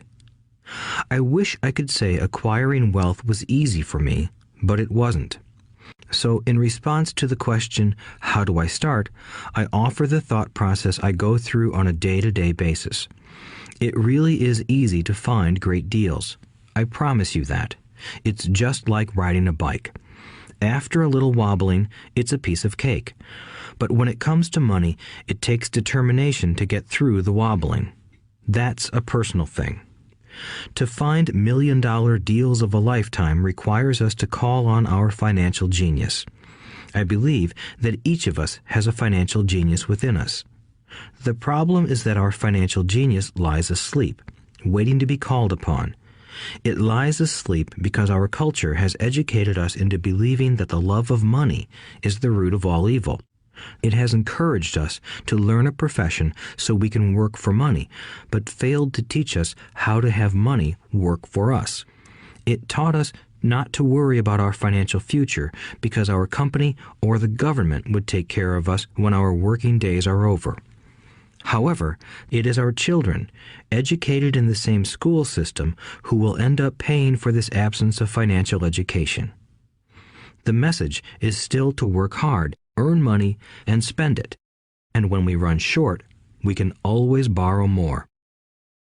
Unfortunately, 90% of the Western world subscribes to the above dogma, simply because it's easier to find a job and work for money. If you are not one of the masses, I offer you the following 10 steps to awaken your financial genius. I simply offer you the steps I have personally followed. If you want to follow some of them, great. If you don't, make up your own. Your financial genius is smart enough to develop its own list. While in Peru, I asked a gold miner of 45 years how he was so confident about finding a gold mine. He replied, "There is gold everywhere. Most people are not trained to see it." And I would say that is true. In real estate, I can go out and in a day come up with 4 or 5 great potential deals. while the average person will go out and find nothing, even looking in the same neighborhood. The reason is that they have not taken the time to develop their financial genius. I offer you the following 10 steps as a process to develop your God-given powers, powers over which only you have control. 1. Find a reason greater than reality, the power of spirit. If you ask most people if they would like to be rich or financially free, they would say yes. But then reality sets in. The road seems too long with too many hills to climb. It's easier to just work for money and hand the excess over to your broker. I once met a young woman who had dreams of swimming for the U.S. Olympic team. The reality was that she had to get up every morning at 4 o'clock to swim for 3 hours before going to school. She did not party with her friends on Saturday night. She had to study and keep her grades up, just like everyone else. When I asked her what fueled her superhuman ambition and sacrifice, she simply said, "I do it for myself and the people I love. It's love that gets me over the hurdles and sacrifices." A reason or a purpose is a combination of wants and don't wants. When people ask me what my reason for wanting to be rich is, I tell them that it is a combination of deep emotional wants and don't wants. I will list a few. First, the don't wants, for they create the wants. I don't want to work all my life. I don't want what my parents aspired for, which was job security and a house in the suburbs. I don't like being an employee. I hated that my dad always missed my football games because he was so busy working on his career. I hated it when my dad worked hard all his life and the government took most of what he worked for at his death. He could not even pass on what he worked so hard for when he died. The rich don't do that. They work hard and pass it on to their children. Now, the wants. I want to be free to travel the world and live in the lifestyle I love. I want to be young when I do this. I want to simply be free. I want control over my time and my life. I want money to work for me. Those are my deep-seated emotional reasons. What are yours? If they are not strong enough, then the reality of the road ahead may be greater than your reasons. I have lost money and been set back many times, but it was the deep emotional reasons that kept me standing up and going forward. I wanted to be free by age 40, but it took me until I was 47, with many learning experiences along the way. As I said, I wish I could say it was easy. It wasn't, but it wasn't that hard either.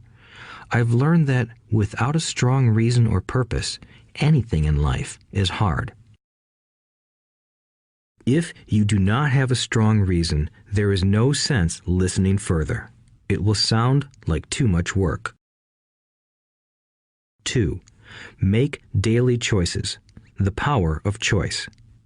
Choice is the main reason people want to live in a free country. We want the power to choose. Financially, with every dollar we get in our hands, we hold the power to choose our future, to be rich, poor, or middle class. Our spending habits reflect who we are. Poor people simply have poor spending habits. The benefit I had as a boy was that I loved playing Monopoly constantly. Nobody told me Monopoly was only for kids, so I just kept playing the game as an adult. I also had a rich dad who pointed out to me the difference between an asset and a liability. So a long time ago, as a little boy, I chose to be rich, and I knew that all I had to do was learn to acquire assets, real assets. My best friend, Mike, had an asset column handed to him, but he still had to choose to learn to keep it. Many rich families lose their assets in the next generation simply because there was no one trained to be a good steward over their assets. Most people choose not to be rich. For 90% of the population, being rich is too much of a hassle. So they invent sayings that go, "I'm not interested in money. I'll never be rich. I don't have to worry. I'm still young. When I make some money, then I'll think about my future." My husband or wife handles the finances. The problem with those statements is that they rob the person who chooses to think such thoughts of two things. One is time, which is your most precious asset. The second is learning. Having no money should not be an excuse to not learn, but that is a choice we all make daily. The choice of what we do with our time, our money, and what we put in our heads. That is the power of choice. All of us have choice. I just choose to be rich, and I make that choice every day. Invest first in education. In reality, the only real asset you have is your mind, the most powerful tool we have dominion over. Each of us has the choice of what we put in our brain once we're old enough. You can watch TV, read golf magazines, or go to ceramics class or a class on financial planning. You choose. Most people simply buy investments rather than first investing in learning about investing. A friend of mine recently had her apartment burglarized. The thieves took her electronics and left all the books. And we all have that same choice. 90% of the population buys TV sets, and only about 10% buy business books. So what do? I go to seminars. I like it when they are at least 2 days long because I like to immerse myself in a subject. In 1973, I was watching this guy on TV who was advertising a 3-day seminar on how to buy real estate for nothing down. I spent $385, and that course has made me at least $2 million, if not more. But more importantly, it bought me life. I don't have to work for the rest of my life because of that one course. I go to at least 2 such courses every year. I love CDs and audiobooks. The reason? I can easily review what I just heard. I was listening to an investor say something I completely disagreed with. Instead of becoming arrogant and critical, I simply listened to that 5-minute stretch at least 20 times, maybe more. But suddenly, by keeping my mind open, I understood why he said what he said. It was like magic. I felt like I had a window into the mind of one of the greatest investors of our time. I gained tremendous insight into the vast resources of his education and experience. The net result? I still have the old way I used to think, and I now have a new way of looking at the same problem or situation. I have 2 ways to analyze a problem or trend, and that is priceless. Today, I often say, how would Donald Trump do this, or Warren Buffett, or George Soros? The only way I can access their vast mental power is to be humble enough to read or listen to what they have to say. Arrogant or critical people are often people with low self-esteem who are afraid of taking risks. That's because if you learn something new, you are then required to make mistakes in order to fully understand what you have learned. If you have listened this far, arrogance is not one of your problems. Arrogant people rarely read or listen to experts. Why should they? They are the center of the universe. There are so many intelligent people who argue or defend when a new idea clashes with the way they think. In this case, their so-called intelligence combined with arrogance equals ignorance. Each of us knows people who are highly educated or believe they are smart, but their balance sheet paints a different picture. A truly intelligent person welcomes new ideas, for new ideas can add to the synergy of other accumulated ideas. Listening is more important than talking.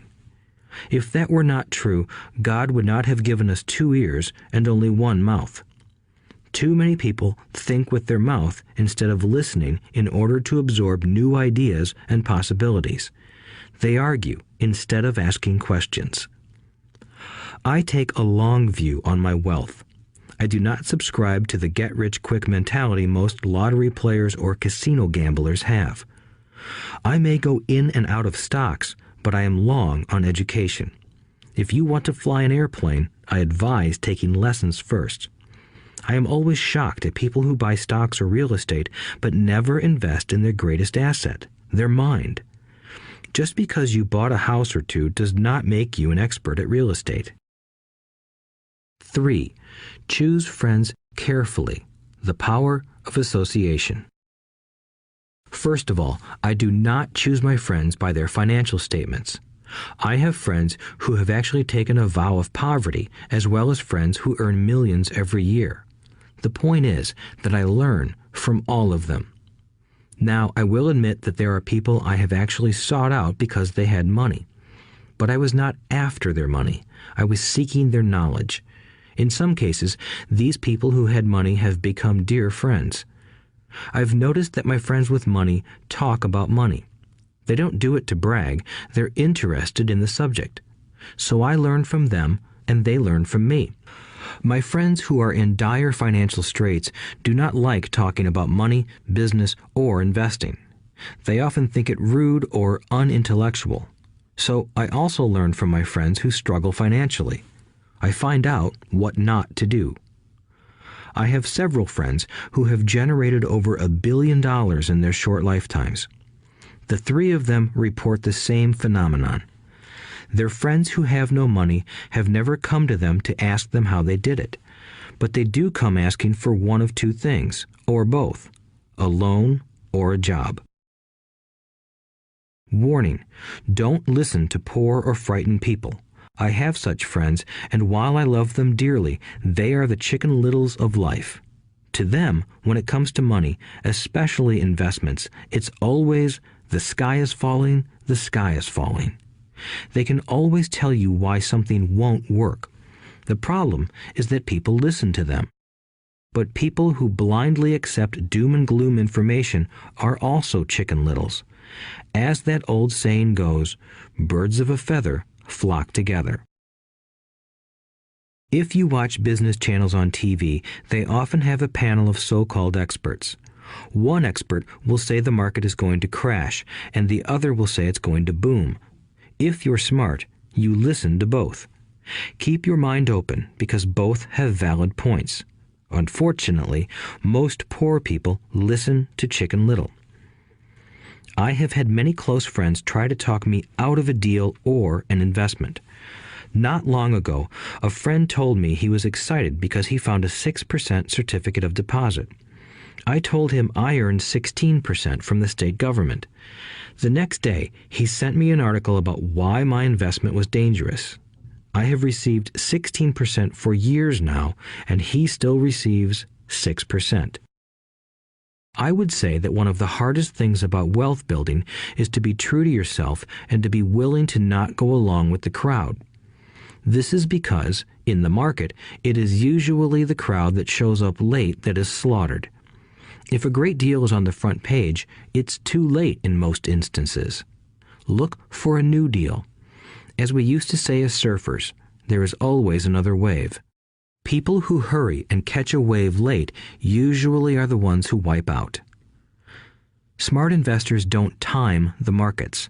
If they miss a wave, they search for the next one and get themselves in position.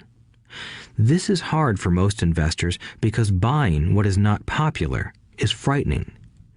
Timid investors are like sheep going along with the crowd. Or their greed gets them in when wise investors have already taken their profits and moved on. Wise investors buy an investment when it's not popular. They know their profits are made when they buy, not when they sell. They wait patiently. As I said, they do not time the market. Just like a surfer, they get in position for the next big swell. It's all insider trading. There are forms of insider trading that are illegal, and there are forms of insider trading that are legal. But either way, it's insider trading. The only distinction is, how far away from the inside are you? The reason you want to have rich friends is because that is where the money is made. It's made on information. You want to hear about the next boom, get in and get out before the next bust. I'm not saying do it illegally, but the sooner you know, the better your chances are for profits with minimal risk. That is what friends are for, and that is financial intelligence. 4. Master a formula and then learn a new one. The power of learning quickly. In order to make bread, every baker follows a recipe, even if it's only held in their head.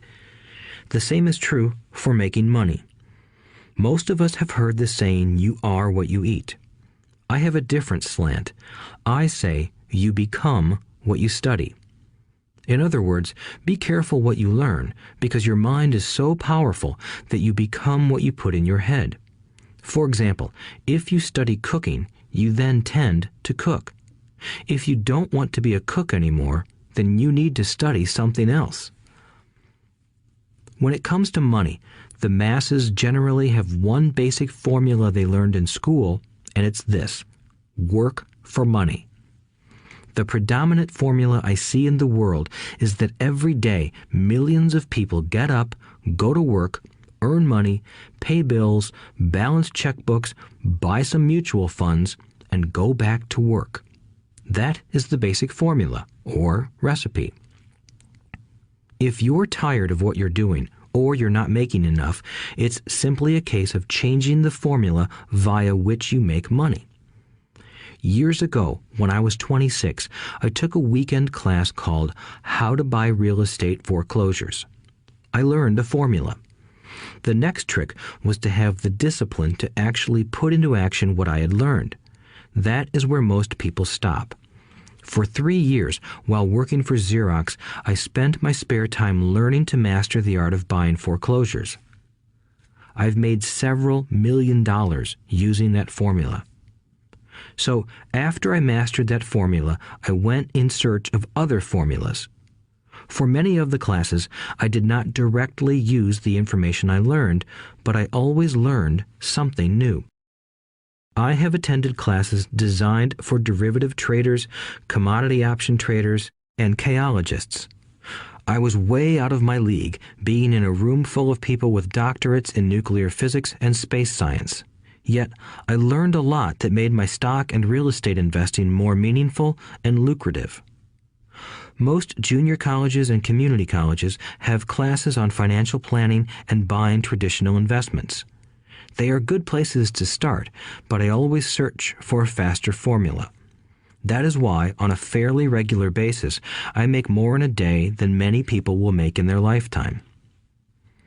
Another side note, in today's fast-changing world, it's not so much what you know anymore that counts, because often what you know is old. It is how fast you learn. That skill is priceless. It's priceless in finding faster formulas, recipes, if you will, for making dough. Working hard for money is an old formula born in the day of cavemen. 5. Pay yourself first. The power of self-discipline. If you cannot get control of yourself, do not try to get rich. It makes no sense to invest, make money, and blow it. It is the lack of self-discipline that causes most lottery winners to go broke soon after winning millions. It is the lack of self-discipline that causes people who get a raise to immediately go out and buy a new car or take a cruise. It is difficult to say which of the 10 steps is the most important, but of all the steps, this step is probably the most difficult to master if it is not already a part of your makeup.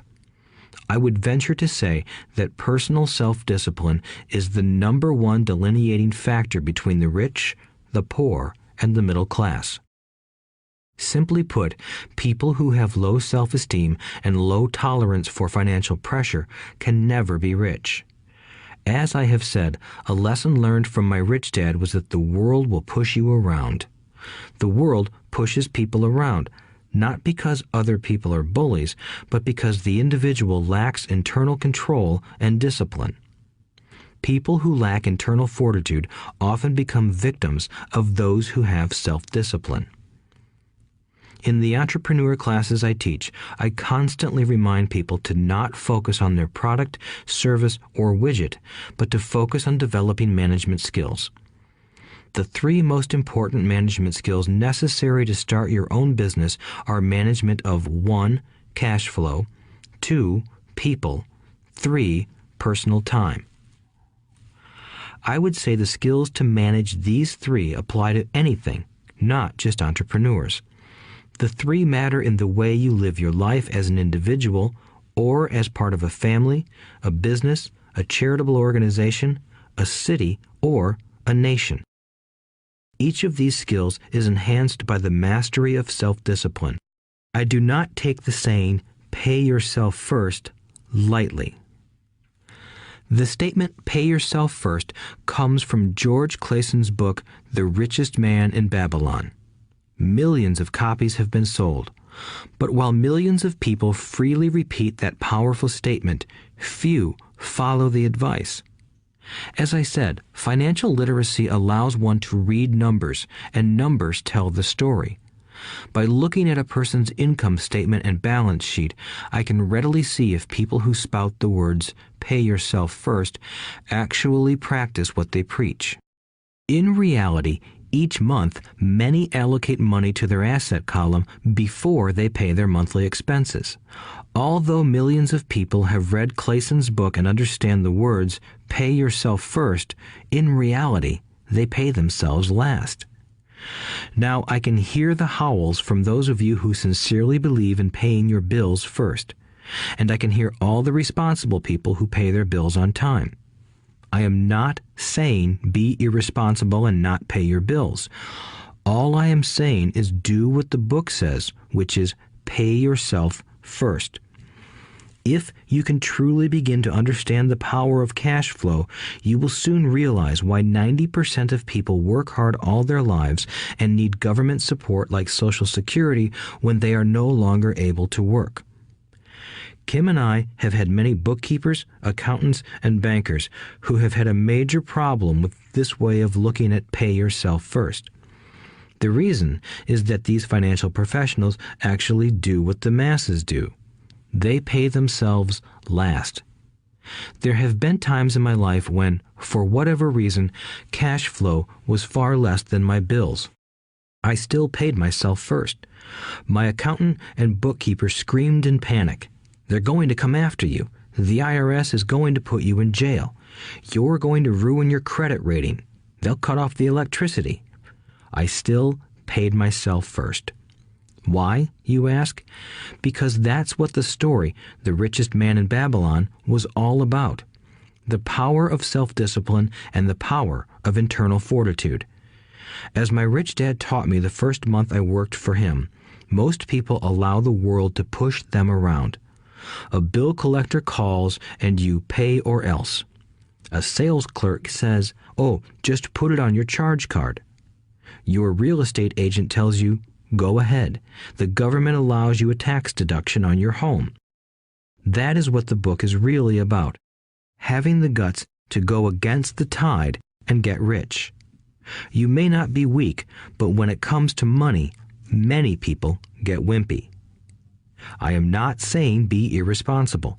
The reason I don't have high credit card debt and doodad debt is because I pay myself first. The reason I minimize my income is because I don't want to pay it to the government.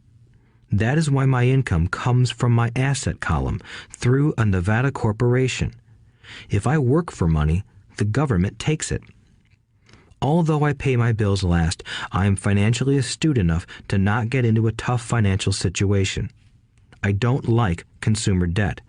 I actually have liabilities that are higher than 99% of the population, but I don't pay for them. Other people pay for my liabilities. They're called tenants. So rule number 1 in paying yourself first is don't get into debt in the first place.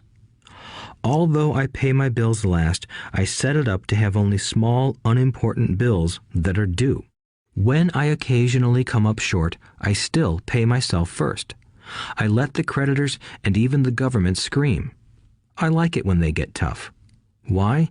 Because those guys do me a favor. They inspire me to go out and create more money. So I pay myself first, invest the money, and let the creditors yell. I generally pay them right away anyway. Kim and I have excellent credit.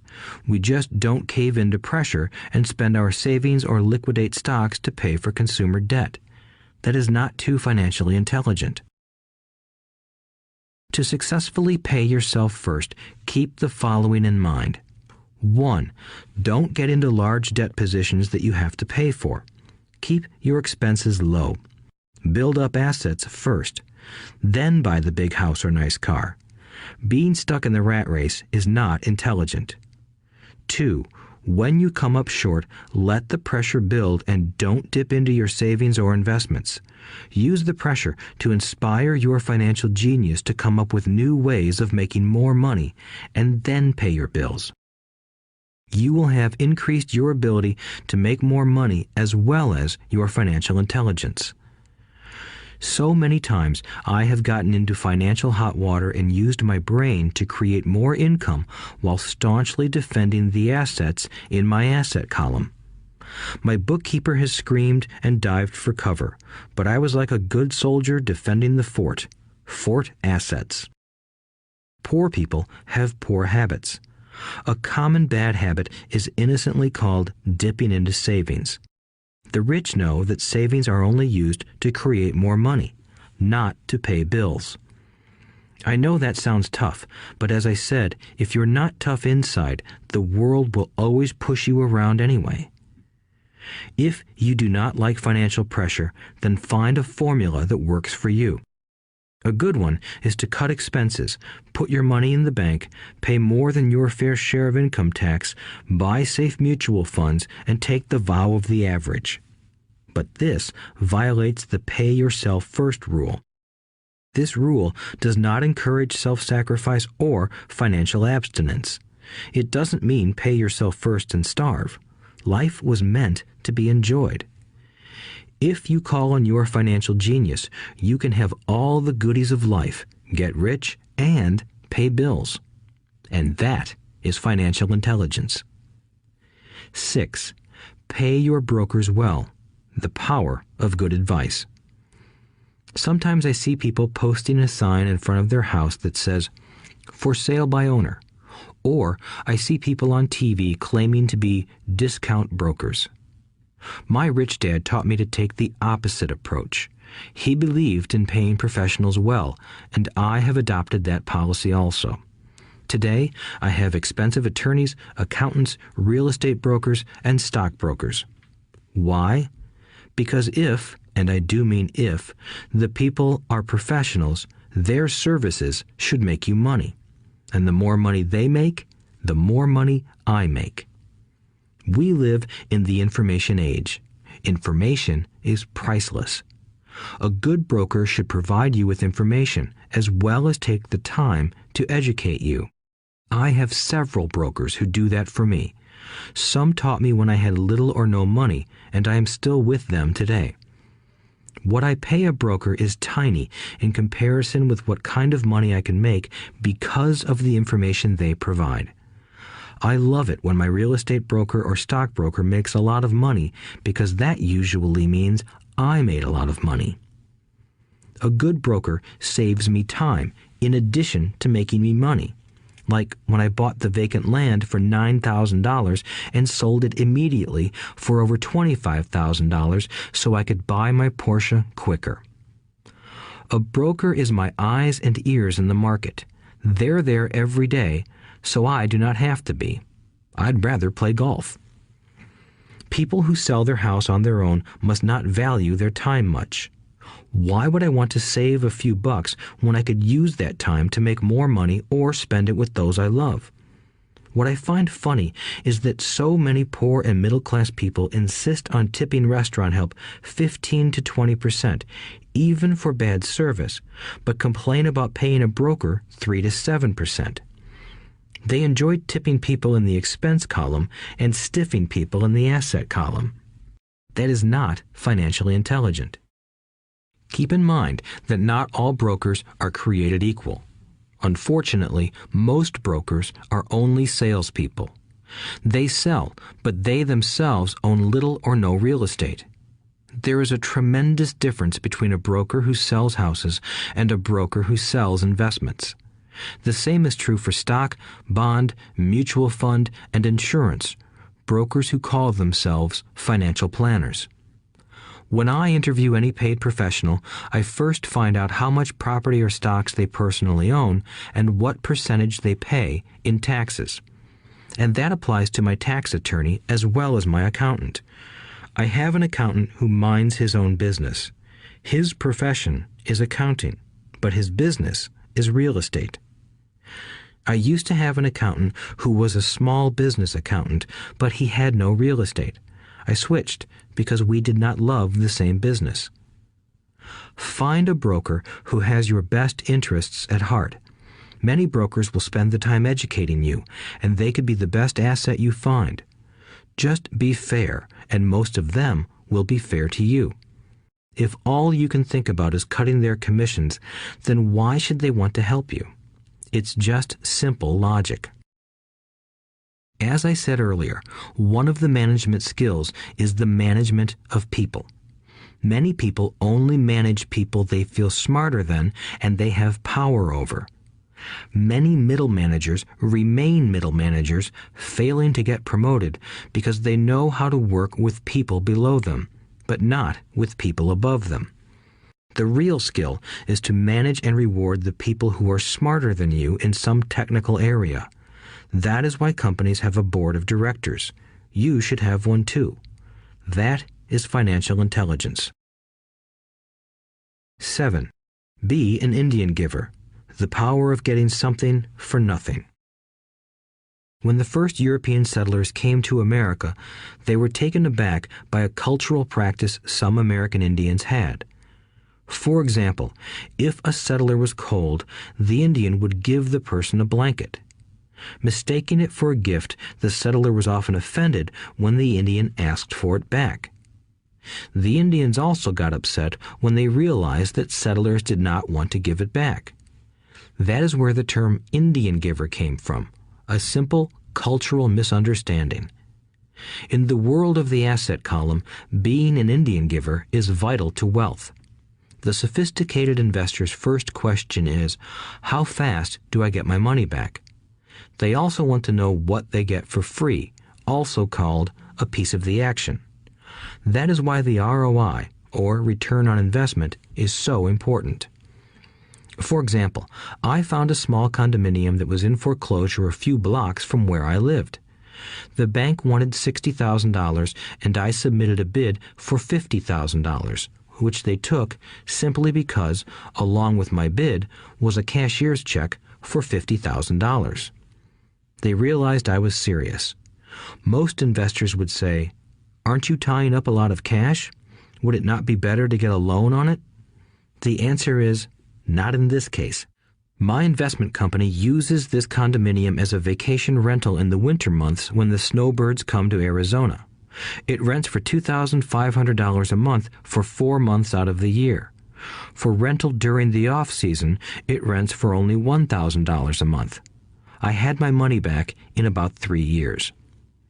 Now I own this asset, which pumps money out for me, month in and month out.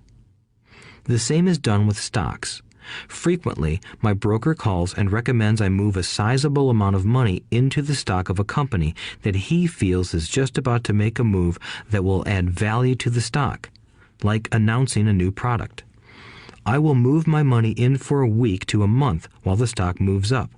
Then I pull my initial dollar amount out and stop worrying about the fluctuations of the market because my initial money is back and ready to work on another asset. So my money goes in, and then it comes out, and I own an asset that was technically free. True, I have lost money on many occasions, but I only play with money I can afford to lose. I would say, on an average 10 investments, I hit home runs on 2 or 3, while 5 or 6 do nothing, and I lose on 2 or 3. But I limit my losses to only the money I have in at that time. People who hate risk put their money in the bank. In the long run, safe savings are better than no savings. But it takes a long time to get your money back, and, in most instances, you don't get anything for free with it. On every one of my investments, there must be an upside, something for free, like a condominium, a mini storage, a piece of free land, a house, stock shares, or an office building. And there must be limited risk or a low-risk idea. There are books devoted entirely to this subject, so I will not talk about it here. Ray Kroc, of McDonald's fame, sold hamburger franchises, not because he loved hamburgers, but because he wanted the real estate under the franchise for free. So wise investors must look at more than ROI. They look at the assets they get for free once they get their money back. That is financial intelligence. 8. Use assets to buy luxuries. The power of focus. A friend's child has been developing a nasty habit of burning a hole in his pocket. Just 16, he wanted his own car. The excuse? All his friends' parents gave their kids cars. The child wanted to go into his savings and use it for a down payment. That was when his father called me and then came to see me. Do you think I should let him do it, or should I just buy him a car? I answered, it might relieve the pressure in the short term, but what have you taught him in the long term? Can you use this desire to own a car and inspire your son to learn something? Suddenly, the lights went on and he hurried home. 2 months later, I ran into my friend again. Does your son have his new car? I asked. No, he doesn't, but I gave him $3,000 for the car. I told him to use my money instead of his college money. Well, that's generous of you, I said. Not really. The money came with a hitch. So what was the hitch? I asked. Well, first we played your cash flow game. We then had a long discussion about the wise use of money. After that, I gave him a subscription to the Wall Street Journal and a few books on the stock market. Then what? I asked. What was the catch? I told him that $3,000 was his, but he could not directly buy a car with it. He could use it to find a stockbroker and buy and sell stocks. Once he had made $6,000 with the $3,000, the money would be his for the car, and the $3,000 would go into his college fund. And what are the results? I asked. Well, he got lucky early in his trading, but lost everything a few days later. Then he really got interested. Today, I would say he is down $2,000, but his interest is up. He has read all the books I bought him, and he's gone to the library to get more. He reads the Wall Street Journal voraciously, watching for indicators. He's only got $1,000 left, but his interest and learning are sky high. He knows that if he loses that money, he walks for 2 more years. But he does not seem to care. He even seems uninterested in getting a car because he's found a game that is more fun. What happens if he loses all the money? I asked. We'll cross that bridge when we get to it. I'd rather have him lose everything now than wait till he's our age to risk losing everything. And besides, that is the best $3,000 I've ever spent on his education. What he is learning will serve him for life, and he seems to have gained a new respect for the power of money. As I said earlier, if a person cannot master the power of self-discipline, it is best not to try to get rich. I say this because although the process of developing cash flow from an asset column is easy in theory, what's hard is the mental fortitude to direct money to the correct use. Due to external temptations, it is much easier in today's consumer world to simply blow money out the expense column. With weak mental fortitude, that money flows into the paths of least resistance. That is the cause of poverty and financial struggle. The following example illustrates the financial intelligence needed to direct money to make more money. If we give 100 people $10,000 at the start of the year, I believe that at the end of the year, 80 would have nothing left. In fact, many would have created greater debt by making a down payment on a new car, refrigerator, electronics, or a holiday. 16 would have increased that $10,000 by 5 to 10%. 4 would have increased it to $20,000 or into the millions. We go to school to learn a profession so we can work for money. It is my opinion that it's just as important to learn how to have money work for you. I love my luxuries as much as anyone else. The difference is I don't buy them on credit. It's the keep up with the Joneses trap. When I wanted to buy a Porsche, the easy road would have been to call my banker and get a loan. Instead of choosing to focus in the liability column, I chose to focus in the asset column. As a habit, I use my desire to consume to inspire and motivate my financial genius to invest. Too often today, we focus on borrowing money to get the things we want instead of focusing on creating money. One is easier in the short term, but harder in the long term. It's a bad habit that we as individuals and as a nation have gotten into. Remember, the easy road often becomes hard, and the hard road often becomes easy.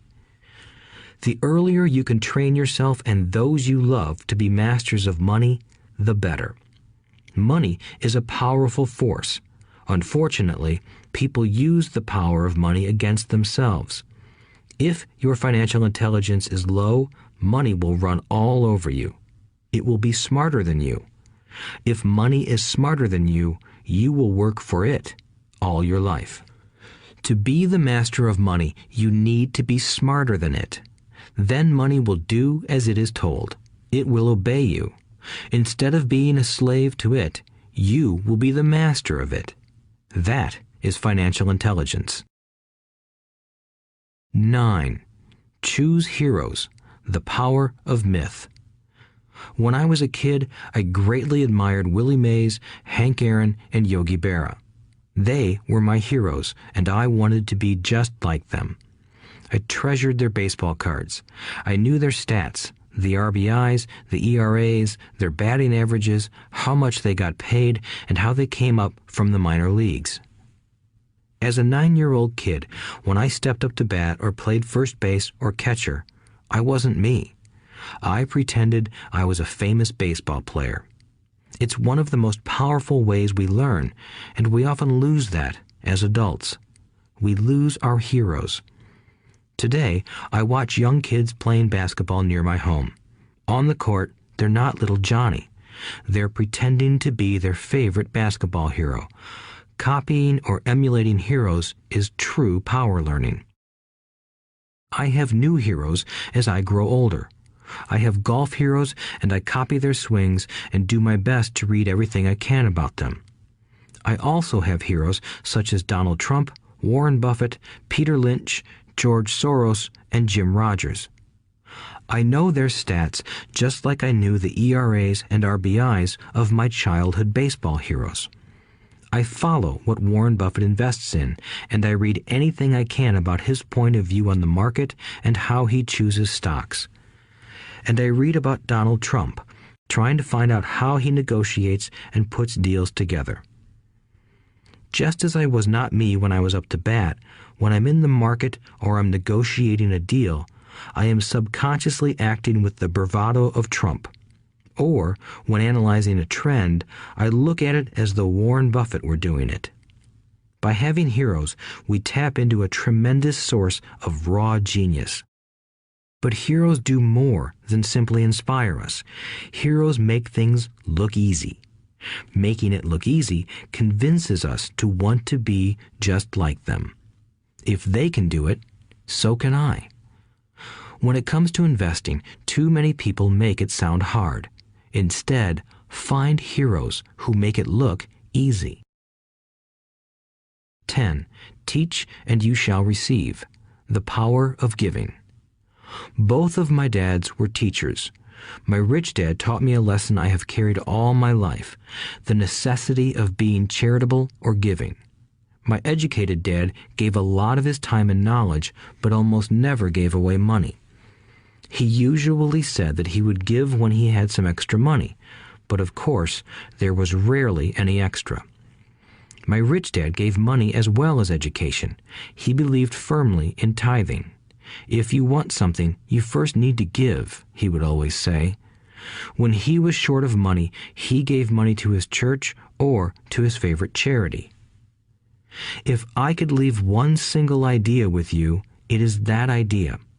Whenever you feel short or in need of something, give what you want first, and it will come back in buckets. That is true for money, a smile, love, or friendship. I know it is often the last thing a person may want to do, but it has always worked for me. I trust that the principle of reciprocity is true, and I give what I want. I want money, so I give money, and it comes back in multiples. I want sales, so I help someone else sell something, and sales come to me. I want contacts, and I help someone else get contacts. Like magic, contacts come to me. I heard a saying years ago that went, "God does not need to receive, but humans need to give." My rich dad would often say, poor people are more greedy than rich people. He would explain that if a person was rich, that person was providing something that other people wanted. In my life, whenever I have felt needy or short of money or short of help, I simply went out or found in my heart what I wanted and decided to give it first. And when I gave, it always came back. It reminds me of the story of the guy sitting with firewood in his arms on a cold, freezing night. He is yelling at the pot-bellied stove, "When you give me some heat, then I'll put some wood in you." And when it comes to money, love, happiness, sales, and contacts, all one needs to remember is to give first. Often, just the process of thinking of what I want and how I could give that to someone else breaks free a torrent of bounty. Whenever I feel that people aren't smiling at me, I simply begin smiling and saying hello. Like magic, the next thing I know, I'm surrounded by smiling people. It is true that your world is only a mirror of you. So that's why I say, teach and you shall receive. I have found that the more I teach those who want to learn, the more I learn. If you want to learn about money, teach it to someone else. A torrent of new ideas and finer distinctions will come in. There are times when I have given and nothing has come back, or what I have received is not what I wanted. But upon closer inspection and soul-searching, I was often giving to receive in those instances, instead of giving for the joy that giving itself brings. My dad taught teachers, and he became a master teacher. My rich dad always taught young people his way of doing business. In retrospect, it was their generosity with what they knew that made them smarter. There are powers in this world that are much smarter than we are. You can get there on your own, but it's easier with the help of the powers that be.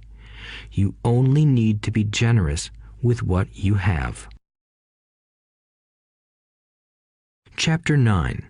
Still want more? Here are some to-dos. Many people may not be satisfied with my 10 steps.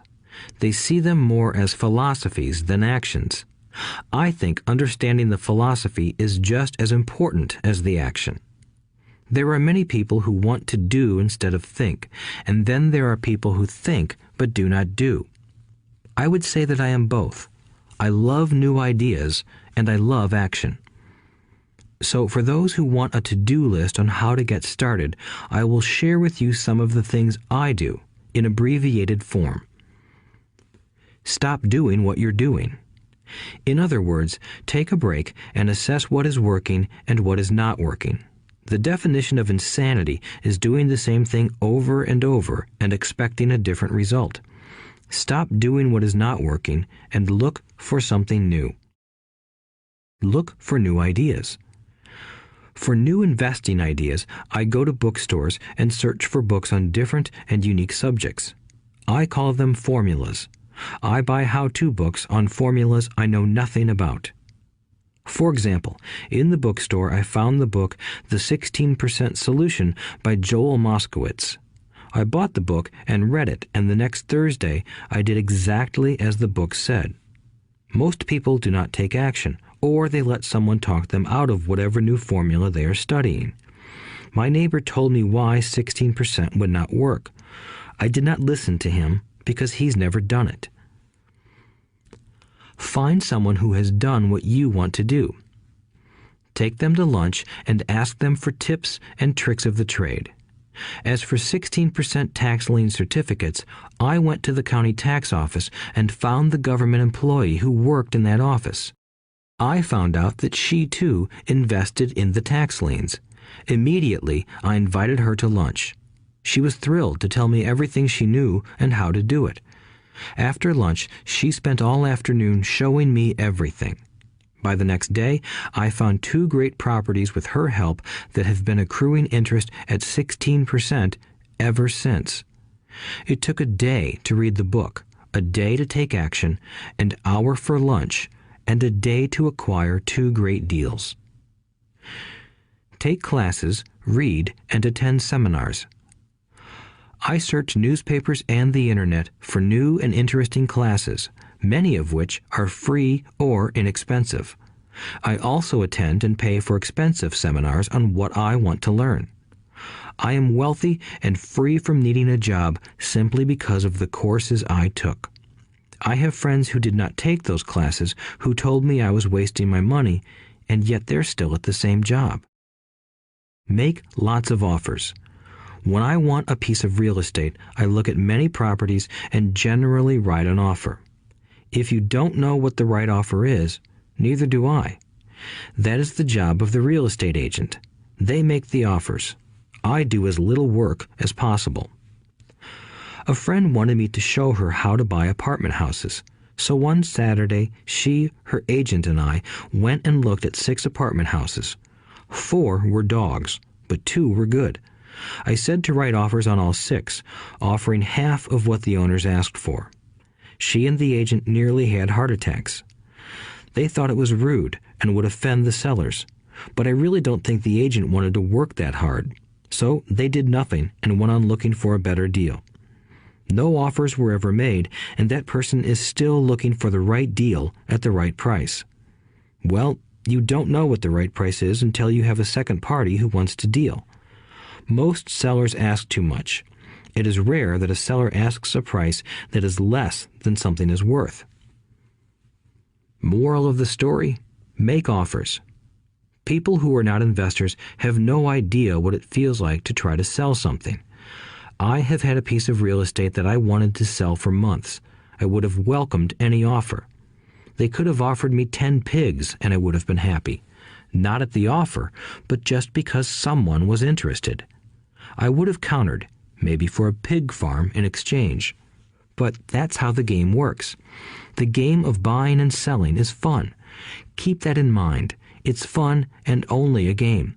Make offers. Someone might say yes. I always make offers with escape clauses. In real estate, I make an offer with language that details subject to contingencies, such as the approval of a business partner. Never specify who the business partner is. Most people don't know that my partner is my cat. If they accept the offer, and I don't want the deal, I call home and speak to my cat. I make this ridiculous statement to illustrate how absurdly easy and simple the game is. So many people make things too difficult and take it too seriously.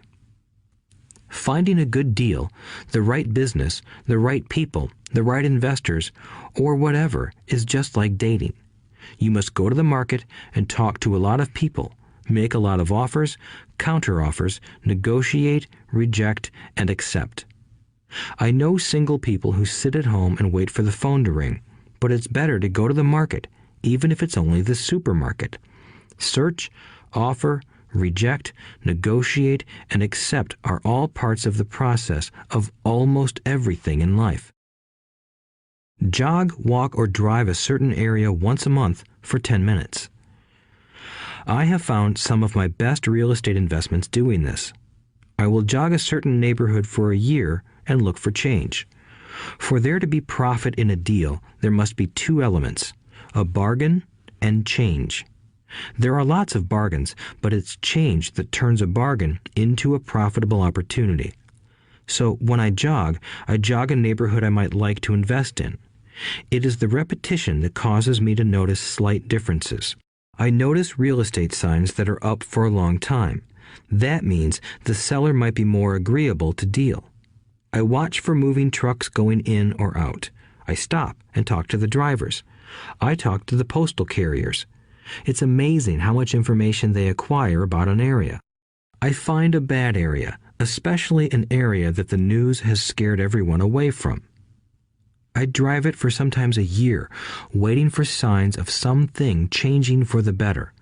I talk to retailers, especially new ones, and find out why they're moving in. It takes only a few minutes a month, and I do it while doing something else, like exercising or going to and from the store. Shop for bargains in all markets. Consumers will always be poor. When the supermarket has a sale, say on toilet paper, the consumer runs in and stocks up. But when the housing or stock market has a sale, most often called a crash or correction, the same consumer often runs away from it. When the supermarket raises its prices, the consumer shops somewhere else. But when housing or the stock market raises their prices, the same consumer often rushes in and starts buying. Always remember, profits are made in the buying, not in the selling. Look in the right places. A neighbor bought a condominium for $100,000. I bought the identical condo next door for $50,000. He told me he's waiting for the price to go up. I told him that profit is made when you buy, not when you sell. He shopped with a real estate broker who owns no property of her own. I shopped at the foreclosure auction. I paid $500 for a class on how to do this. My neighbor thought that the $500 for a real estate investment class was too expensive. He said he could not afford the money or the time. So he waits for the prices to go up. Look for people who want to buy first, then look for someone who wants to sell. A friend was looking for a certain piece of land. He had the money, but did not have the time. I found a large piece of land, larger than what my friend wanted to buy, tied it up with an option, called my friend, and he said he wanted a piece of it. So I sold the piece to him and then bought the land. I kept the remaining land as mine for free. Moral of the story: buy the pie and cut it in pieces. Most people look for what they can afford, so they look too small. They buy only a piece of the pie, so they end up paying more for less. Small thinkers don't get the big breaks. If you want to get richer, think big. Think big. Retailers love giving volume discounts simply because most business people love big spenders. So even if you're small, you can always think big. When my company was in the market for computers, I called several friends and asked them if they were ready to buy also. We then went to different dealers and negotiated a great deal because we wanted to buy so many. I have done the same with stocks. Small people remain small because they think small, act alone, or don't act at all. Learn from history. All the big companies on the stock exchange started out as small companies. Colonel Sanders did not get rich until after he lost everything in his 60s. Bill Gates was one of the richest men in the world before he was 30. Action always beats inaction. These are just a few of the things I have done and continue to do to recognize opportunities. The important words are have done and do. As repeated many times throughout this audiobook, you must take action before you can receive the financial rewards. Act now. Final thoughts. I would like to share some final thoughts with you. The main reason I wrote this book, and the reason it has remained a bestseller since 2000, was to share insights into how increased financial intelligence can be used to solve many of life's common problems. Without financial training, we all too often use the standard formulas to get through life. Work hard, save, borrow, and pay excessive taxes. Today, more than ever, we need better information. I use the following story as an example of a financial problem that confronts many young families today. How do you afford a good education for your children and provide for your own retirement?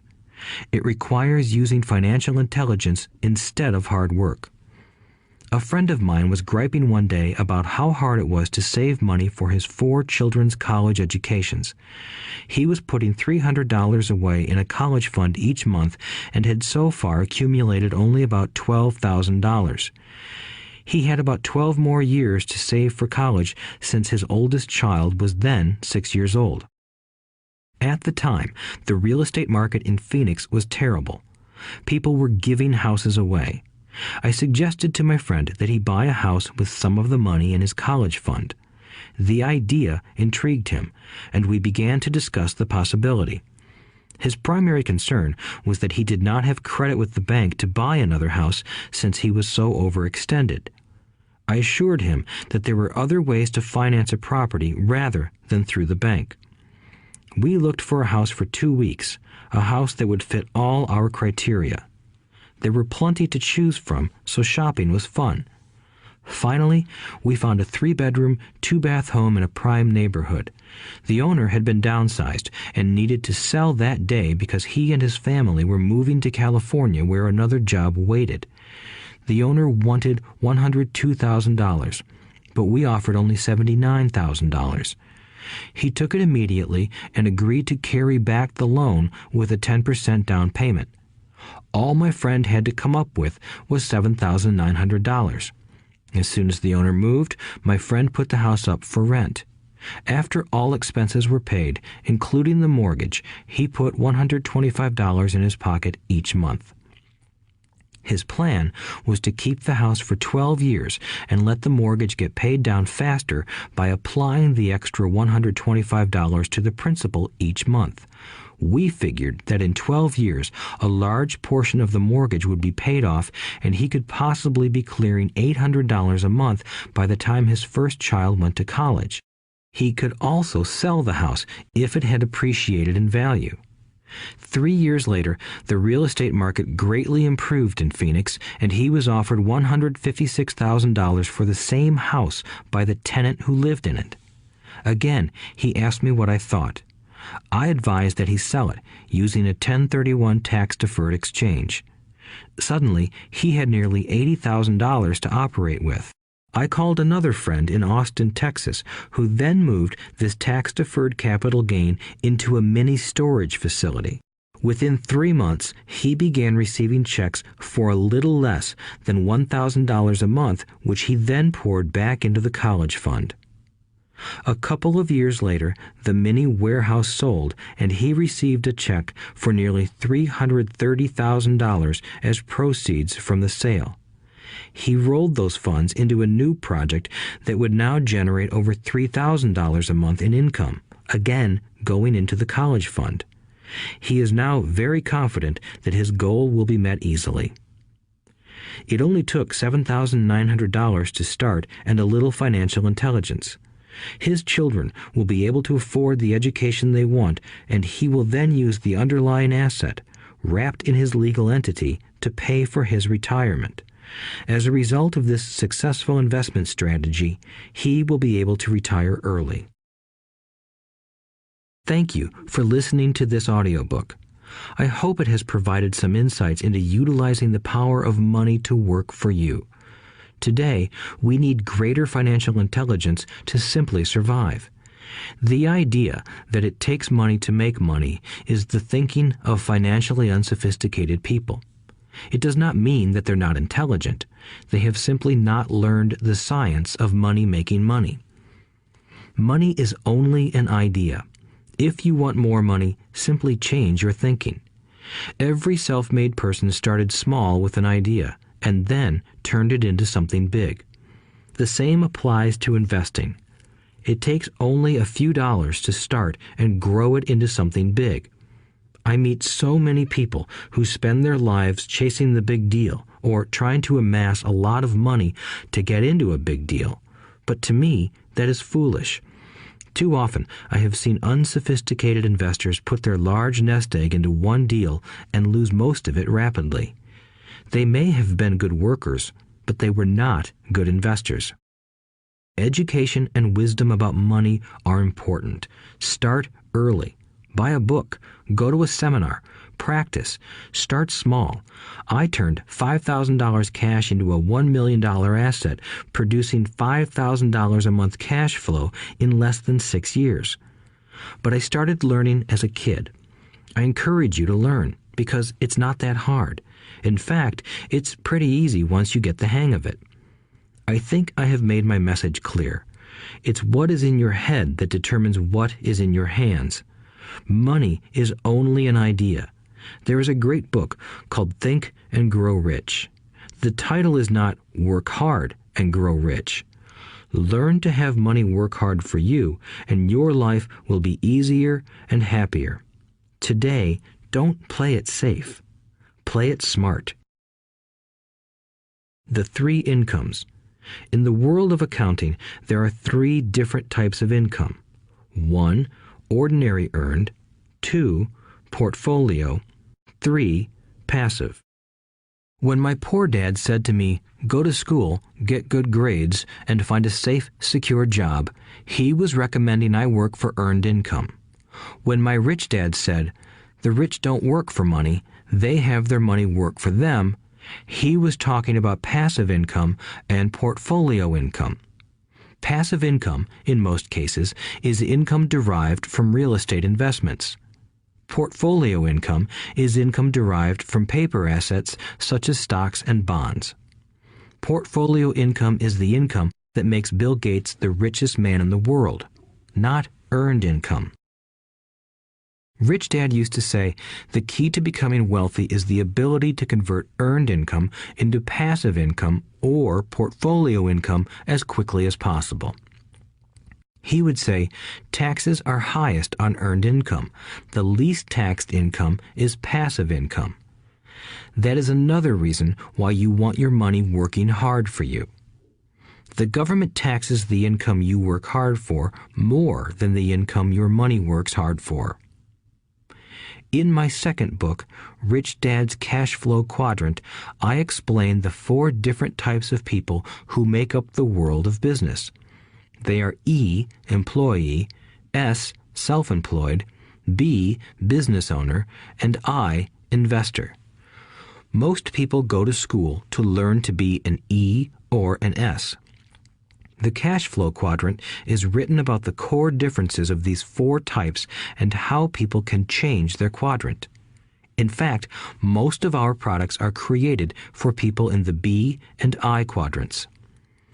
In Rich Dad's Guide to Investing, book number 3 in the Rich Dad series, I go into more detail on the importance of converting earned income into passive and portfolio income. Rich Dad used to say, all a real investor does is convert earned income into passive and portfolio income. If you know what you're doing, investing is not risky. It's just common sense. The key to financial freedom. The key to financial freedom and great wealth is a person's ability to convert earned income into passive and/or portfolio income. My rich dad spent a lot of time teaching Mike and me this skill.